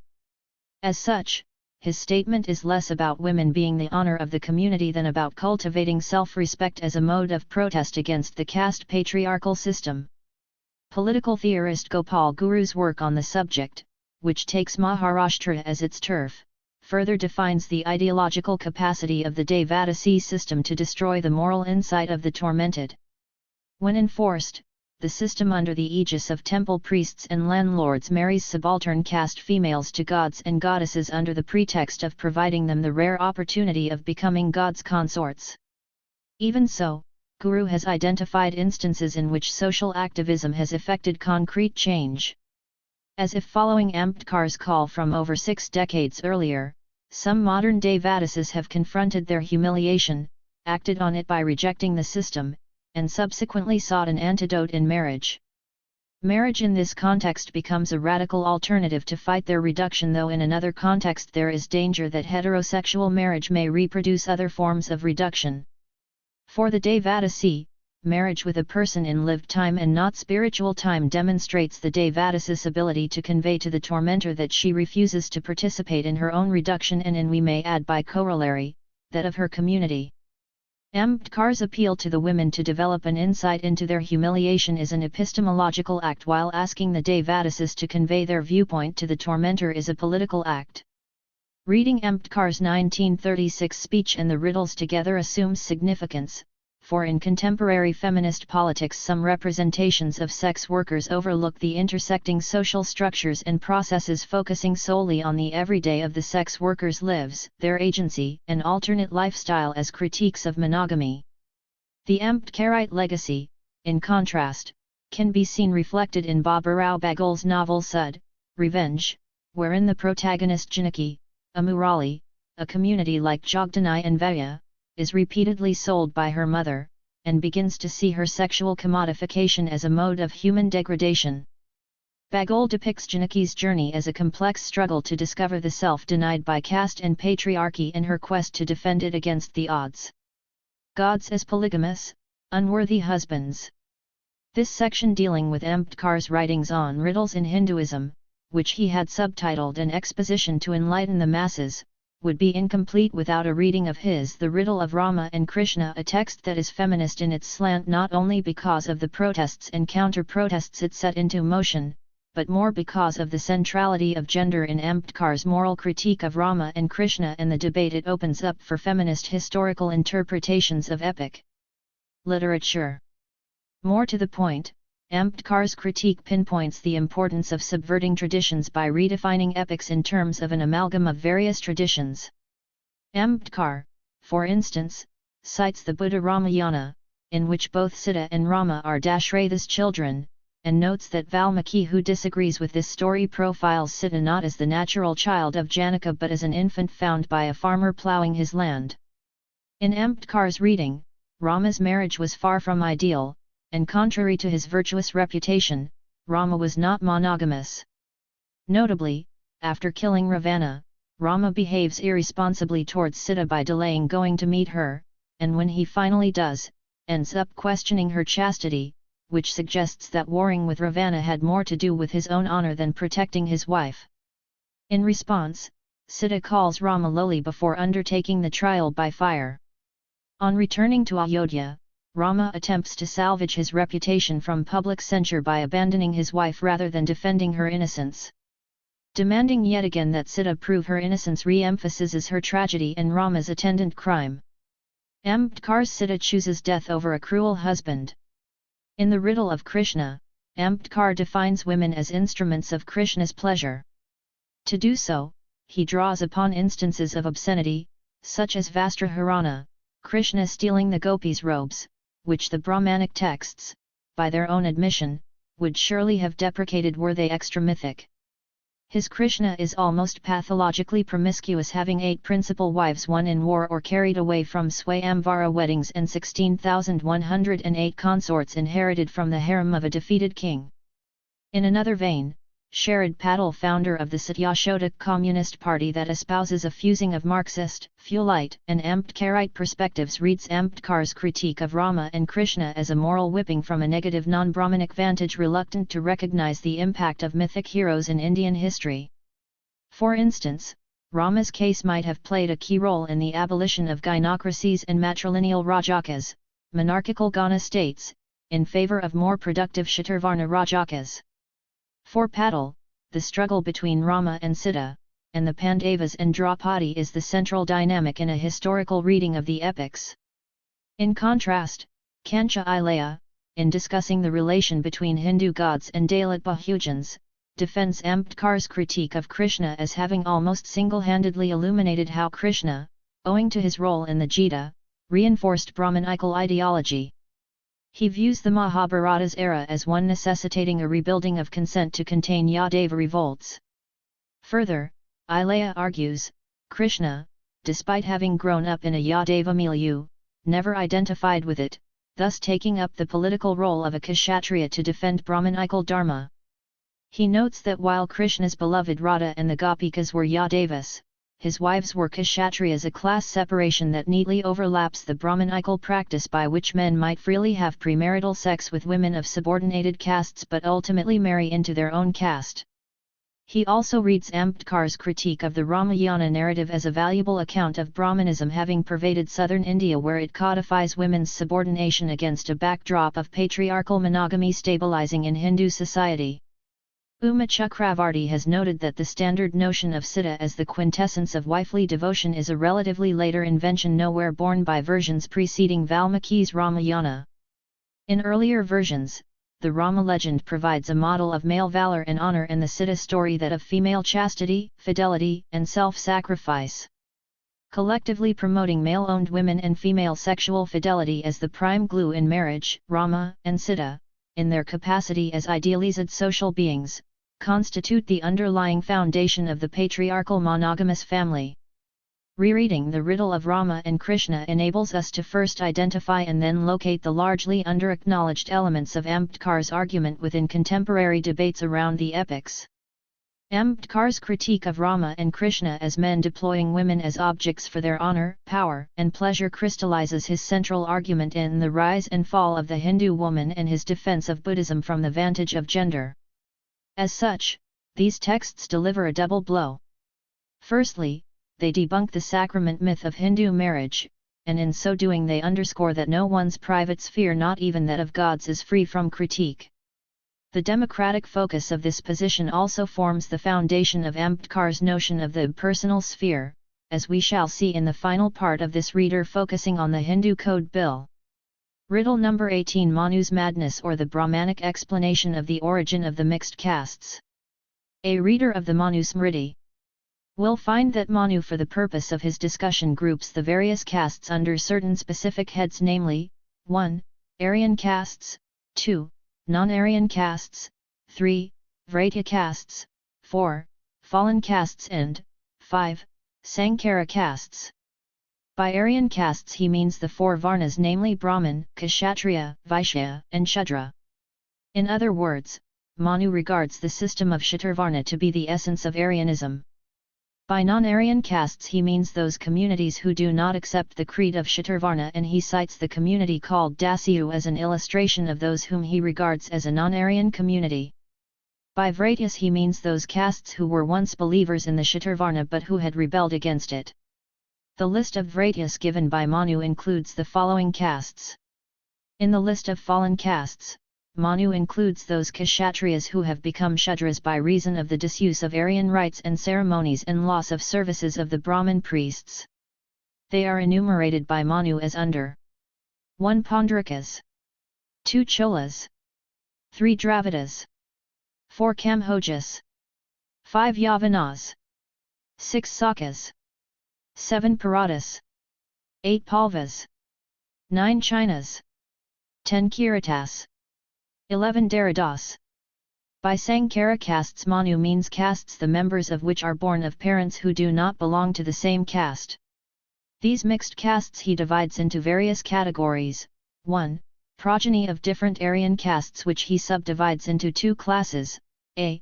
Anuloma and b. Pradiloma. 2. Progeny of Anuloma and Pradiloma castes, and 3. Progeny of non-Aryan and the Aryan Anuloma and Pradiloma castes. Those included by Manu under the head of mixed castes are shown below under different categories. Progeny of mixed Aryan castes. Progeny of Aryan castes with Anuloma Pradiloma castes. Progeny of mixed marriages between Anuloma and Pradiloma castes. To Manu's list of Sankara, mixed, castes, additions have been made by his successors. Among these are the authors of Ashana Smriti, Bodhayana Smriti, Vashishtha Smriti, Yajnavalkya Smriti, and the Sutta Samhita. Of these additions 4 have been made by the Ashana Smriti. They are noted below. The following 4 are added by the Bodhayana Smriti. The Vashishtha Smriti adds 1 to the list of Manu, namely. The Yajnavalkya Smriti adds 2 new castes to Manu's list of mixed castes. The additions made by the author of the Sutta Samhita are on a vast scale. They number 63 castes. Of the 5 categories of castes, it is easy to understand the explanation given by Manu as regards the first 4. But the same cannot be said in respect of his treatment of the 5th category, namely the Sankara, mixed, caste. There are various questions that begin to trouble the mind. In the first place, Manu's list of mixed castes is a perfunctory list. It is not an exhaustive list, stating all the possibilities of Sankara.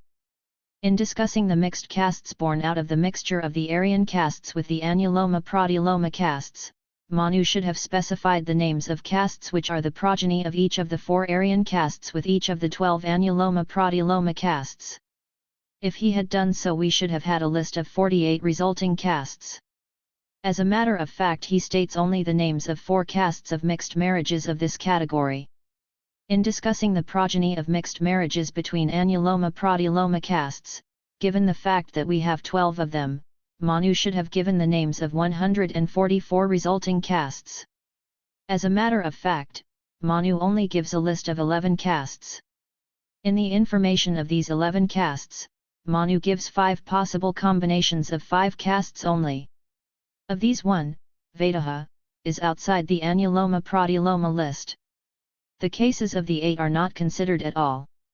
His account of the Sankara castes born out the non-Aryan and the Aryan castes is equally discrepant. We ought to have had first a list of castes resulting from a combination between the non-Aryans with each of the 4 Aryan castes. We have none of them. Assuming that there was only one non-Aryan caste Dasya, we ought to have had a list of 12 castes resulting from a conjugation of Dasyas with each of the Anuloma-Pratiloma castes. As a matter of fact, we have in Manu only one conjugation. In the discussion of this subject of mixed castes, Manu does not consider the conjugation between the Vraityas and the Aryan castes, the Vraityas and the Anuloma-Pratiloma castes, the Vraityas and the non-Aryan castes. Among these omissions by Manu there are some that are glaring as well as significant. Take the case of Sankara between Brahmins and Kshatriyas. He does not mention the caste born out of the Sankara between these two. Nor does he mention whether the Sankara caste begotten of these two was a Pratiloma or Anuloma. Why did Manu fail to deal with this question? Is it to be supposed that such a Sankara did not occur in his time? Or was he afraid to mention it? If so, of whom was he afraid? Some of the names of the mixed castes mentioned by Manu and the other Smritikaras appear to be quite fictitious. For some of the communities mentioned as being of bastard origin have never been heard of before Manu. Nor does anyone know what has happened to them since. They are today non-existent without leaving any trace behind. Caste is an insoluble substance, and once a caste is formed it maintains its separate existence, unless for any special reason it dies out. This can happen but to a few. Who are the Ayagava, Dhigvana, Yugra, Pukasa, Svapaka, Svapasha, Pandusapaka, Ahindaka, Bandika, Mata, Mahikar, Shalaka, Shundika, Shulaka, Yekaj, Kukanda, to mention only a few. Where are they? What has happened to them? Let us now proceed to compare Manu with the rest of the Smritikaras. Are they unanimous on the origin of the various mixed castes referred to by them? Far from it. Compare the following cases. If these different Smritikaras are dealing with facts about the origin and genesis of mixed castes mentioned above, how can such a wide difference of opinion exist among them? The conjugation of 2 castes can logically produce a third mixed caste. But how does the conjugation of the same 2 castes produce a number of different castes?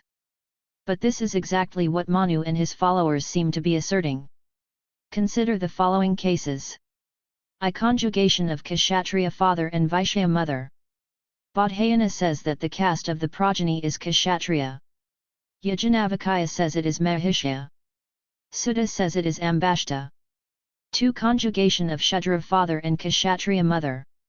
Manu says the progeny is Ksatri. Ashanaz says it is Pulaksa.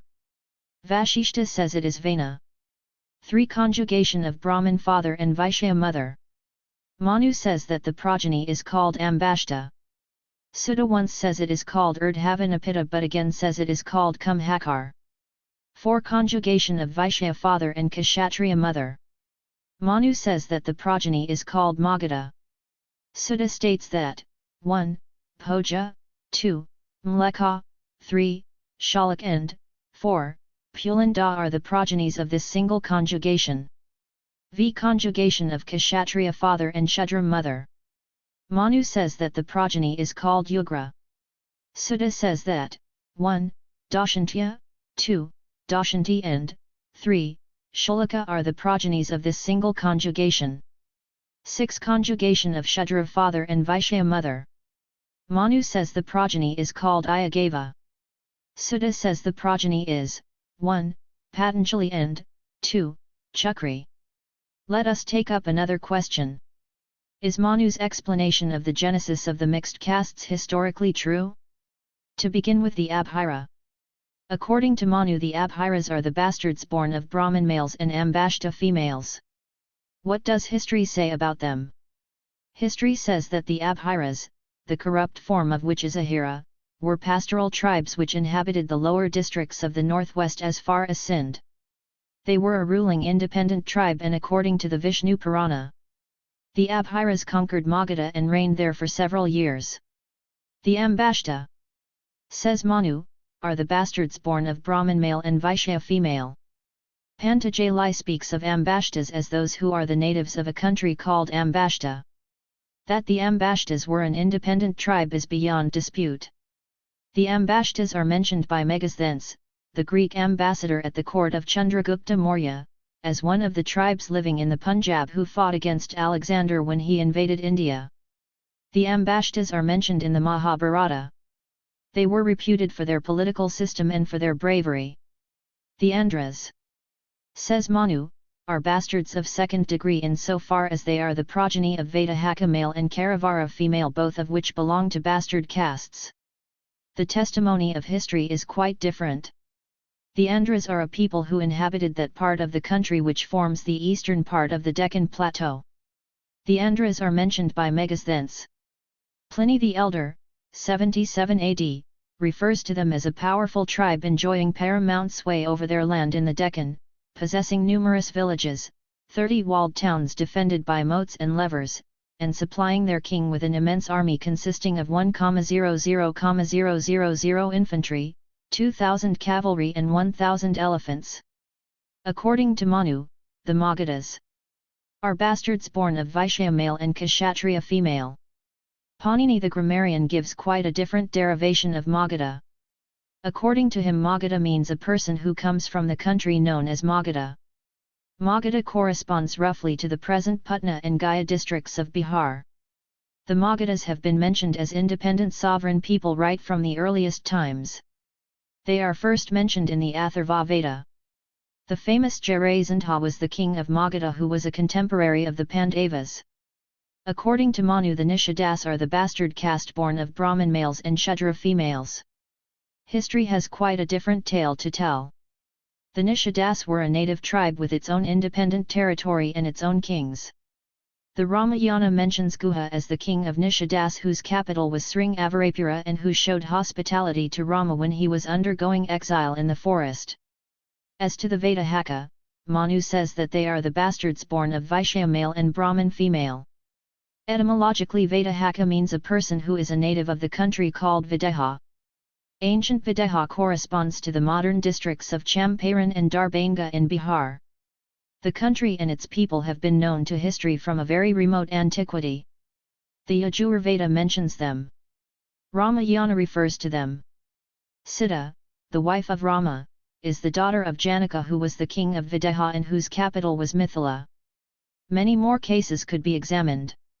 Those that have been are quite sufficient to show how Manu has perverted history and defamed the most respectable and powerful tribes into bastards.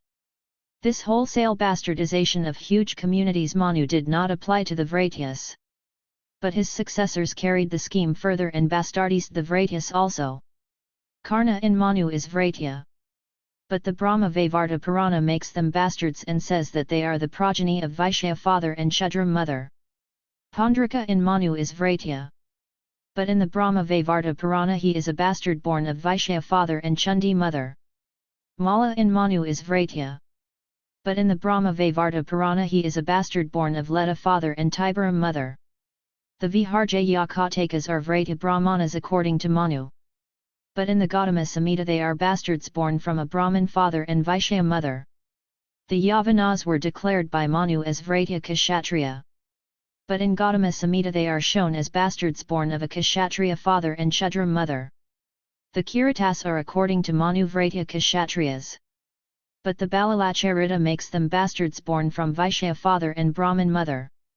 It is quite clear that some of the communities mentioned by Manu as being bastards in origin far from being bastards were independent in origin, and yet Manu and the rest of the Smritikaras call them bastards. Why this madness on their part? Is there a method in their madness? Having regard to all these considerations, it is a riddle why Manu at all raised the question of mixed castes and what he wanted to say about them. It is possible that Manu had realized that the Shaturvarna had failed and that the existence of a large number of castes which should neither be described as Brahmins, Kshatriyas, Vaishyas, and Shudras was the best proof of the breakdown of the Shaturvarna, and that he was therefore called upon to explain how these castes who were outside the Shaturvarna came into existence notwithstanding the rule of the Shaturvarnas. But did Manu realize how terrible is the explanation which he has given? What does his explanation amount to? What a reflection on the character of men and particularly of women. It is obvious that the unions of men and women must have been clandestine because they are prohibited by the rule of Shaturvarna. Such clandestine unions could take place only here and there. They could not have taken place on a wholesale scale. But unless one assumes a wholesale state of promiscuity, how can one justify the origin of the Chandalas or untouchables as given by Manu? The caste of Chandala is said by Manu to be the progeny of illegitimate intercourse between a Shudra male and a Brahmin female. Can this be true? It means that Brahmin women must have been very lax in their morality and must have had special sexual attraction for the Shudra. This is unbelievable. So vast is the Chandala population that even if every Brahmin female was a mistress of a Shudra, it could not account of the vast number of Chandalas in the country. Did Manu realize by propounding his theory of the origin of the mixed castes he was assigning an ignoble origin to a vast number of the people of this country, leading to their social and moral degradation? Why did he say that the castes were mixed in origin, when as a matter of fact they were independent in their existence? Riddle number 19. The change from paternity to maternity, what did the Brahmins wish to gain by it? Mr. Main, in his treatise on Hindu law, has pointed out some anomalous features of the rules of kinships. He says, no part of the Hindu law is more anomalous than that which governs the family relations. Not only does there appear to be a complete break of continuity between the ancient system and that which now prevails, but the different parts of the ancient system appear in this respect to be in direct conflict with each other. We find a law of inheritance, which assumes the possibility of tracing male ancestors in an unbroken pedigree extending to 14 generations, while coupled with it is a family law, in which several admitted forms of marriage are only euphemisms for seduction and rape, and in which 12 sorts of sons are recognized, the majority of whom have no blood relationship to their own father. The existence of this anomaly is a fact and will be quite clear to those who care to study the Hindu law of marriage and paternity. The Hindu law recognizes 8 different forms of marriage, namely, 1. Brahma, 2. Deva, 3. Arsha, 4. Prajapatya, 5. Asura, 6. Gandharva, 7. Rakshasa and 8. Paisacha. The Deva marriage consists of the giving of the daughter by father to the family priest attending a sacrifice at the time of the payment of the sacrificial fee and in lieu of it. Arsha marriage is characterized by the fact that the bridegroom has to pay a price for the bride to the father of the bride. Prajapatya form of marriage is marked by the application of a man for a girl to be his wife and the granting of the application by the father of the girl.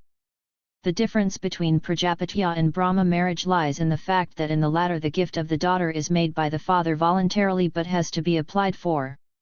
The 5th or the Asura form of marriage is that in which the bridegroom, having given as much wealth as he can afford to the father and paternal kinsmen, and to the girl herself, takes her as his wife.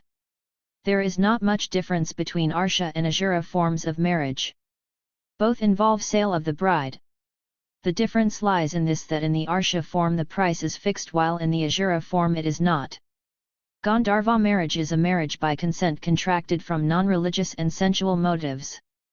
Marriage by seizure of a maiden by force from her house while she weeps and calls for assistance after her kinsmen and friends who have been slain in battle or wounded and their houses broken open, is the marriage styled Rakshasa.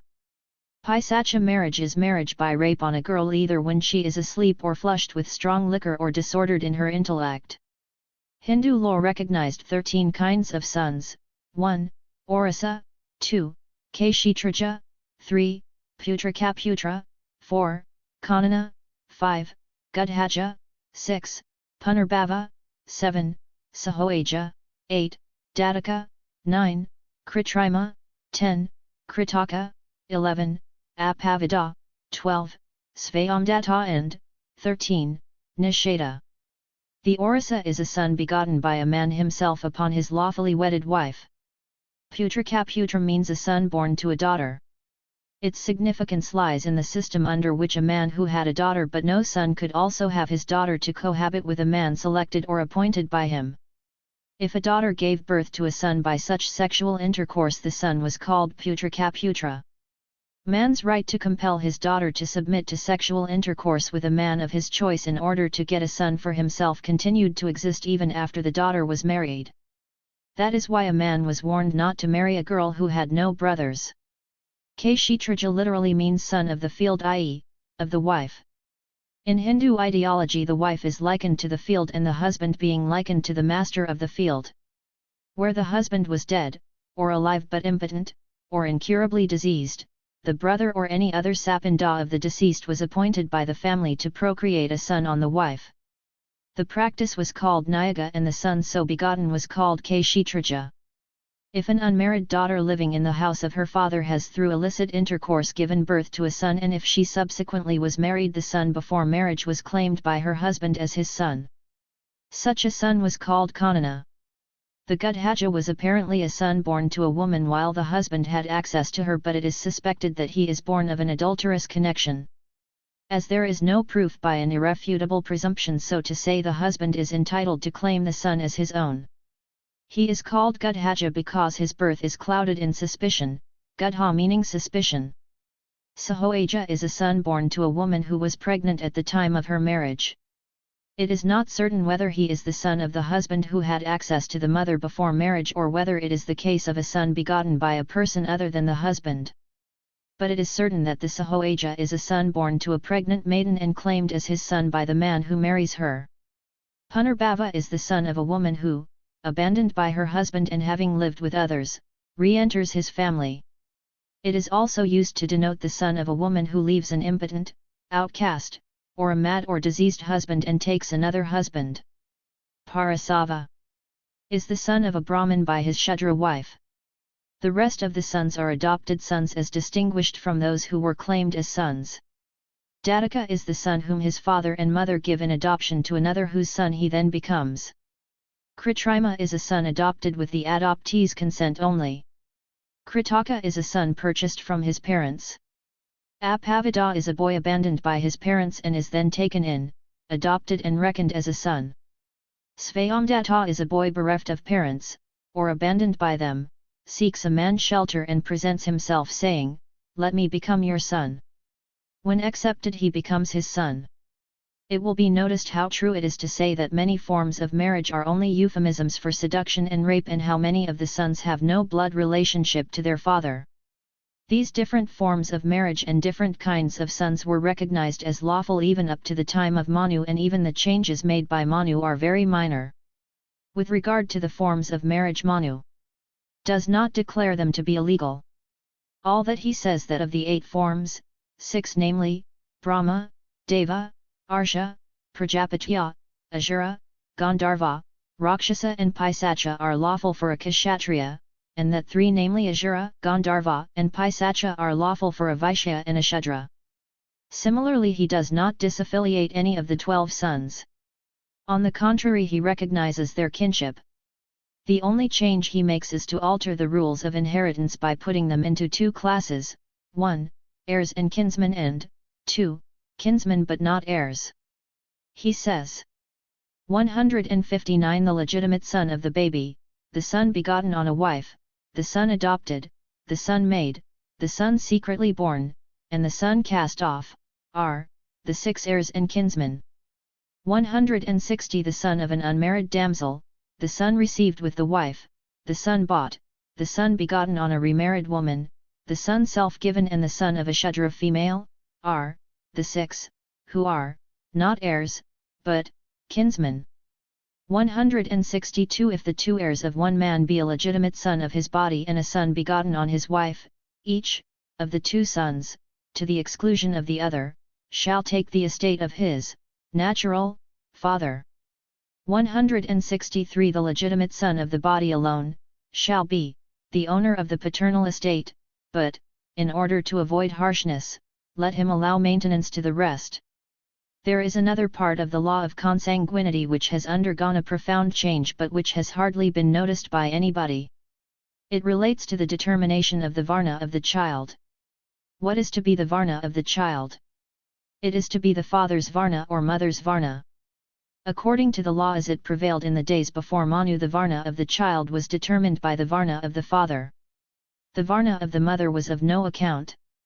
A few illustrations will suffice to prove the thesis. See table in p. 174. What does Manu do?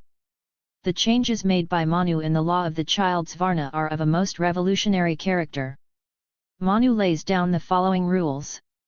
5 In all castes, varna, those children, only which are begotten in the direct order on wedded wives, equal in caste, and married as virgins, are to be considered as belonging to the same caste as their fathers. 6 Sons, begotten by twice-born men on wives of the next lower castes, they declare to be similar to their fathers, but blamed on account of the fault inherent in their mothers. 14 Those sons of the twice-born, begotten on wives of the next lower castes, who have been enumerated in due order, they call by the name Anantaras, belonging to the next lower caste, on account of the blemish inherent in their mothers. 41 6 Sons, begotten by Aryans, on women of equal and the next lower castes, Anantara, have the duties of twice-born men, but all those born in consequence of a violation of the law are, as regards their duties, equal to Shudras. Manu distinguishes the following cases. Where the father and mother belong to the same varna. Where the mother belongs to a varna next lower to that of the father, e.g. Brahmin father and Kshatriya mother, Kshatriya father and Vaishya mother, Vaishya father and Shudra mother. Where the mother belongs to a varna more than 1 degree lower to that of the father, e.g. Brahmin father and Vaishya or Shudra mother, Kshatriya father and Shudra mother. In the first case the varna of the child is to be the varna of the father. In the second case also the varna of the child is to be the varna of the father. But in the third case the child is not to have the father's varna. Manu does not expressly say what is to be the varna of the child if it is not to be that of the father. But all the commentators of Manu Medhatithi, Kalika Bhatt, Narada, and Nanda Pandit agree, saying what of course is obvious is that in such cases the varna of the child shall be the varna of the mother. In short, Manu altered the law of the child's varna from that of Pitrasavarnya according to father's varna, to Matrasavarnya according to mother's varna. This is a most revolutionary change. It is a pity few have realized that given the forms of marriage, kinds of sons, the permissibility of annuloma marriages and the theory of Pitrasavarnya, the varna system, notwithstanding the desire of the Brahmins to make it a closed system, remained an open system. There were so many holes, so to say, in the varna system. Some of the forms of marriage had no relation to the theory of varna. Indeed they could not have. The Rakshasa and the Pisacha marriages were in all probability marriages in which the males belonged to the lower varnas and the females to the higher varnas. The law of sonship probably left many loopholes for the sons of Shudra to pass as children of the Brahmin. Take for instances sons such as Gudajas, Sahoajas, Kananas. Who can say that they were not begotten by Shudra or Brahmin, Kshatriya or Vaishya? Whatever doubts there may be about these, the annuloma system of marriage, which was sanctioned by law combined with the law of Pitrasavarnya, had the positive effect of keeping the Varna system by allowing the lower Varnas to pass into the higher Varna. A Shudra could not become a Brahmin, a Kshatriya, or a Vaishya. But the child of a Shudra woman could become a Vaishya if she was married to a Vaishya, a Kshatriya if she was married to a Kshatriya, and even a Brahmin if she was married to a Brahmin. The elevation and the incorporation of the lower orders into the higher orders was positive and certain, though the way of doing it was indirect. This was one result of the old system. The other result was that a community of a Varna was always a mixed and a composite community. A Brahmin community might conceivably consist of children born of Brahmin women, Kshatriya women, Vaishya women, and Shudra women, all entitled to the rights and privileges belonging to the Brahmin community. A Kshatriya community may conceivably consist of children born of Kshatriya women, Vaishya women and Shudra women, all recognized as Kshatriya and entitled to the rights and privileges of the Kshatriya community. Similarly, the Vaishya community may conceivably consist of children born of Vaishya women and Shudra women, all recognized as Vaishyas and entitled to the rights and privileges of the Vaishya community. The change made by Manu is opposed to some of the most fundamental notions of Hindu law. In the first place, it is opposed to the Kshetraja rule of Hindu law. According to this rule, which deals with the question of property in a child, the owner of the child is the de jure husband of the mother and not the de facto father of the child. Manu is aware of this theory. He puts it in the following terms. Thus men who have no marital property in women, but sow in the fields owned by others, may raise up fruit to the husbands, but the procreator can have no advantage from it. Unless there be a special agreement between the owners of the land and of the seed, the fruit belongs clearly to the landowner, for the receptacle is more important than the seed. It is on this that the right to the 12 kinds of sons is founded. This change was also opposed to the rule of patria potestas. The Hindu family is a patriarchal family, same as the Roman family. In both, the father possessed certain authority over members of the family. Manu is aware of this and recognized it in the most ample terms. Defining the authority of the Hindu father, Manu says, 3 persons, a wife, a son, and a slave, are declared by law to have in general no wealth exclusively their own. The wealth which they may earn is regularly acquired for the man to whom they belong. They belong to the head of the family, namely the father. Under the patria potestas, the son's earnings are the property of the father. The change in the law of paternity means a definite loss to the father. Why did Manu change the law from Pitrasavarnya to Matrasavarnya? The riddle of Rama and Krishna. Consider his treatment of his own wife Sita. With the army collected for him by Sugriva and Hanuman, Rama invades Lanka. There too he plays the same mean part as he did as between the 2 brothers Vala and Sugriva. He takes the help of Bibhishana, the brother of Ravana, promising him to kill Ravana and also his son Indrajit. The first thing Rama does after the close of the fight is to give a decent burial to the dead body of Ravana. Thereafter he interests himself in the coronation of Bibhishana, and it is after the coronation is over that he sends Hanuman to Sita and that too to inform her that he, Laxman and Sugriva, are hale and hearty and that they have killed Ravana. The first thing he should have done after disposing of Ravana was to have gone to Sita.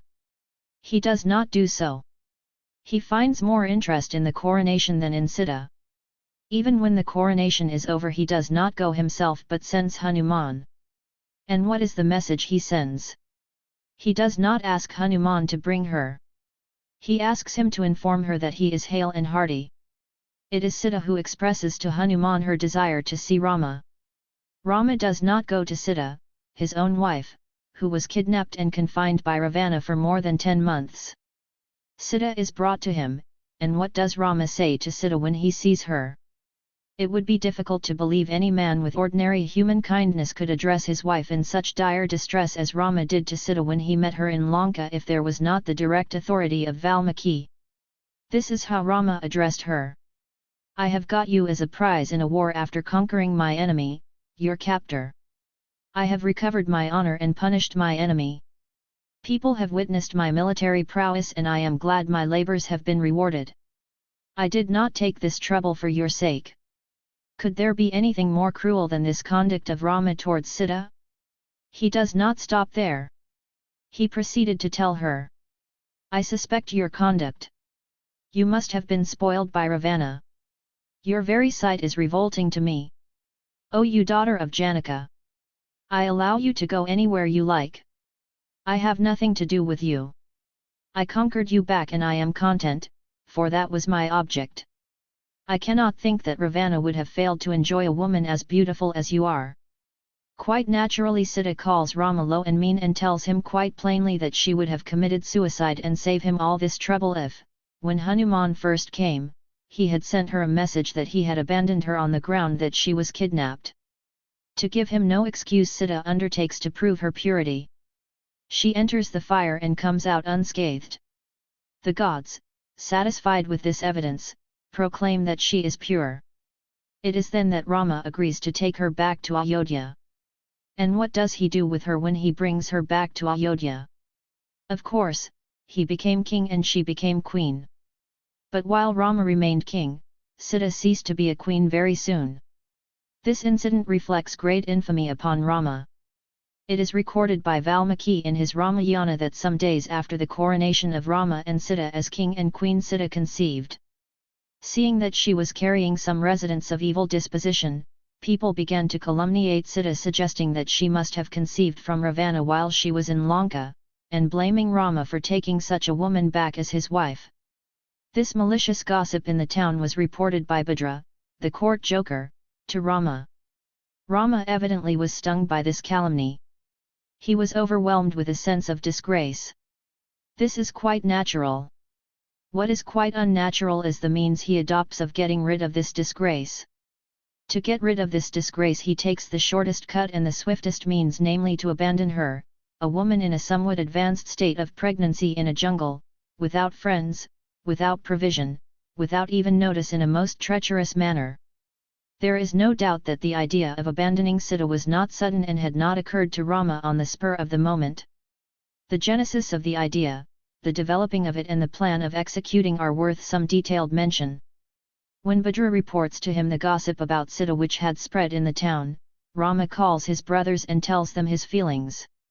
He tells them Sita's purity and chastity were proved in Lanka, that gods had vouched for it and that he absolutely believed in her innocence, purity and chastity. All the same the public are calumniating Sita and are blaming me and putting me to shame. No one can tolerate such disgrace. Honor is a great asset. Gods as well as great men strive to maintain it. In fact, I cannot bear this dishonor and disgrace. To save myself from such dishonor and disgrace I shall be ready even to abandon you. Don't think I shall hesitate to abandon Sita. This shows that he had made up his mind to abandon Sita as the easiest way of saving himself from public calumny without waiting to consider whether the way was fair or foul. The life of Sita simply did not count. What counted was his own personal name and fame. He of course does not take the manly course of stopping this gossip, which as a king he could do, and which as a husband who was convinced of his wife's innocence he was bound to do. He yielded to the public gossip, and there are not wanting Hindus who use this as ground to prove that Rama was a democratic king when others could equally well say that he was a weak and cowardly monarch. Be that as it may, that diabolical plan of saving his name and his fame he discloses to his brothers, but not to Sita, the only person who was affected by it and the only person who was entitled to have notice of it. But she is kept entirely in the dark. Rama keeps it away from Sita as a closely guarded secret and waits for an opportunity to put his plan into action. Eventually the cruel fate of Sita gives him the opportunity he is waiting for. Women who are carrying exhibit all sorts of cravings for all sorts of things. Rama knew of this. So one day he asks Sita if there was anything for which she felt a craving. She says yes. Rama asks what it is.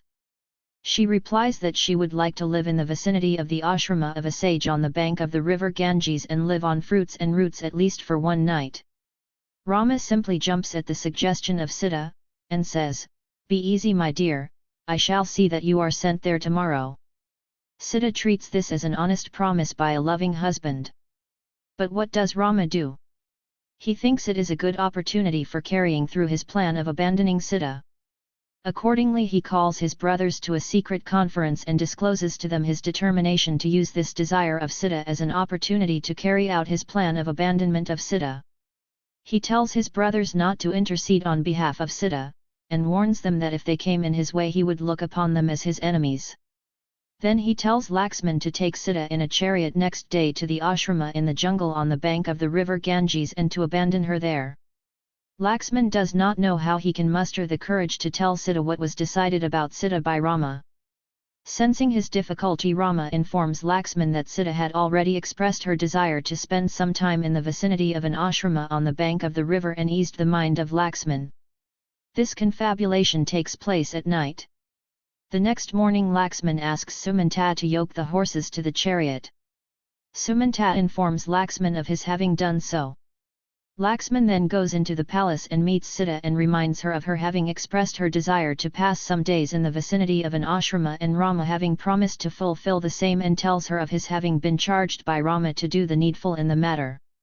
He points to her the chariot waiting there and says, "Let us go." Sita jumps into the chariot with her heart full of gratitude to Rama. With Laxman as her companion and Sumanta as coachman, the chariot proceeds to its appointed place. At last they are on the banks of the Ganges and are ferried across by the fishermen. Laxman falls at Sita's feet, and with hot tears issuing from his eyes, he says, "Pardon me, oh, blameless queen, for what I am doing. My orders are to abandon you here, for the people blame Rama for keeping you in his house." Sita, abandoned by Rama and left to die in a jungle, seeks shelter in the ashrama of Valmiki, which was near about. Valmiki gives her protection and keeps her in his ashrama. There in course of time Sita gives birth to twin sons, called Kusa and Lava. The three live with Valmiki. Valmiki brings up the boys and teaches them to sing the Ramayana which he had composed. For 12 years the boys live in the forest in the ashrama of Valmiki, not far from Ayodhya, where Rama continues to rule. Never once in those 12 years this model husband and loving father cared to inquire what had happened to Sita, whether she was living or whether she was dead. 12 years after, Rama meets Sita in a strange manner. Rama decides to perform a yajna, and issues invitation to all the rishis to attend and take part. For reasons best known only to Rama, no invitation is issued to Valmiki, although his ashrama was near Ayodhya. But Valmiki comes to the yajna of his own accord, accompanied by the two sons of Sita, introducing them as his disciples. While the yajna is going on, the two boys used to perform recitations of Ramayana in the presence of the assembly. Rama is very pleased and makes inquiries when he is informed that they are the sons of Sita. It was only then that he remembers Sita, and what does he do then? He does not send for Sita. He calls these innocent boys who knew nothing about their parents' sin, who were the only victims of a cruel destiny, to tell Valmiki that if Sita was pure and chaste she could present herself in the assembly to take a vow and thereby remove the calumny cast against herself and himself. This is a thing she had once done in Lanka. This is a thing she could have been asked to do again before she was sent away. There was no promise that after this vindication of her character Rama was prepared to take her back. Valmiki brings her to the assembly.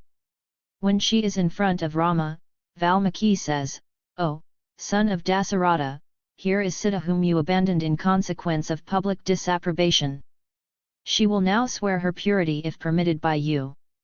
Here are your twin-born sons bred up by me in my hermitage." "I know," says Rama, "that Sita is pure and that these are my sons. She performed an ordeal in Lanka in proof of her purity and therefore I took her back. But people here have doubts still, and let Sita perform an ordeal here that all these rishis and people may witness it." With eyes cast down on the ground and with hands folded, Sita swears, "As I never thought of any man except Rama even in my mind, let Mother Earth open and bury me. As I always loved Rama in words, in thoughts, and in deed, let Mother Earth open and bury me." As she uttered the oath, the earth verily opened and Sita was carried away inside, seated on a golden Simhasana throne. Heavenly flowers fell on Sita's head while the audience looked on as in a trance. That means that Sita preferred to die rather than return to Rama, who had behaved no better than a brute. Such is the tragedy of Sita and the crime of Rama the god. Let me throw some searchlight on Rama the king. Rama is held out as an ideal king. But can that conclusion be said to be founded in fact? As a matter of fact, Rama never functions as a king. He was a nominal king. The administration, as Valmiki states, was entrusted to Bharata, his brother. He had freed himself from the cares and worries about his kingdom and his subjects. Valmiki has very minutely described the daily life of Rama after he became king. According to that account, the day was divided into two parts. Up to forenoon and afternoon. From morning to forenoon he was engaged in performing religious rites and ceremonies and offering devotion. The afternoon he spent alternately in the company of court jesters and in the zenana. When he got tired of the zenana he joined the company of jesters, and when he got tired of jesters he went back to the zenana. Valmiki also gives a detailed description of how Rama spent his life in the zenana. This zenana was housed in a park, Ashoka Vana. There Rama used to take his meal. The food, according to Valmiki, consisted of all kinds of delicious viands. They included flesh and fruits and liquor. Rama was not a teetotaler. He drank liquor copiously, and Valmiki records that Rama saw to it that Sita joined with him in his drinking bouts. From the description of the zenana of Rama as given by Valmiki, it was by no means a mean thing. There were apsaras, uraga, and kinnari accomplished in dancing and singing. There were other beautiful women brought from different parts. Rama sat in the midst of these women drinking and dancing. They pleased Rama and Rama garlanded them. Valmiki calls Rama a prince among women's men. This was not a day's affair. It was a regular course of his life. Krishna was now, for the first time, married. He married Rukmini, daughter of Bhishmaka, king of Vidarbha. Her father, at Jarasandha's advice, was making preparations to get her married to Shishupala, Krishna's cousin and king of Chedai. But Krishna carried her off on the day before the proposed marriage. The Bhagavata says she had fallen in love with Krishna and had addressed a love letter to him. This does not seem to be true. For Krishna did not remain a true and faithful husband of Rukmini. Rukmini was gradually followed by an enormously vast army of co-wives till the number of Krishna's consorts rose to 16,108. His children numbered 1,80,000. The chief of his wives were the well-known eight, Rukmini, Satyabhama, Jamavati, Kalindi, Mitrabinda, Satya, Bhadra, and Lakshmana. The remaining 16,100 were married to him on the same day. They belonged originally to the harem of King Naraka of Pragjyotish, whom Krishna defeated and killed at the invitation of Indra, whose mother's earrings had been carried away by Naraka. While paying a visit after the battle to Indra's heaven in company with Satyabhama, this lady took fancy to Indra's famous Parijat tree. To oblige his wife, Krishna had to fight with the god whom he had just favoured. Indra, though the chief of the Vedic gods and though he was helped by the latter on this occasion, was indeed no match for the incarnation of the Supreme Being and was forced to part with his favourite flower tree, which was thus carried to Dwarka and planted there. The story of how he obtained his chief 8 wives is very interesting. The story of how he got Rukmini is already told. Satyabhama was the daughter of Satyajit, a Yadava chief who gave her away in marriage to Krishna because he was afraid of him and wished to buy his favour. Jamavati was the daughter of Jamavana, a bear chief, against whom Krishna waged a long war to recover a precious gem he had taken away from a Yadava. Jamavana was defeated and presented his daughter to Krishna as a peace offering. Kalindi went through a series of austerities in order to get Krishna as her husband, and her devotion was rewarded by the marriage she had sought. Mitrabinda was a cousin of Krishna and was carried off by him from the Swayamvara grounds. Satya was the daughter of Nagnajit, king of Ayodhya, and was won by Krishna when he had achieved a brave feat of arms, namely, killing a number of naughty bulls belonging to Nagnajit. Bhadra was another cousin of Krishna and was married by him in the usual way. Lakshmana was the daughter of Brihatsna, king of Madra, and was carried off by him from the Swayamvara ground. Krishna's part in Arjuna's marriage with Subhadra, sister of Balarama and Krishna's half-sister, is noteworthy. In the course of his travels Arjuna arrived at the holy place of Prabhasa, and was received by Krishna on the hill of Rajvataka. There he was enamored of Subhadra and asked Krishna how he could get her. Krishna advised him to carry her off as a brave Kshatriya without depending upon the chances of a Swayamvara, the usual Kshatriya form of marriage.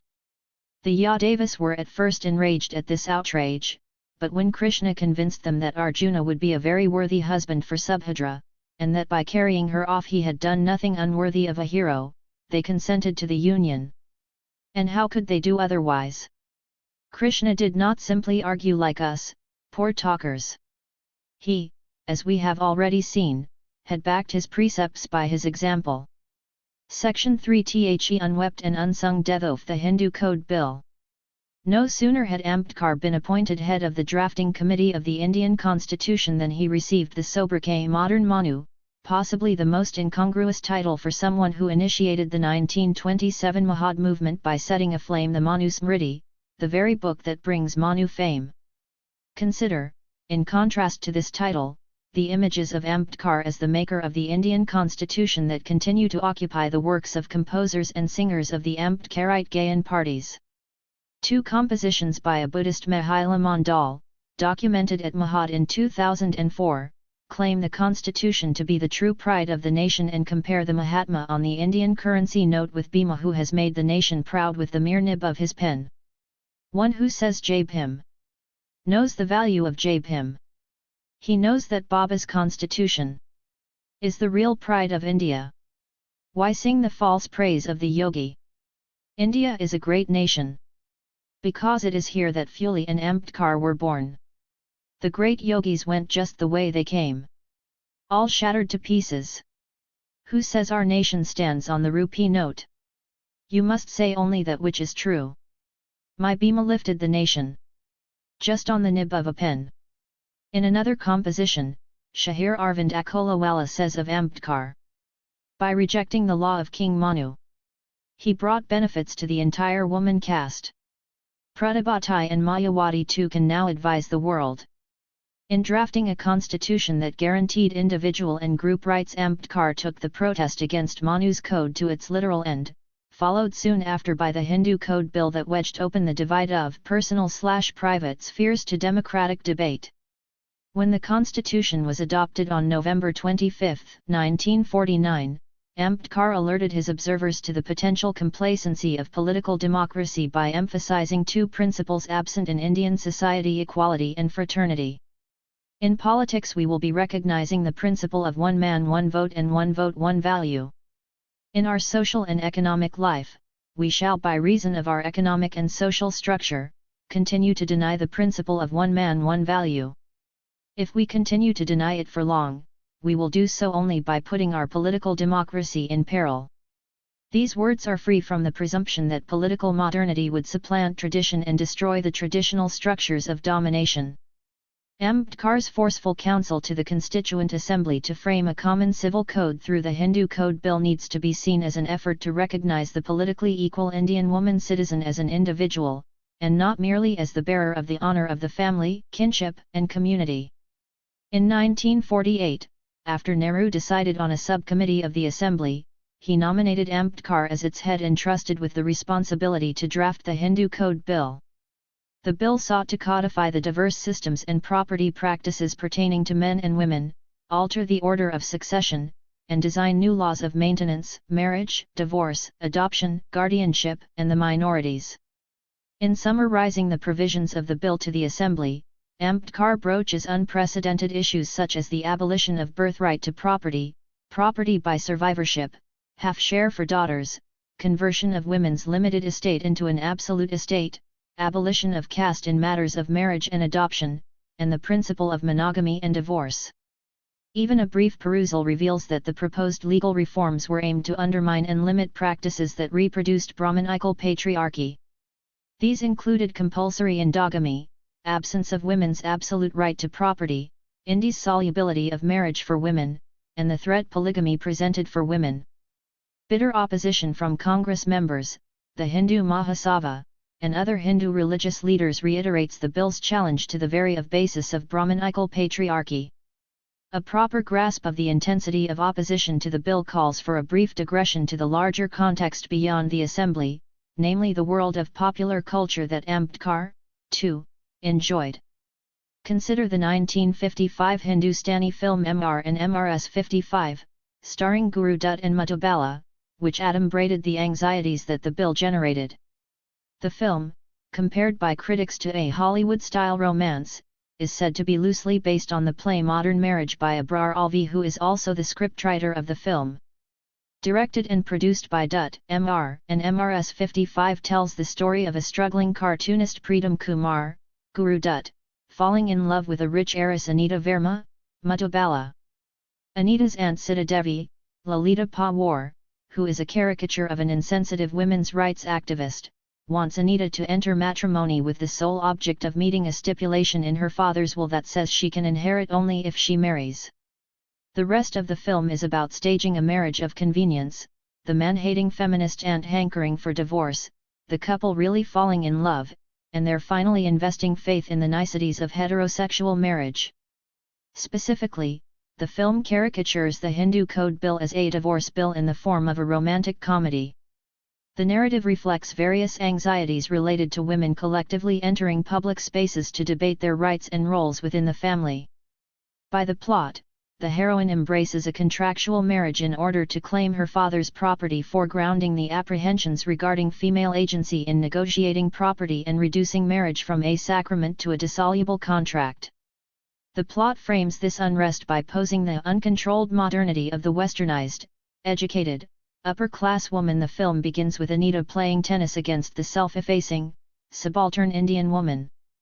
Resolution occurs when the heroine realizes that Hindu marriage is a sacrament over and above law of the state.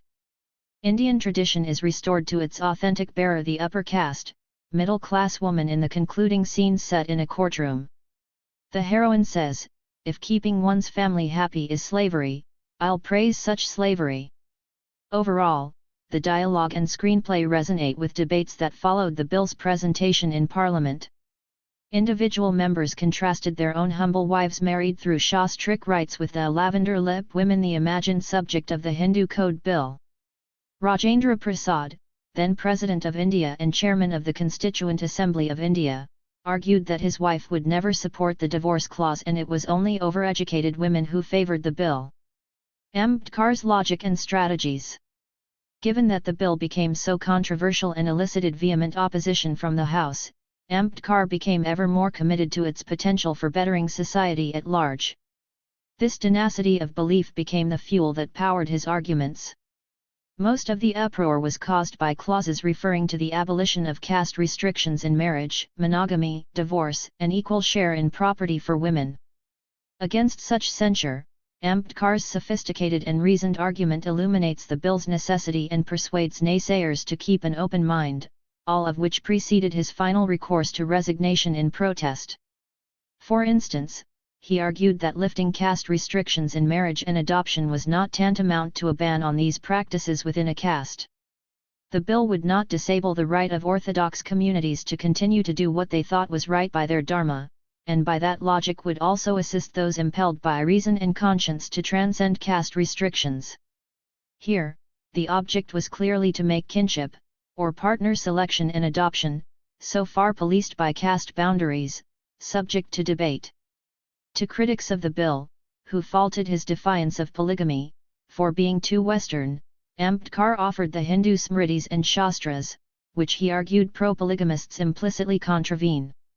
Brahmanic codes, he reminded, never designated unfettered polygamy as the rule of law. Rather, monogamy was the ideal, and polygamy was advised only under certain conditions. Citing laws in the princely states and countries across the world, he argued for monogamy as a pan-cultural principle of modern states. When he directed attention to the successive Brahmanization of law in India, he was essentially making a case for the clause regarding the right to divorce that was virulently opposed for its potential to fracture Indian society. Given that divorce was a customary practice/law among Shudras who constituted 90% of Indian society, he questioned the imposition of minority law on the majority. He drew upon Kautilya's political treatise Arthashastra to demonstrate that if stringent closures in marriage practices, the Brahmanization of the practices, existed, they were later additions. In essence, unanimity between Hindu lawgivers was far less absolute than was commonly understood. In conclusion, he took up the issue of women's property, or Stridan, a core focus in the Smritis. He launched off with a characteristically humorous reprimand of the ancient Brahmins for having made the framing of the Smritis their paramount occupation. He marked the issue of women's property among the most complicated and intricate issues, as there were at least 137 Smritis, variously opinionated on Stridhan. He identified a difference between Stridhan acquired before and after marriage, widow's property, and daughter's share. He addressed arguments against women earning absolute estate rather than limited estate. Specifically, he countered the notion that women are stupid and gullible, and likely to manage and transfer property in ways detrimental to themselves and their families. Placing the burden of proof on his critics, he challenged them to demonstrate how it was that women trusted to dispose of Stridhan could not be adequately trusted to dispose of widow property. Why then should they not gain absolute right in property? In defense of the daughter's share in the property, he said that arguments in favor of this proposition could be made at several levels. At a higher level, a case could be made in terms of a critique of son preference in Hindu society. He clarified that he was proposing a lower level of reasoning by only reiterating the share granted to the daughter by the two Smritikaras, Manu and Yagnavakaya. In all, his gambit transcended the simplistic binary logic of Indian tradition/Western modernity tacit in his critics' charges. He used the democratic appeal of Western idealism to challenge the forced homogenization of Indian tradition under Brahmanic law. Ultimately, while the Hindu Shastras proved useful to pin down his critics' inconsistencies, Ambedkar was nonetheless differentiating his position, "I belong to the other caste," in referring to Brahmanic texts as your Shastras. This was a necessary distinction, not only because it was true but also because it enabled Ambedkar to defend the bill against what his opponents termed a manifesto of unfettered freedom for women. The resignation in protest. The Hindu Code Bill was introduced in the Constituent Assembly on the April 11, 1947 and referred to a select committee after 1 full year. The motion for consideration of the report of the Select Committee was made by Ambedkar on August 31, 1948. Discussion, albeit not a continuous one, began in February 1949 and finally the House adopted Ambedkar's motion that the bill as reported by the Select Committee was to be taken into consideration on December 19, 1949. No time was given to discuss the bill in the year 1950. Next, the bill came up in the House for 3 days in February 1951, when a clause-by-clause consideration of the bill was taken up. The bill was placed on the agenda once again only in September 1951. Ambedkar requested Nehru that the debate on the Hindu Code should begin immediately and at least the part dealing with marriage, divorce, and monogamy be enacted. Nehru agreed, but pointed out that discussion could start only on September 5. Actually, it began only on September 10. 7 days later, as the discussion was underway, Nehru put forth a new proposal that the bill as a whole may not be passed within the time available, so it should be presented in parts. It became clear that the Congress Party did not want to adopt any part of the measure before the general election. After 4 years in which 4 clauses had been passed, the bill which remained for consideration with the Constituent Assembly and later the Provisional Parliament was dropped. However, it could not be passed before the dissolution of the Constituent Assembly in September 1951. The opponents continued to openly lobby and rally against the bill, arguing that it was based on ideas and concepts foreign to Hindu law and susceptible to dividing every family.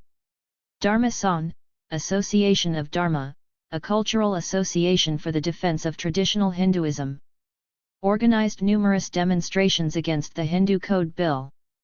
Rajendra Prasad, then President of India, argued that the proposal for reform should first be included in the party's election manifesto and placed before the voters before any discussion in Parliament. Some opinions within the Congress Party expressed apprehension at alienating the propertied classes prior to the general elections. Subsequently, the elected Parliament again took the bill up in 1952, but broke it down into 3 specialized bills. In various speeches during this period, Ambedkar highlighted the importance of the bill for women's freedom. In 1952, for instance, at a meeting organized by the Belgaum district branch of Scheduled Caste Federation in Kolhapur, he claimed, "On wealth depends independence and a woman must be very particular to retain her wealth and rights, to help retain her freedom. A decade earlier, addressing the second session of the All India Depressed Classes Women's Conference in Nagpur, he had advised: "Give education to your children. Instill ambition in them. Don't be in a hurry to marry, marriage is a liability. You should not impose it upon your children unless financially they are able to meet the liabilities arising from them. Above all, let each girl who marries stand up to her husband, claim to be her husband's friend and equal, and refuse to be his slave." It is clear that within the Ambedkarite women's organizations the issue of equal rights for women in the private sphere was gathering momentum. The All India Depressed Classes Women's Conference passed several important resolutions, among which were a divorce law and another against polygamy. However, as a disconcerted Ambedkar commented at a 1952 meeting in Kolhapur, prominent women leaders were not interested in promoting the bill and consequently in social progress. In a lighter vein, he added that if women wanted the Hindu Code Bill to be passed, they would have to find 2 overweight women prepared to go on fast. Although Nehru initially declared his government would resign were the bill opposed, tabling it was nonetheless repeatedly delayed. Finally, impelled by Ambedkar, the bill was introduced on September 17, 1951, but only after it was split into 4 parts to diffuse opposition.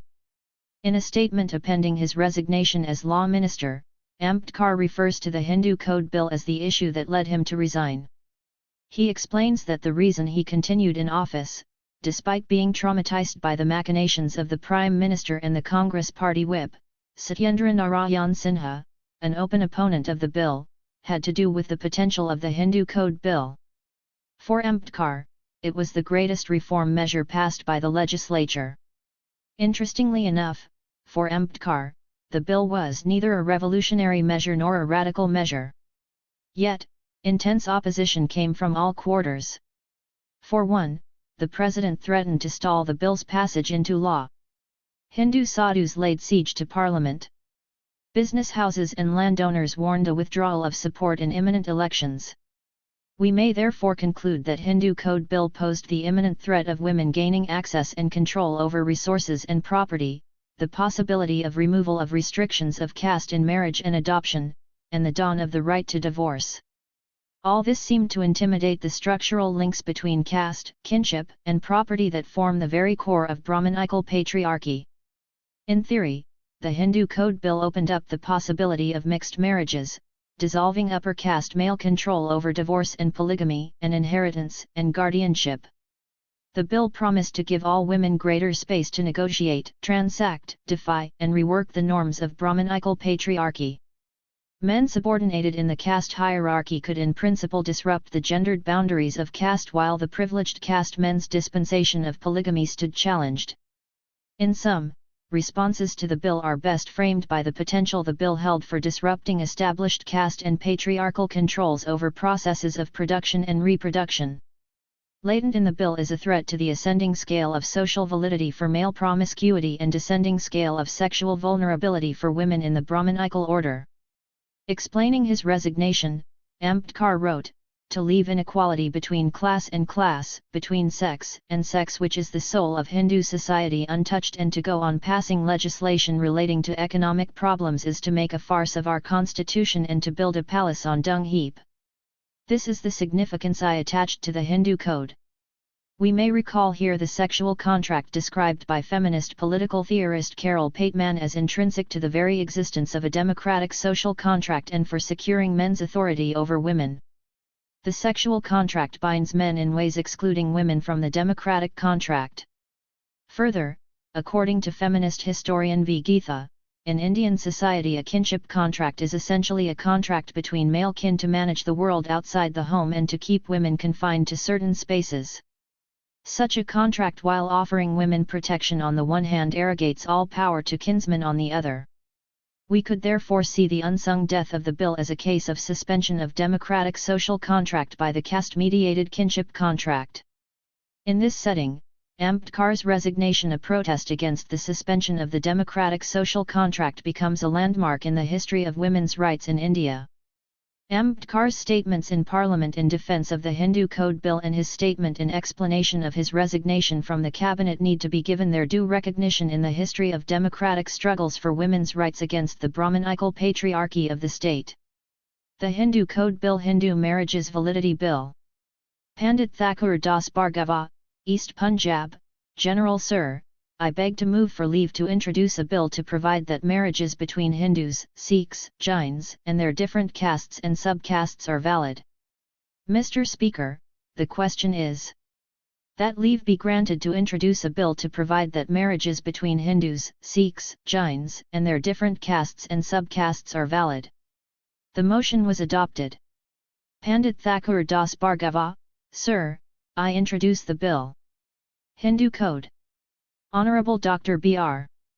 Ambedkar, Minister for Law, I beg to move that the bill to amend and codify certain branches of the Hindu law be referred to a select committee consisting of Shri Aladi Krishna Swami IR, Dr. Bakshi Tek Chand, Shri M. Ananthasayanam Iyengar, Srimati G. Durgabai, Shri L. Krishna Swami Bharati, Shri U. Srinivasa Malaya, Shri Mihir Lal Chattopadhyay, Dr. P.S. Deshmukh, Srimati Renuka Ray, Dr. P.K. Sen, Babu Ram Narayan Singh, Shri Kishori Mohan Tripathi, Srimati Amya Swaminathan, Pandit Bakrishna Sharma, Shri Khurshid Lal, Shri Brajwar Prasad, Shri B. Shiva Rao, Shri Baldio Swarup, Shri V.C. Kesava Rao and the mover, with instructions to report not later than the last day of the first week of the next session of the Assembly, and that the number of members whose presence shall be necessary to constitute a meeting of the committee shall be 5. Sir, it is a matter of great pity and also of great regret both for myself and I believe also for the members of the House that so important a measure as the codification of Hindu law should have come for discussion before the House almost at the fag end of the session.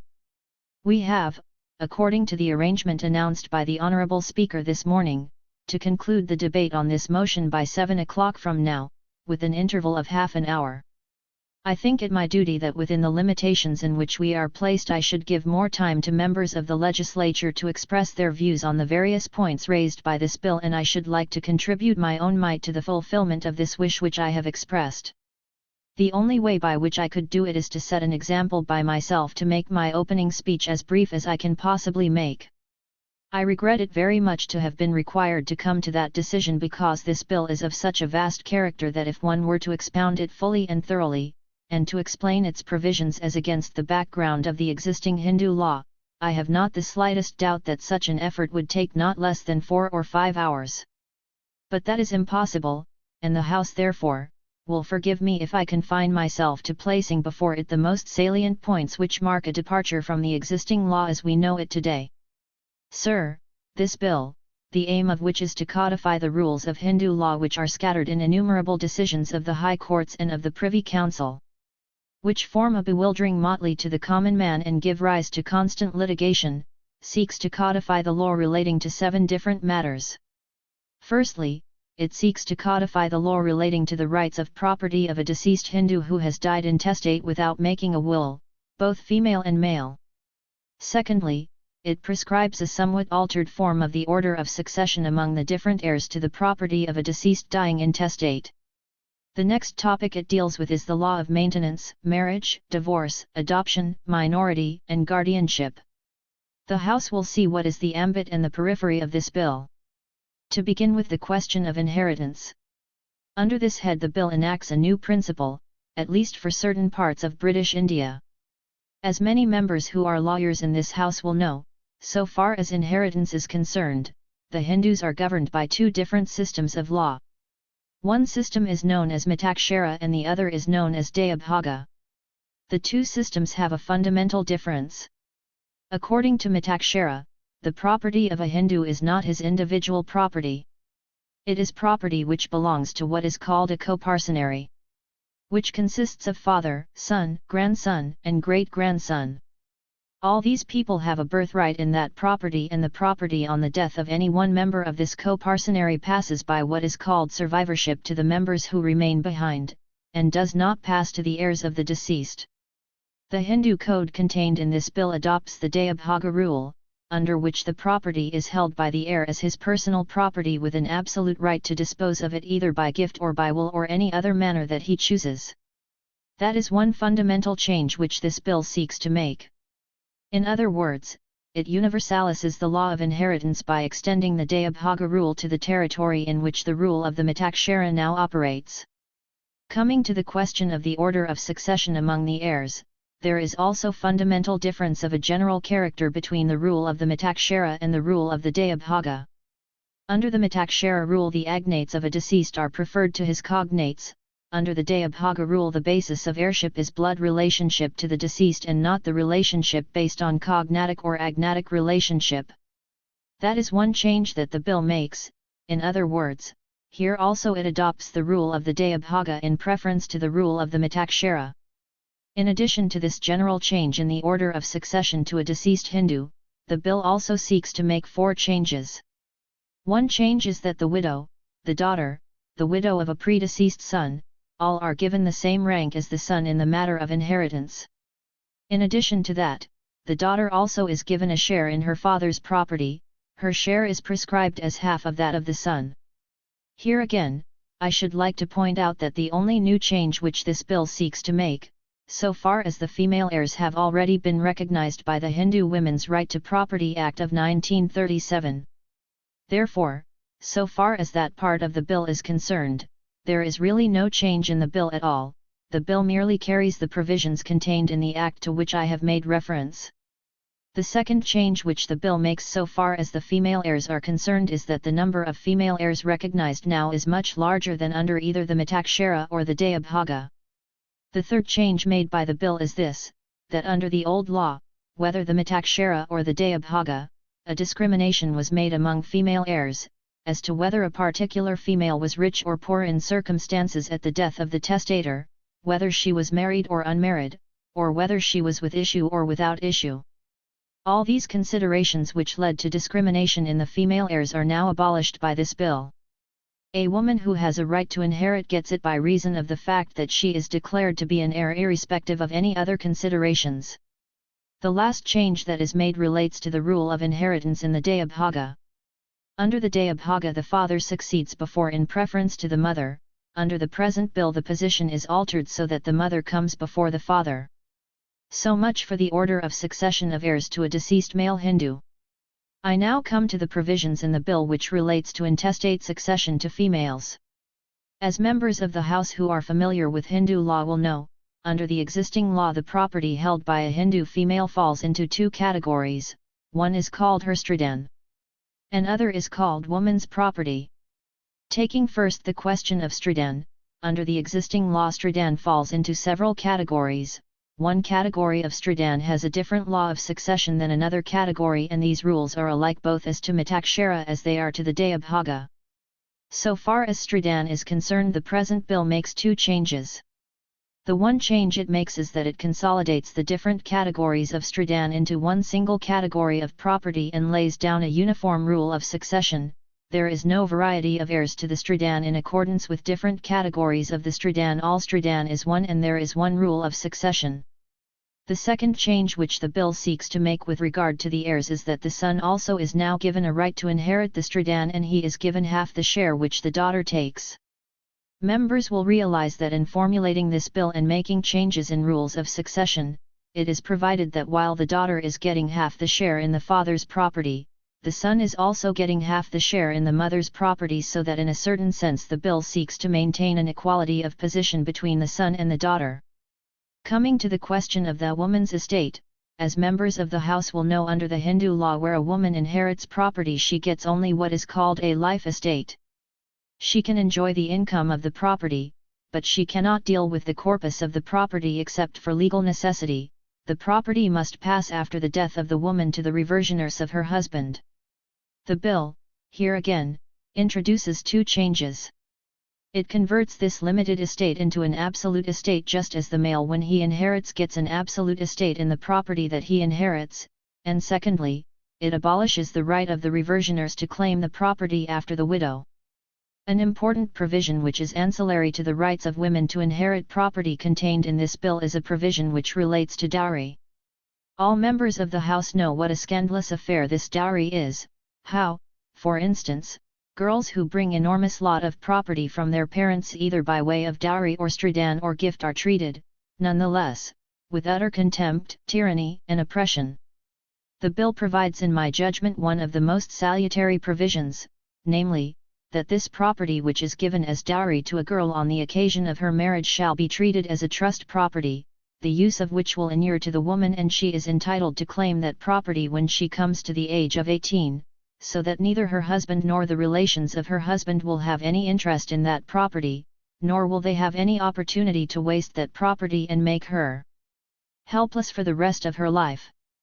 Coming to the provisions relating to maintenance, there is mostly nothing new in this part of the bill. The bill prescribes that the dependents of a deceased shall be entitled to claim maintenance from those who inherit his property either under the rules of intestate succession or who inherit the property under his bill. I believe, at least speaking for myself, it is an unfortunate thing that even a concubine is included in the category of dependents, but there it is a matter for consideration. The liability to maintenance is cast upon those who take the estate of the deceased. As I said, there is nothing very new in this part of the bill. There is another part of the bill which is important and it relates to the rights of a wife to claim separate maintenance when she lives separate from her husband. Generally, under the provision of Hindu law, a wife is not entitled to claim maintenance from her husband if she does not live with him in his house. The bill, however, recognizes that there are undoubtedly circumstances where if the wife has lived away from the husband, it must be for causes beyond her control and it would be wrong not to recognize the causes and not to give her separate maintenance. Consequently, the bill provides that a wife shall be entitled to claim separate maintenance from her husband if he is 1. Suffering from a loathsome disease, 2. If he keeps a concubine, 3. If he is guilty of cruelty, 4. If he has abandoned her for 2 years, 5. If he has converted to another religion and 6. Any other cause justifying her living separately. The next topic to which I wish to make a reference concerns the question of marriage. The Code recognizes 2 forms of marriages. One is called sacramental marriage and the other is called civil marriage. As members will know, this is a departure from the existing law. The existing Hindu law recognizes only what is called sacramental marriage, but it does not recognize what we call a civil marriage. When one considers the conditions for a valid sacramental marriage and a valid registered marriage, under the Code there is really very little difference between the two. There are 5 conditions for a sacramental marriage. Firstly, the bridegroom must be 18 years old, and the bride must be 14 years old. Secondly, neither party must have a spouse living at the time of marriage. Thirdly, parties must not be within prohibited degree of relationship. Fourthly, parties must not be sapindas of each other. Fifthly, neither must be an idiot or a lunatic. Except for the fact that similarity of sapindaship is not a bar to a registered marriage, so far as other conditions are concerned, there is no difference between the sacramental marriage and the civil marriage. The only other difference is that the registered marriage must be registered in accordance with the provisions in the bill while a sacramental marriage may be registered if parties desire to do so. Comparing the rules of marriage contained in the bill and the existing law, it may be noticed that there are 3 differences which the bill makes. One is this, that while the existing law requires identity of caste and subcaste for a valid sacramental marriage, the bill dispenses with this condition. Marriage under the bill will be valid irrespective of the caste or subcaste of the parties entering into the marriage. Pandit Thakur Das Bhargava, East Punjab, General: if the marriage is between persons belonging to different castes, will it be valid? The Honourable Dr. B.R. Ambedkar, let me proceed with my speech. If the Honourable Member puts the question while making his speech, I shall reply to it. The second provision in this bill is that identity of Gotra Pravara is not bar to a marriage while it is under the existing law. The third distinctive feature is this, that under the old law, polygamy was permissible. Under the new law it is monogamy which is prescribed. The sacramental marriage was a marriage which was indissoluble. There could be no divorce. The present bill makes a new departure by introducing into the law provisions for the dissolution of marriage. Any party which marries under the new code has 3 remedies to get out of the contract of marriage. One is to have the marriage declared null and void, secondly, to have the marriage declared invalid, and thirdly, to have it dissolved. Now, the grounds for declaring a marriage null and void are 2. 1. If one party to the marriage had a spouse living at the time of marriage, then such a marriage will be null and void. Secondly, if the relationship of the parties fell within what is called the ambit of prohibited degrees, the marriage could be declared null and void. The grounds for invalidation of the marriage are 4. First, impotency. Second, parties being sap and da. Third, parties being either idiotic or lunatic. Fourth, guardian's consent obtained by force or fraud. In order not to keep the sword of dissolution hanging on the head, the bill, in my judgment very wisely, has provided a limit to an action for invalidation. It provides that a suit for the invalidation of marriage must be filed within 3 years from the date of the marriage, otherwise the suit will be barred and the marriage will continue as though there was no ground for invalidity. The bill also provides that even though the marriage may be invalidated and may be declared invalid by a court of law, the invalidation of marriage will not affect the legitimacy of the children born and they would continue to be legitimate just the same. Then coming to the question of divorce, there are 7 grounds on which divorce could be obtained. 1. Desertion. 2. Conversion to another religion. 3. Keeping a concubine or becoming a concubine. 4. Incurably unsound mind. 5. Virulent and incurable form of leprosy. 6. Venereal diseases in communicable form and 7. Cruelty. Coming to the question of adoption, there again, most of the rules embodied in the bill are in no way different from the rules obtaining under the present law. There are 2 new provisions in this part dealing with adoption. Firstly, under the code, it will be necessary for the husband if he wants to make an adoption to obtain the consent of his wife, and if there are more than one, at least the consent of one of them. Secondly, it also lays down that if the widow wants to adopt, she can only adopt if there are positive instructions left by the husband authorizing her to adopt, and in order to prevent litigation as to whether the husband has, as a matter of fact, left instructions to his wife, the code provides that the evidence of such instructions shall be either by registered deed or by a provision in the will.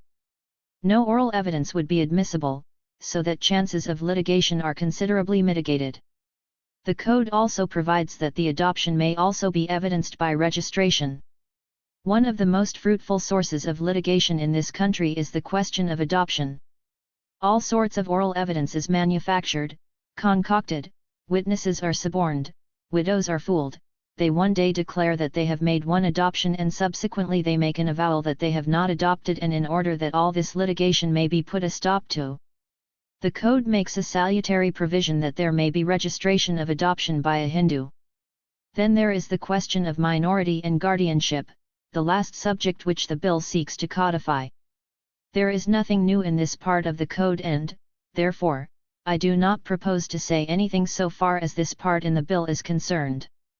As members will realize, the points which arise out of this bill for consideration and which are new are these: first, the abolition of birthright and to take property by survivorship. The second point that arises for consideration is the giving of half share to the daughter. Thirdly, the conversion of the women's limited estate into an absolute estate. Fourthly, the abolition of caste in the matter of marriage and adoption. Fifthly, the principle of monogamy, and sixthly the principle of divorce. I have sought to enumerate these points separately and categorically because I felt that in view of the limited time we have at our disposal, it would be of help to the members of this House if I could point out what are the points of debate on which attention may be concentrated. These departures which are made in this bill undoubtedly require justification, but I think it would be a waste of time if I at this stage undertook any defense of the departures enacted by this bill. I propose to hear honorable members as to what they have to say on the points which I have enumerated, and if I find that it is necessary for me to enter upon a justification, I propose to do so in the course of my reply. Sir, I move. Mr. Chairman, motion moved. That the bill to amend and codify certain branches of the Hindu law, be referred to a select committee consisting of Sri Aladai Krishna Swami IR, Dr. Bakshi Tek Chand, Sri M. Ananthasayanam Iyengar, Srimati G. Durgabai, Sri L. Krishna Swami Bharati, Sri U. Srinivasa Malaya, Sri Mihir Lal Chattopadhyay, Dr. P.S. Deshmukh, Srimati Renuka Ray, Dr. P.K. Sen, Babu Ram Narayan Singh, Sri Kishori Mohan Tripathi, Srimati Amya Swaminathan, Pandit Bakrishna Sharma, Sri Khurshid Lal, Sri Brajwar Prasad, Sri B. Shiva Rao, Sri Baldio Swarup, Sri V.C. Kesava Rao and the mover, with instruction to report not later than the last day of the first week of the next session of the Assembly, and that the number of members whose presence shall be necessary to constitute a meeting of the committee shall be 5. I belong to the other caste. The Honourable Dr. Ambedkar, Sir, in the ordinary course a speech of the sort which I have made is generally regarded not only appropriate but sufficient for the occasion. But it would be futile on my part to disguise the fact that there is a section, if not a large section, in the House which feels a certain amount of compunction over certain part of the bill. Neither can I disguise from myself the fact that outside the House there are many people who are not only interested in the bill but, if I may say so, very deeply concerned about it. I therefore think that it is only right, if you will permit me, to add a few general observations with regard to the points of controversy which I have noticed in several newspapers which I have been perusing ever since the bill has been on the anvil. I will take this matter also part by part and section by section. I will deal only with what I regard have been considered as points of controversy. Let me take marriage and divorce. Here I find that there are 3 points of controversy. The first point of controversy is abolition of castes as a necessary requirement for a valid marriage, the second point of controversy is the prescription of monogamy, and the third point of controversy is permission for divorce.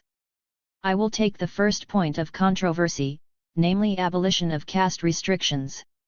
So far as this bill is concerned, what it does is to arrive at a sort of compromise between the new and the old.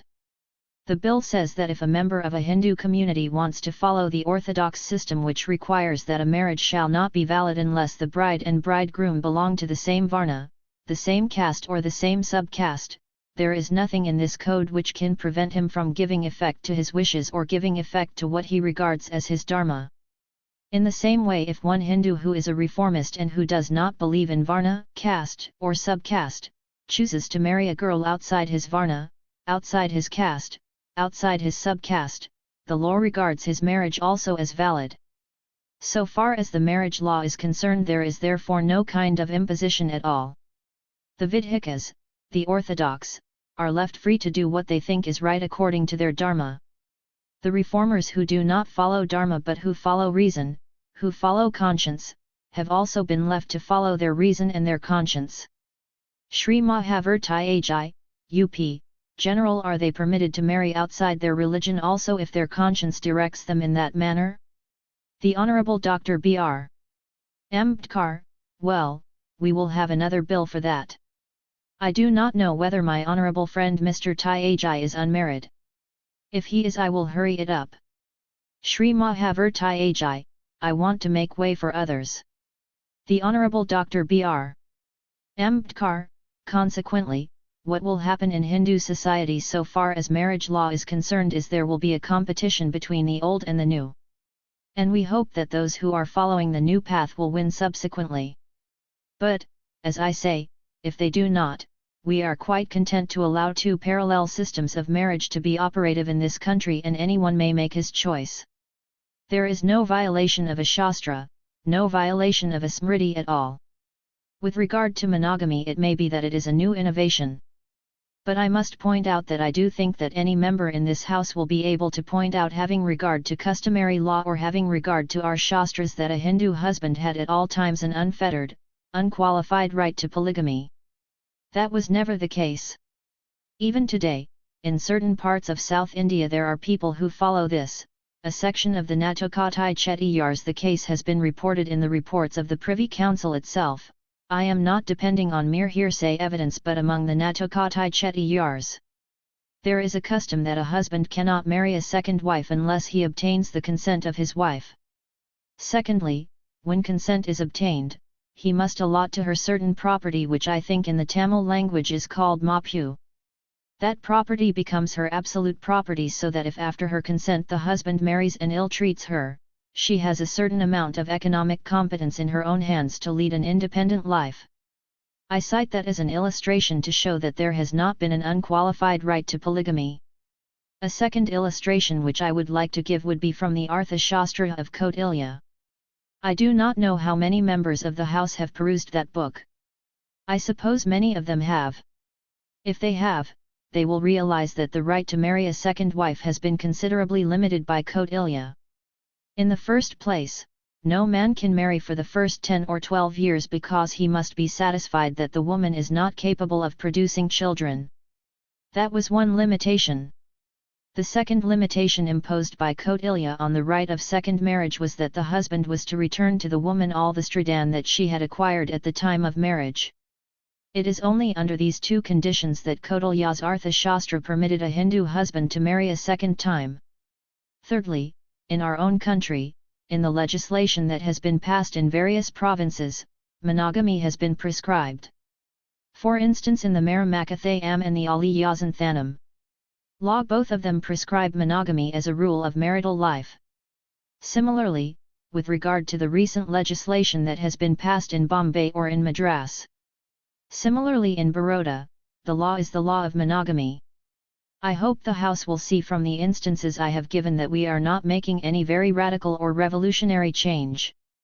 We have precedent for what we are doing, both in the laws that have been passed by various states in India, also in the ancient Shastras such as Kautilya's Artha Shastra. If I may go further, we have got the precedent of the whole world which recognizes monogamy as the most salutary principle so far as marital relations are concerned. Shri Deshbandhu Gupta, Delhi. What about the Mohammedan law? The Honorable Dr. B.R. Ambedkar, we shall come to Mohammedan law when we discuss the Mohammedan law. Coming to the question of divorce, there again I should like to submit to the House that this is in no way an innovation. Everybody in this House knows that communities which are called Shudra have customary divorce. And what is the total population of what we call Shudra? Nobody has ever probably made any calculation as to the total number of Shudras who go to compose Hindu society, but I have not the slightest doubt in my mind that the Shudras form practically 90% of the total population of the Hindus. What are called the regenerated classes probably do not fill more than 10%. What I may ask of honorable members is this: are you going to have the law of the 90% of the people as the general law of this country, or are you going to have the law of the 10% of the people being imposed upon the 90%? That is a simple question which every member must answer and can answer. So far as the regenerated classes are concerned, there was a time, if one refers for instance to the time when the Narada Smriti or the Parashara Smriti were written, when the Smritis recognized that a woman can divorce her husband when he has abandoned her, when he died, when he has taken Parivraja, and she was entitled to have a second husband. Consequently, it may be that at a later stage I shall read to you some extracts from your Shastras to show. An honorable member, your Shastras? Yes, because I belong to the other caste. I shall read the extracts to show that what has happened in this country is that somehow, unfortunately, unnoticed, unconsciously, custom has been allowed to trample upon the text of the Shastras, which were all in favor of the right sort of marital relations. My submission, therefore, to the House is that so far as any new principles have been introduced in the law of marriage or divorce, whatever has been done is both just and reasonable, and supported by precedent not only of our Shastras but the experience of the world as a whole. With regard to adoption, there are again 3 points of controversy. One point of controversy with regard to adoption is this, that like the old Hindu law we do not make similarity or identity of caste a requisite for a valid adoption. We follow the same rule that we have followed with regard to marriage. Here again, I may say that if a Brahmin wants to adopt a Brahmin boy, he is free to do so. If a Kayasth wants to adopt a Kayasth boy, he is free to do so. If a Shudra wants to adopt a boy of his own community, he is free to do so. If a Brahmin is so enlightened as not to adopt a boy belonging to his own community but adopts a Shudra, he is also permitted to do so. There is therefore no kind of imposition. Seth Govind Das, CP and Bairar, General. Why do you consider such a Brahmin enlightened? The Honorable Dr. B.R. Ambedkar, well, I do not know. From my point of view certainly he is enlightened, from your point of view he may be a very dark man, but that is a difference of opinion. With regard to the question of the limitation on the right of an adopted son to challenge all alienations made by the widow before adoption, I do not think that there can be any controversy at all. There is no reason why we should continue the notion that a boy when adopted becomes the son of the adopted father right from the time when the adopted father died. This is a pure fiction. It has no value at all. It is not merely a fiction, it is a fiction which gives rise to tremendous litigation and tremendous difficulties. It is therefore right that the adoption should be simultaneous with the vesting of the property. I do not think any member of the House will think that this is a proposition which we ought not to accept at this stage. Shri B. Das, we all accept. Similarly, as I have stated, the limitation upon the right of a boy who is adopted to divest the mother completely and to make her nothing more than a dependent waiting for such maintenance as the adopted boy may give, I do not think that there is any member of the House who will think that such a situation can be justified on any ground whatsoever. I think it is right that we preserve that right of adoption which the Orthodox community cherishes so much, but, sir, I do not understand why there should be adoption. Most of us who make adoptions have no name to be recorded in history. Personally, I myself certainly would not like my name to go down in history, because my record is probably very poor. I am an unusual member of the Hindu community. But there are many who have no records to go down, and I do not understand why they should indulge in adopting a son, a stupid boy, uneducated, without any character, not knowing his possibilities, and fastening him and fathering him upon a poor woman, whom he can deprive of every property that she possessed. Therefore, my submission is this, that if you do want to cherish your old notions with regard to adoption, at any rate make this provision that the adopted boy does not altogether deprive the mother of the property which is her mainstay. I do not think that that limitation can be at all a point of controversy. With regard to the question of the abolition of customary adoption, I would like to say two things. There is a general argument which the House will be able to appreciate. It is this. A code is inconsistent with customary law. That is a fundamental proposition. If you allow a code to remain and at the same time permit custom to grow and custom to plead against the code, there is no purpose in having a code at all, because a custom can always eat into the code and make the code null and void. With regard to this particular matter of customary adoption, such as Kritrima adoption, Gadha adoption, and Dwaimashayan adoption, my submission is this, that these are really not adoption at all. As the Privy Council in one of its rulings has definitely stated, adoption is purely a religious affair. The getting of property by the adopted son is a secondary matter. He may get property, he may not get property, and even though he may not get property, his adoption from a religious point of view may be valid.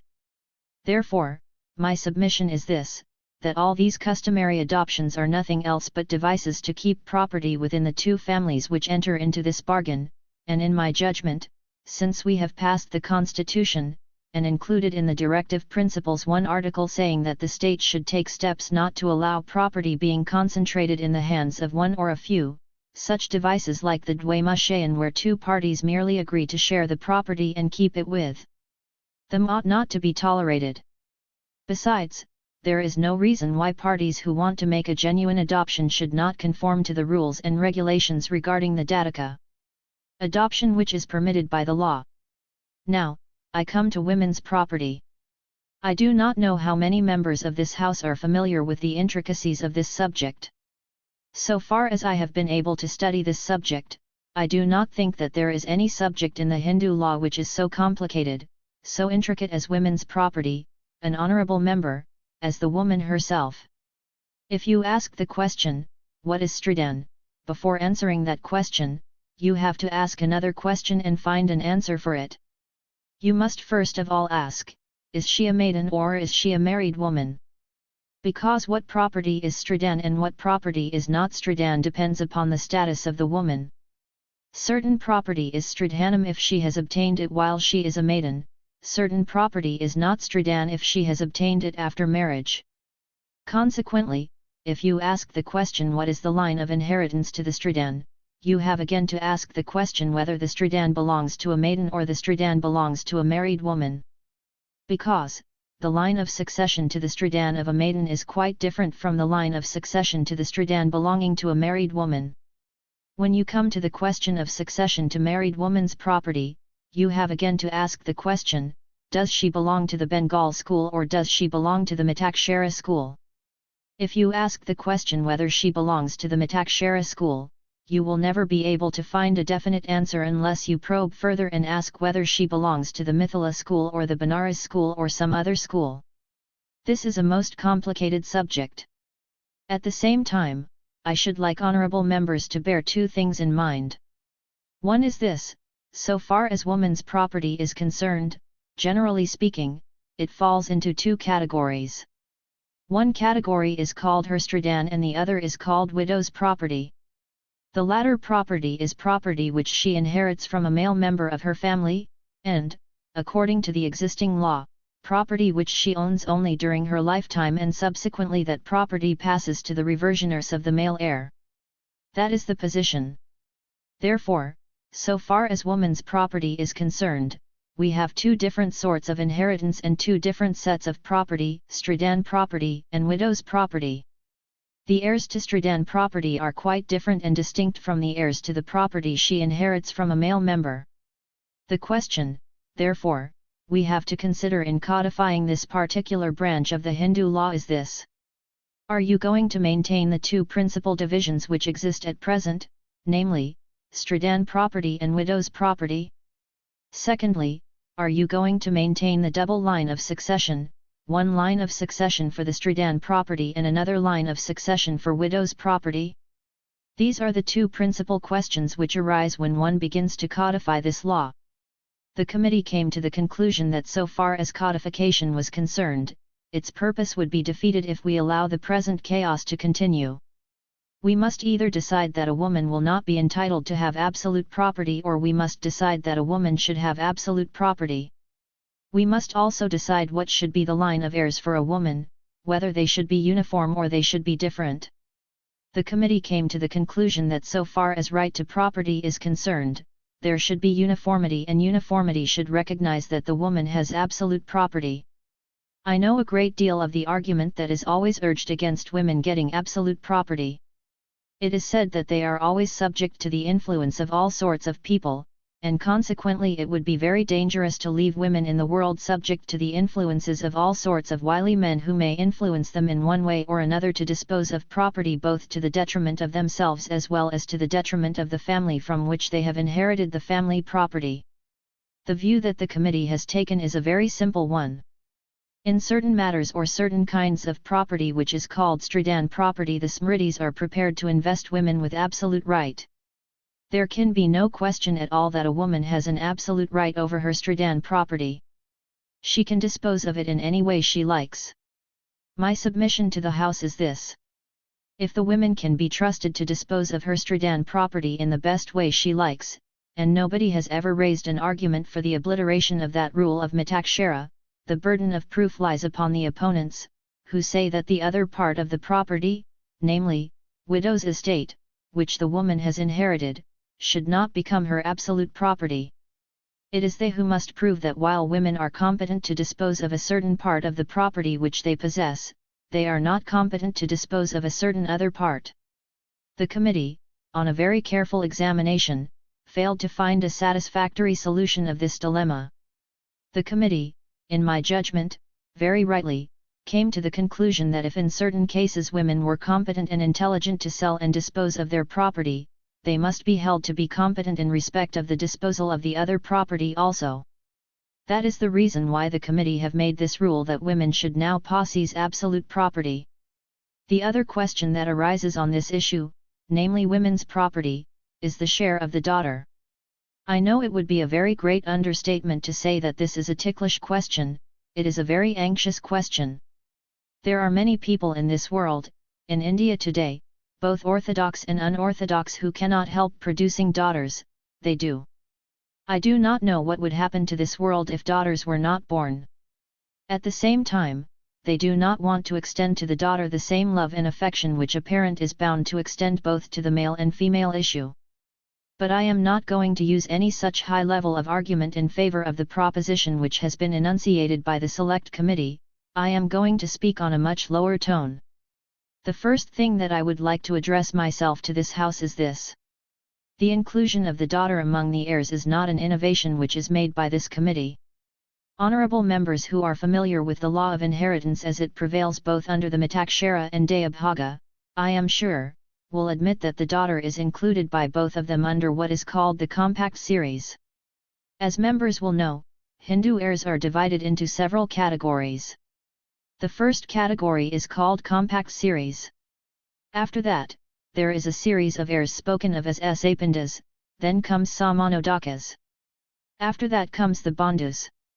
Bandhus are divided into three categories, Atma Bandhus, Pitra Bandhus, and Maitra Bandhus. The compact series is really a special class of heirs which does not conform strictly to the basic principles of heirship surrounded round Gotraja, Samanodaka, and Bandhus, because it is a mixed category. It is a category which is based on double foundation.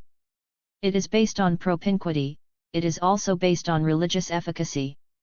They do not conform to any of the criteria which have been laid down for determining the categories of Sapindas.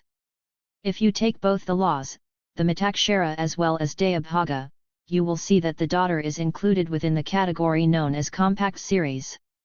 The only distinction between the Mitakshara and the Dayabhaga is this. According to the Dayabhaga, the necessary element in heirship is the capacity to offer oblation. Consequently, the Dayabhaga makes a rule between a daughter who is unmarried, a daughter who is married, a daughter who is married but has a son, and a daughter who is a widow.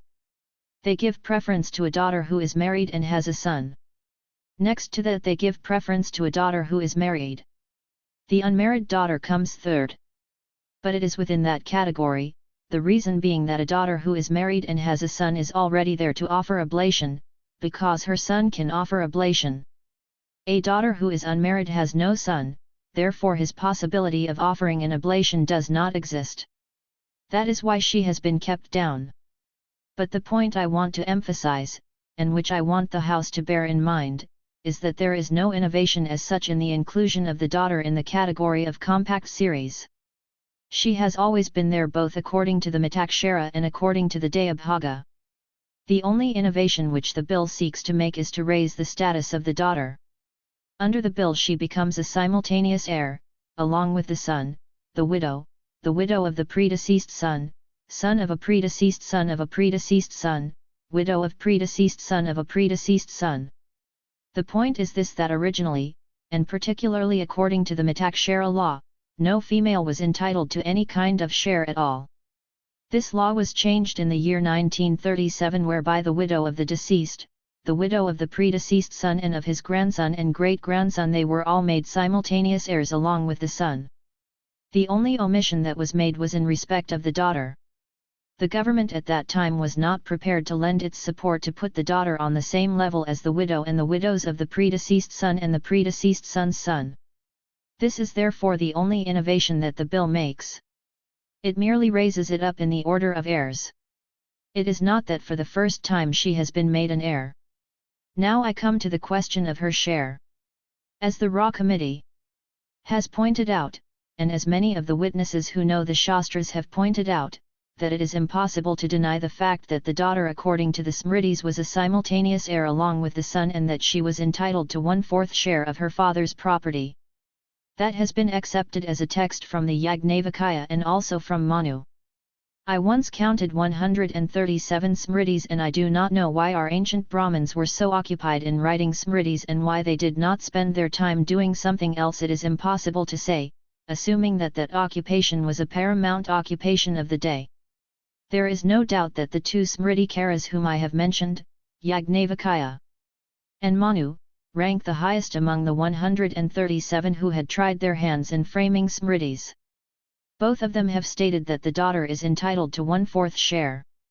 It is a pity that somehow for some reason custom has destroyed the efficacy of that text, otherwise, the daughter would have been, on the basis of our own smritis, entitled to get 1/4 share. I am very sorry for the ruling which the Privy Council gave. It blocked the way for the improvement of our law. The Privy Council in an earlier case said that custom will override law, with the result that it became quite impossible to our judiciary to examine our ancient codes and to find out what laws were laid down by our rishis and by our smriti karas. I have not the least doubt about it that if the Privy Council had not given that decision, that custom will override text, some lawyer, some judge would have found it quite possible to unearth this text of Yagnavakaya and Manu Smriti, and women today would have been enjoying, if not more, at least 1/4 of the share of their property. The original bill had raised the share of the daughter to 1/2. My select committee went a step further and made her share full and equal to that of the son. I am not entitled to disclose what happened at the select committee and how this provision came to be made. I am perfectly. Shrimati Renuka Ray, West Bengal, General unanimously. Mr. Deputy Speaker, was it a compromise between twice the share of a son claimed and half the share provided in the bill? The Honourable Dr. B.R. Ambedkar, it was not a compromise. My enemies combined with my enthusiastic supporters, and my enemies thought that they might damn the bill by making it appear worse than it was. Shri H.V. Kamath, have you any enemies? The Honourable Dr. B.R. Ambedkar, however, this is the position, namely, so far as daughter's share is concerned, the only innovation that we are making is that her share is increased and that we bring her in the line with the son or the widow. That also, as I say, would not be an innovation if you accept my view that in doing this we are merely going back to the text of the Smritis which you all respect. I might also say that in discussing this question about the share of the daughter, myself, and the members of the law department examined every system of inheritance. We examined the Muslim system of inheritance, we examined the Parsi system of inheritance, we examined also the Indian Succession Act and the line of succession that had been laid down, and we also examined the British system of inheritance, and nowhere could we find any case where a daughter was excluded from a share. There is no system anywhere in the world where a daughter has been excluded. Now, sir, one question has been brought forth constantly that the giving of the share to the daughter means disruption of the family. I must frankly confess that I cannot appreciate the force of that argument. If a man has 12 sons and 1 daughter, and if the 12 sons on the day of the death of the father immediately decide on partition and obtain a 12th of the total property of the father, is the partition going to be much more worse, if there was a daughter, the 13th, who also demanded a share? 12 share or 12 fragments is not a better situation than 13 fragments.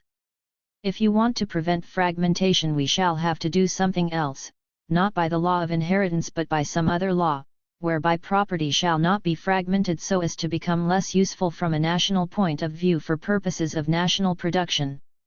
Shri T.A. Ramalingam Chettiar, Madras, General. Is the Hindu code applied to agricultural land? The Honourable Dr. B.R. Ambedkar, it is not. I am saying generally. I think I have, so far as I know, exhausted what I have to say on the various points of controversy which I had seen raised both by members of this House as well as by the members of the public. I hope that the clarification which I have given on the various points will allay the fears of members who are not well disposed towards this measure. They will realize that this is in no sense a revolutionary measure. I say that this is not even a radical measure, and I should like to draw the attention of the members of this House to one important fact, namely the constitution and composition of the Raw Committee. There were 4 members of that committee, but I should like to point out that 2 of them who have signed the report are far from radical members of the Hindu community. My friend Mr. Garper, whom I have known for a long number of years, is one of the most conservative members I know. Shri H.V. Kamath, politically or socially. The Honourable Dr. B.R. Ambedkar, politically, and socially also. In fact, I have no hesitation in saying that he may on certain occasions find it very difficult to touch me even with a barge pole. He is so conservative. My friend Mr. T.R. Venkatarama Sastry is no doubt a liberal, but he is certainly not a radical so far as I know. If these people, conservative in their attitude, have signed the report. I think we can take it for granted that the measure to which they have put their signature could not be revolutionary and certainly could not be destructive of the foundations of Hindu society. So far as I am concerned, I am a very conservative person, although some people may not accept that fact. I am indeed very conservative. All I say is that I am a progressive conservative, and I should like to tell the House one important fact which I think every one of us must bear in mind, particularly the conservative members of this House. The great political philosopher Edmund Burke, who wrote a big book against the French Revolution because of its radicalism and revolutionism, did not forget to tell his own countrymen who were very conservative, one very important truth. He said that those who want to conserve must be ready to repair, and all I am asking of this House is this, that if you want to maintain the Hindu system, Hindu culture, Hindu society, do not hesitate to repair where repair is necessary. This bill asks for nothing more than repairing those parts of the Hindu system which are almost become dilapidated. Shri H.V. Kamath, Sir, on a point of reminder, the Honourable Dr. Ambedkar promised some citations from the Smritis. Will he keep his promise? The Honourable Dr. B.R. Ambedkar, I shall do so at the end. Fortunately for me, I have secured a copy of Mr. Dwarkanath Mitter's own book, Right of Hindu Women. I was going to cite certain texts, which show that the rights which the Vedas had given to women were taken by the Smritis in the meantime, and some other Smritis tried to restore those rights. I shall cite them in the course of my speech. Shri Deshbandhu Gupta, could the Honourable Minister enlighten the House as to the evidence which was produced before the Select Committee? The Honourable Dr. B.R. Ambedkar, as honourable members know, two bodies came to us and asked for evidence to be taken. The committee decided that their evidence be taken. One body came and one body sent in a written reply. That body was the Dharmanirnaya Mandal. In general they are absolutely in agreement with the provisions contained in the bill. The other gentleman who came obviously was not. On the eve of resigning from the cabinet. The House, I am sure, knows unofficially, if not officially, that I have ceased to be a member of the cabinet. I tendered my resignation on Thursday, the 27th of September, to the Prime Minister and asked him to relieve me immediately. The Prime Minister was good enough to accept the same on the very next day. If I have continued to be a minister after Friday, the 28th, it is because the Prime Minister had requested me to continue till the end of the session, a request to which I was, in obedience to Constitutional Convention, bound to assent. Our rules of procedure permit a minister who has resigned his office to make a personal statement in explanation of his resignation. Many members of Cabinet have resigned during my tenure of office. There has been, however, no uniform practice in the matter of ministers who have resigned making a statement. Some have gone without making a statement and others have gone after making a statement. For a few days, I was hesitant what course to follow. After taking all circumstances into consideration, I came to the conclusion that the making of a statement was not merely necessary, but it was a duty which a member who has resigned owes to the House. The House has no opportunity to know how the Cabinet works from within, whether there is harmony or whether there is a conflict, for the simple reason that there is a joint responsibility under which a member, who is in a minority, is not entitled to disclose his differences. Consequently, the House continues to think that there is no conflict among members of Cabinet even when, as a matter of fact, a conflict exists. It is therefore a duty of a retiring minister to make a statement informing the House why he wants to go and why he is not able to continue to take further joint responsibility. Secondly, if a minister goes without making a statement, people may suspect that there is something wrong with the conduct of the minister, either in his public capacity or in his private capacity. No minister should, I think, leave any room for such suspicion, and the only safe way out is a statement. Thirdly, we have newspapers. They have their age-old bias in favor of some and prejudice against others. Their judgments are seldom based on merit. Wherever they find an empty space, they are prone to fill the vacuum by supplying grounds for resignation which are not the real grounds, but which put those whom they favor in better light and those not in their favor in a bad light. Some such thing, I see, has happened even in my case. It is for these reasons that I decided to make a statement before going out. It is now 4 years, 1 month, and 26 days since I was called by the Prime Minister to accept the office of the Law Minister in his cabinet. The offer came as a great surprise to me. I was in the opposite camp and had already been condemned as unworthy of association when the interim government was formed in August 1946. I was left to speculate as to what could have happened to bring about this change in the attitude of the Prime Minister. I had my doubts. I did not know how I could carry on with those who had never been my friends. I had doubts as to whether I could, as a law member, maintain the standard of legal knowledge and acumen which had been maintained by those who had preceded me as law ministers of the Government of India. But I kept my doubts at rest and accepted the offer of the Prime Minister on the ground that I should not deny my cooperation when it was asked for in the building up of our nation. The quality of my performance as a member of Cabinet and as law minister, however, I must leave it to others to judge. I will now refer to another matter that has made me dissatisfied with the government. It relates to the treatment accorded to the backward classes and the scheduled castes.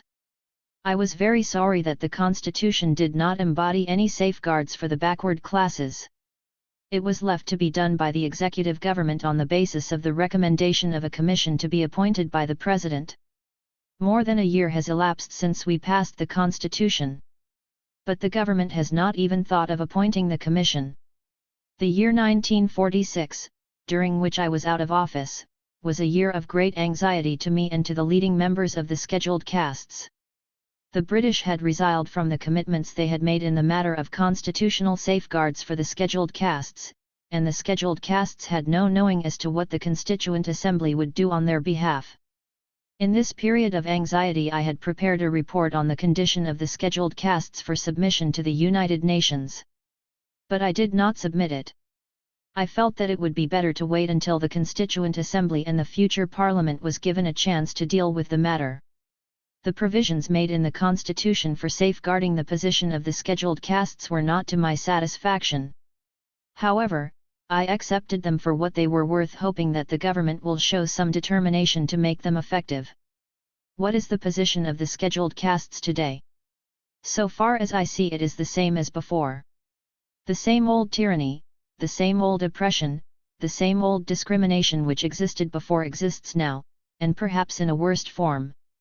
I can refer to hundreds of cases where people from the scheduled castes round about Delhi and adjoining places have come to me with their tales of woes against the caste Hindus and against the police who have refused to register their complaints and render them any help.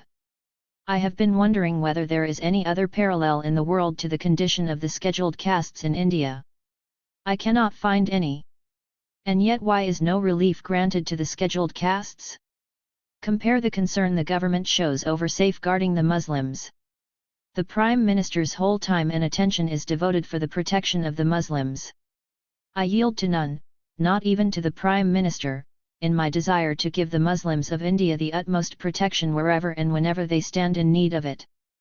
But what I want to know is, are Muslims the only people who need protection? Are the scheduled castes, the scheduled tribes and the Indian Christians not in need of protection? What concern has he shown for these communities which need far more care and attention than the Muslims? I could not contain within myself the indignation I have felt over the neglect of the scheduled castes by the government, and on one occasion I gave vent to my feelings at a public meeting of the scheduled castes. A question was asked from the Honourable Home Minister. Whether my charge that the scheduled castes had not benefited by the rule which guaranteed to them 12.5% representation was true. In answer to the question, the Honourable Home Minister was pleased to say that my charge was baseless. Subsequently, for some reason, it may be for satisfying the qualms of his conscience, he, I am informed, sent round a circular to various departments of the Government of India asking them to report how many scheduled castes candidates had been recently recruited in government service. I am informed that most departments said in reply nil or nearly nil. If my information is correct, I need make no commentary on the answer given by the Honourable Home Minister. From my early childhood I have dedicated myself to the upliftment of the scheduled castes among whom I was born. It is not that there were no temptations in my way.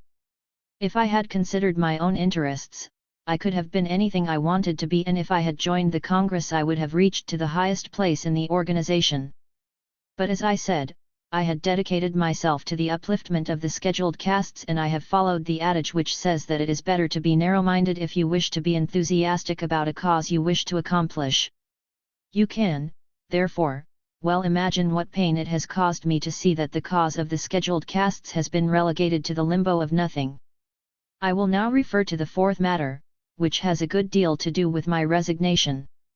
The Cabinet has become merely a recording and registration office of decisions already arrived at by committees. As I have said, the Cabinet now works by committees. There is a Defense Committee.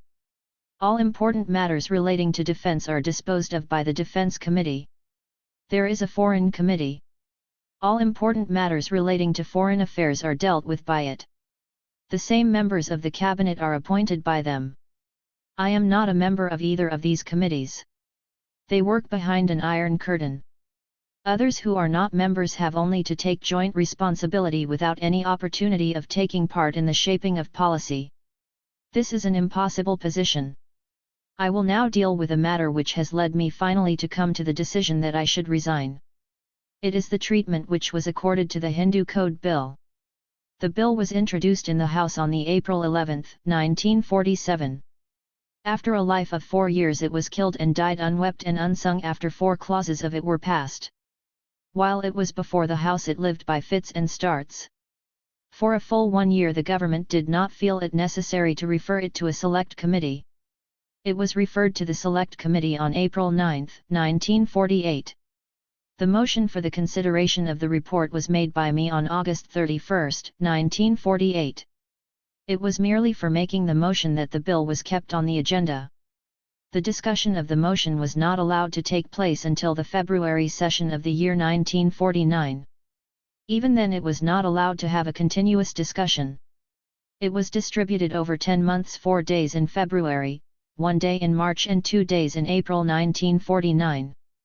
After this, 1 day was given to the bill in December 1949, namely December 19, on which day the House adopted my motion that the bill as reported by the Select Committee be taken into consideration. No time was given to the bill in the year 1950.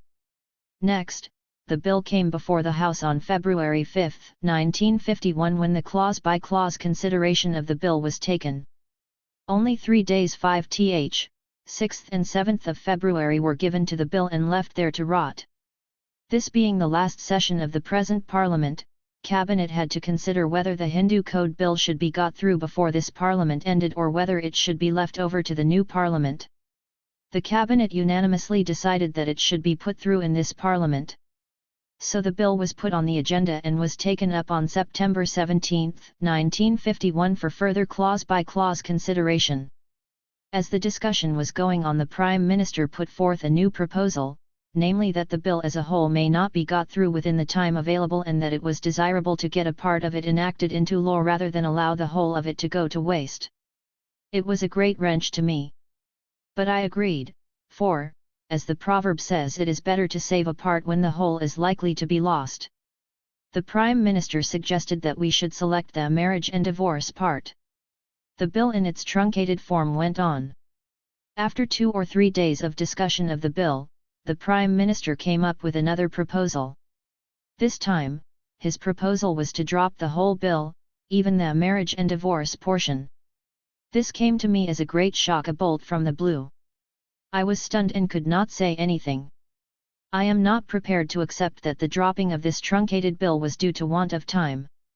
I am sure that the truncated bill was dropped because other and more powerful members of the Cabinet wanted precedence for their bills.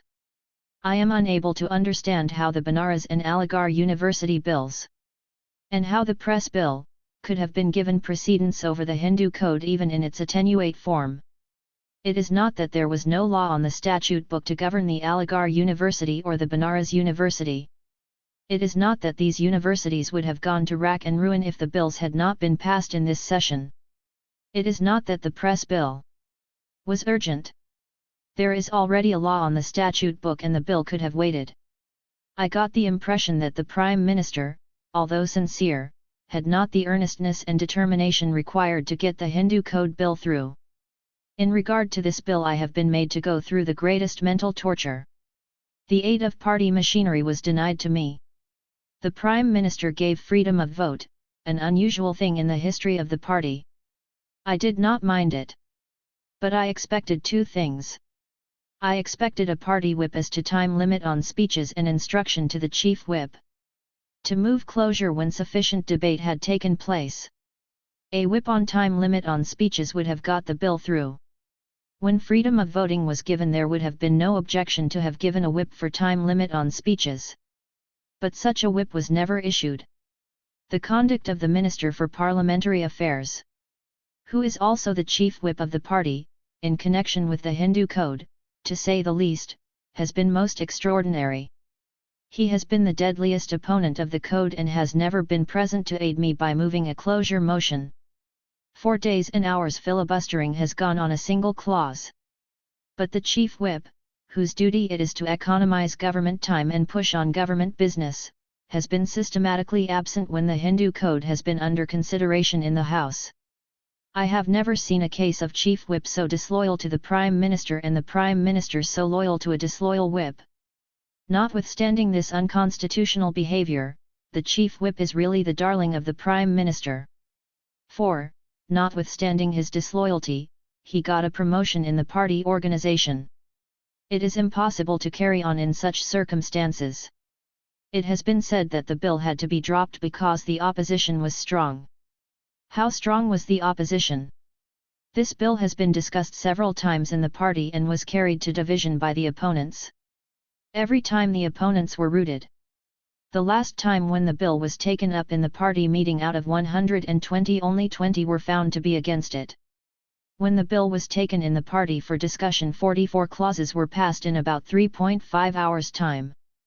This shows how much opposition there was to the bill within the party. In the House itself there have been divisions on 3 clauses of the bill: 2, 3, and 4. Every time there has been an overwhelming majority in favor even on clause 4, which is the soul of the Hindu Code bill. I was therefore quite unable to accept the Prime Minister's decision to abandon the bill on the ground of time. I have been obliged to give this elaborate explanation for my resignation because some people have suggested that I am going because of my illness. I wish to repudiate any such suggestion. I am the last man to abandon my duty because of illness. It may be said that my resignation is out of time and that if I was dissatisfied with foreign policy of the government and the treatment accorded to backward classes and the scheduled castes, I should have gone earlier. The charge may sound as true. But I had a reason which held me back. In the first place, most of the time I have been a member of the cabinet I have been busy with the framing of the Constitution. It absorbed all my attention till January 26, 1950, and thereafter I was concerned with the People's Representation Bill and the Delimitation Orders. I had hardly any time to attend to our foreign affairs. I did not think it right to go away leaving this work unfinished. In the second place, I thought it necessary to stay on, for the sake of the Hindu Code. In the opinion of some, it may be wrong for me to have held on for the Hindu Code. I took a different view. The Hindu Code was the greatest social reform measure ever undertaken by the legislature in this country. No law passed by the Indian legislature in the past or likely to be passed in the future can be compared to it in point of its significance. To leave inequality between class and class, between sex and sex, which is the soul of Hindu society, untouched, and to go on passing legislation relating to economic problems is to make a farce of our Constitution and to build a palace on a dung heap. This is the significance I attached to the Hindu Code. It is for its sake that I stayed on, notwithstanding my differences. So if I have committed a wrong, it is in the hope of doing some good. Had I no ground for such a hope, for overcoming the obstructionist tactics of the opponents? I would like, in this connection, to refer only to 3 of the statements made by the Prime Minister on the floor of the House. On November 28, 1949, the Prime Minister gave the following assurance. He said, "What is more, the government is committed to this thing, Hindu Code. It is going through with it. Government would proceed with that. It is for this House to accept a measure, but if a government takes an important measure and the House rejects it, the House rejects the government and the government goes, and another government comes in its place. It should be clearly understood that this is one of the important measures to which the government attached importance and on which it will stand or fall. Again on December 19, 1949, the Prime Minister said, "I do not wish the House to think in the slightest degree that we consider that this Hindu Code Bill is not of importance, because we do attach the greatest importance to it, as I said, not because of any particular clause or anything, but because of the basic approach to this vast problem in problems, economic and social. We have achieved political freedom in this country, political independence. That is a stage in the journey, and there are other stages, economic, social and other, and if society is to advance, there must be this integrated advance on all fronts." On September 26, 1951, the Prime Minister said, "It is not necessary for me to assure the House of the desire of government to proceed with this measure in so far as we can proceed with it within possibilities, and so far as we are concerned we consider this matter as adjourned till such time as the next opportunity, which I hope it will be in this Parliament, offers itself." This was after the Prime Minister had announced the dropping of the bill. Who could not have believed in these pronouncements of the Prime Minister? If I did not think that there could be a difference between the promises and performances of the Prime Minister, the fault is certainly not mine. My exit from the cabinet may not be a matter of much concern to anybody in this country. But I must be true to myself, and that it can be only by going out. Before I do so, I wish to thank my colleagues for the kindness and courtesy they have shown to me during my membership of the Parliament. I also wish to express my gratitude to the members of Parliament for having shown great tolerance towards me.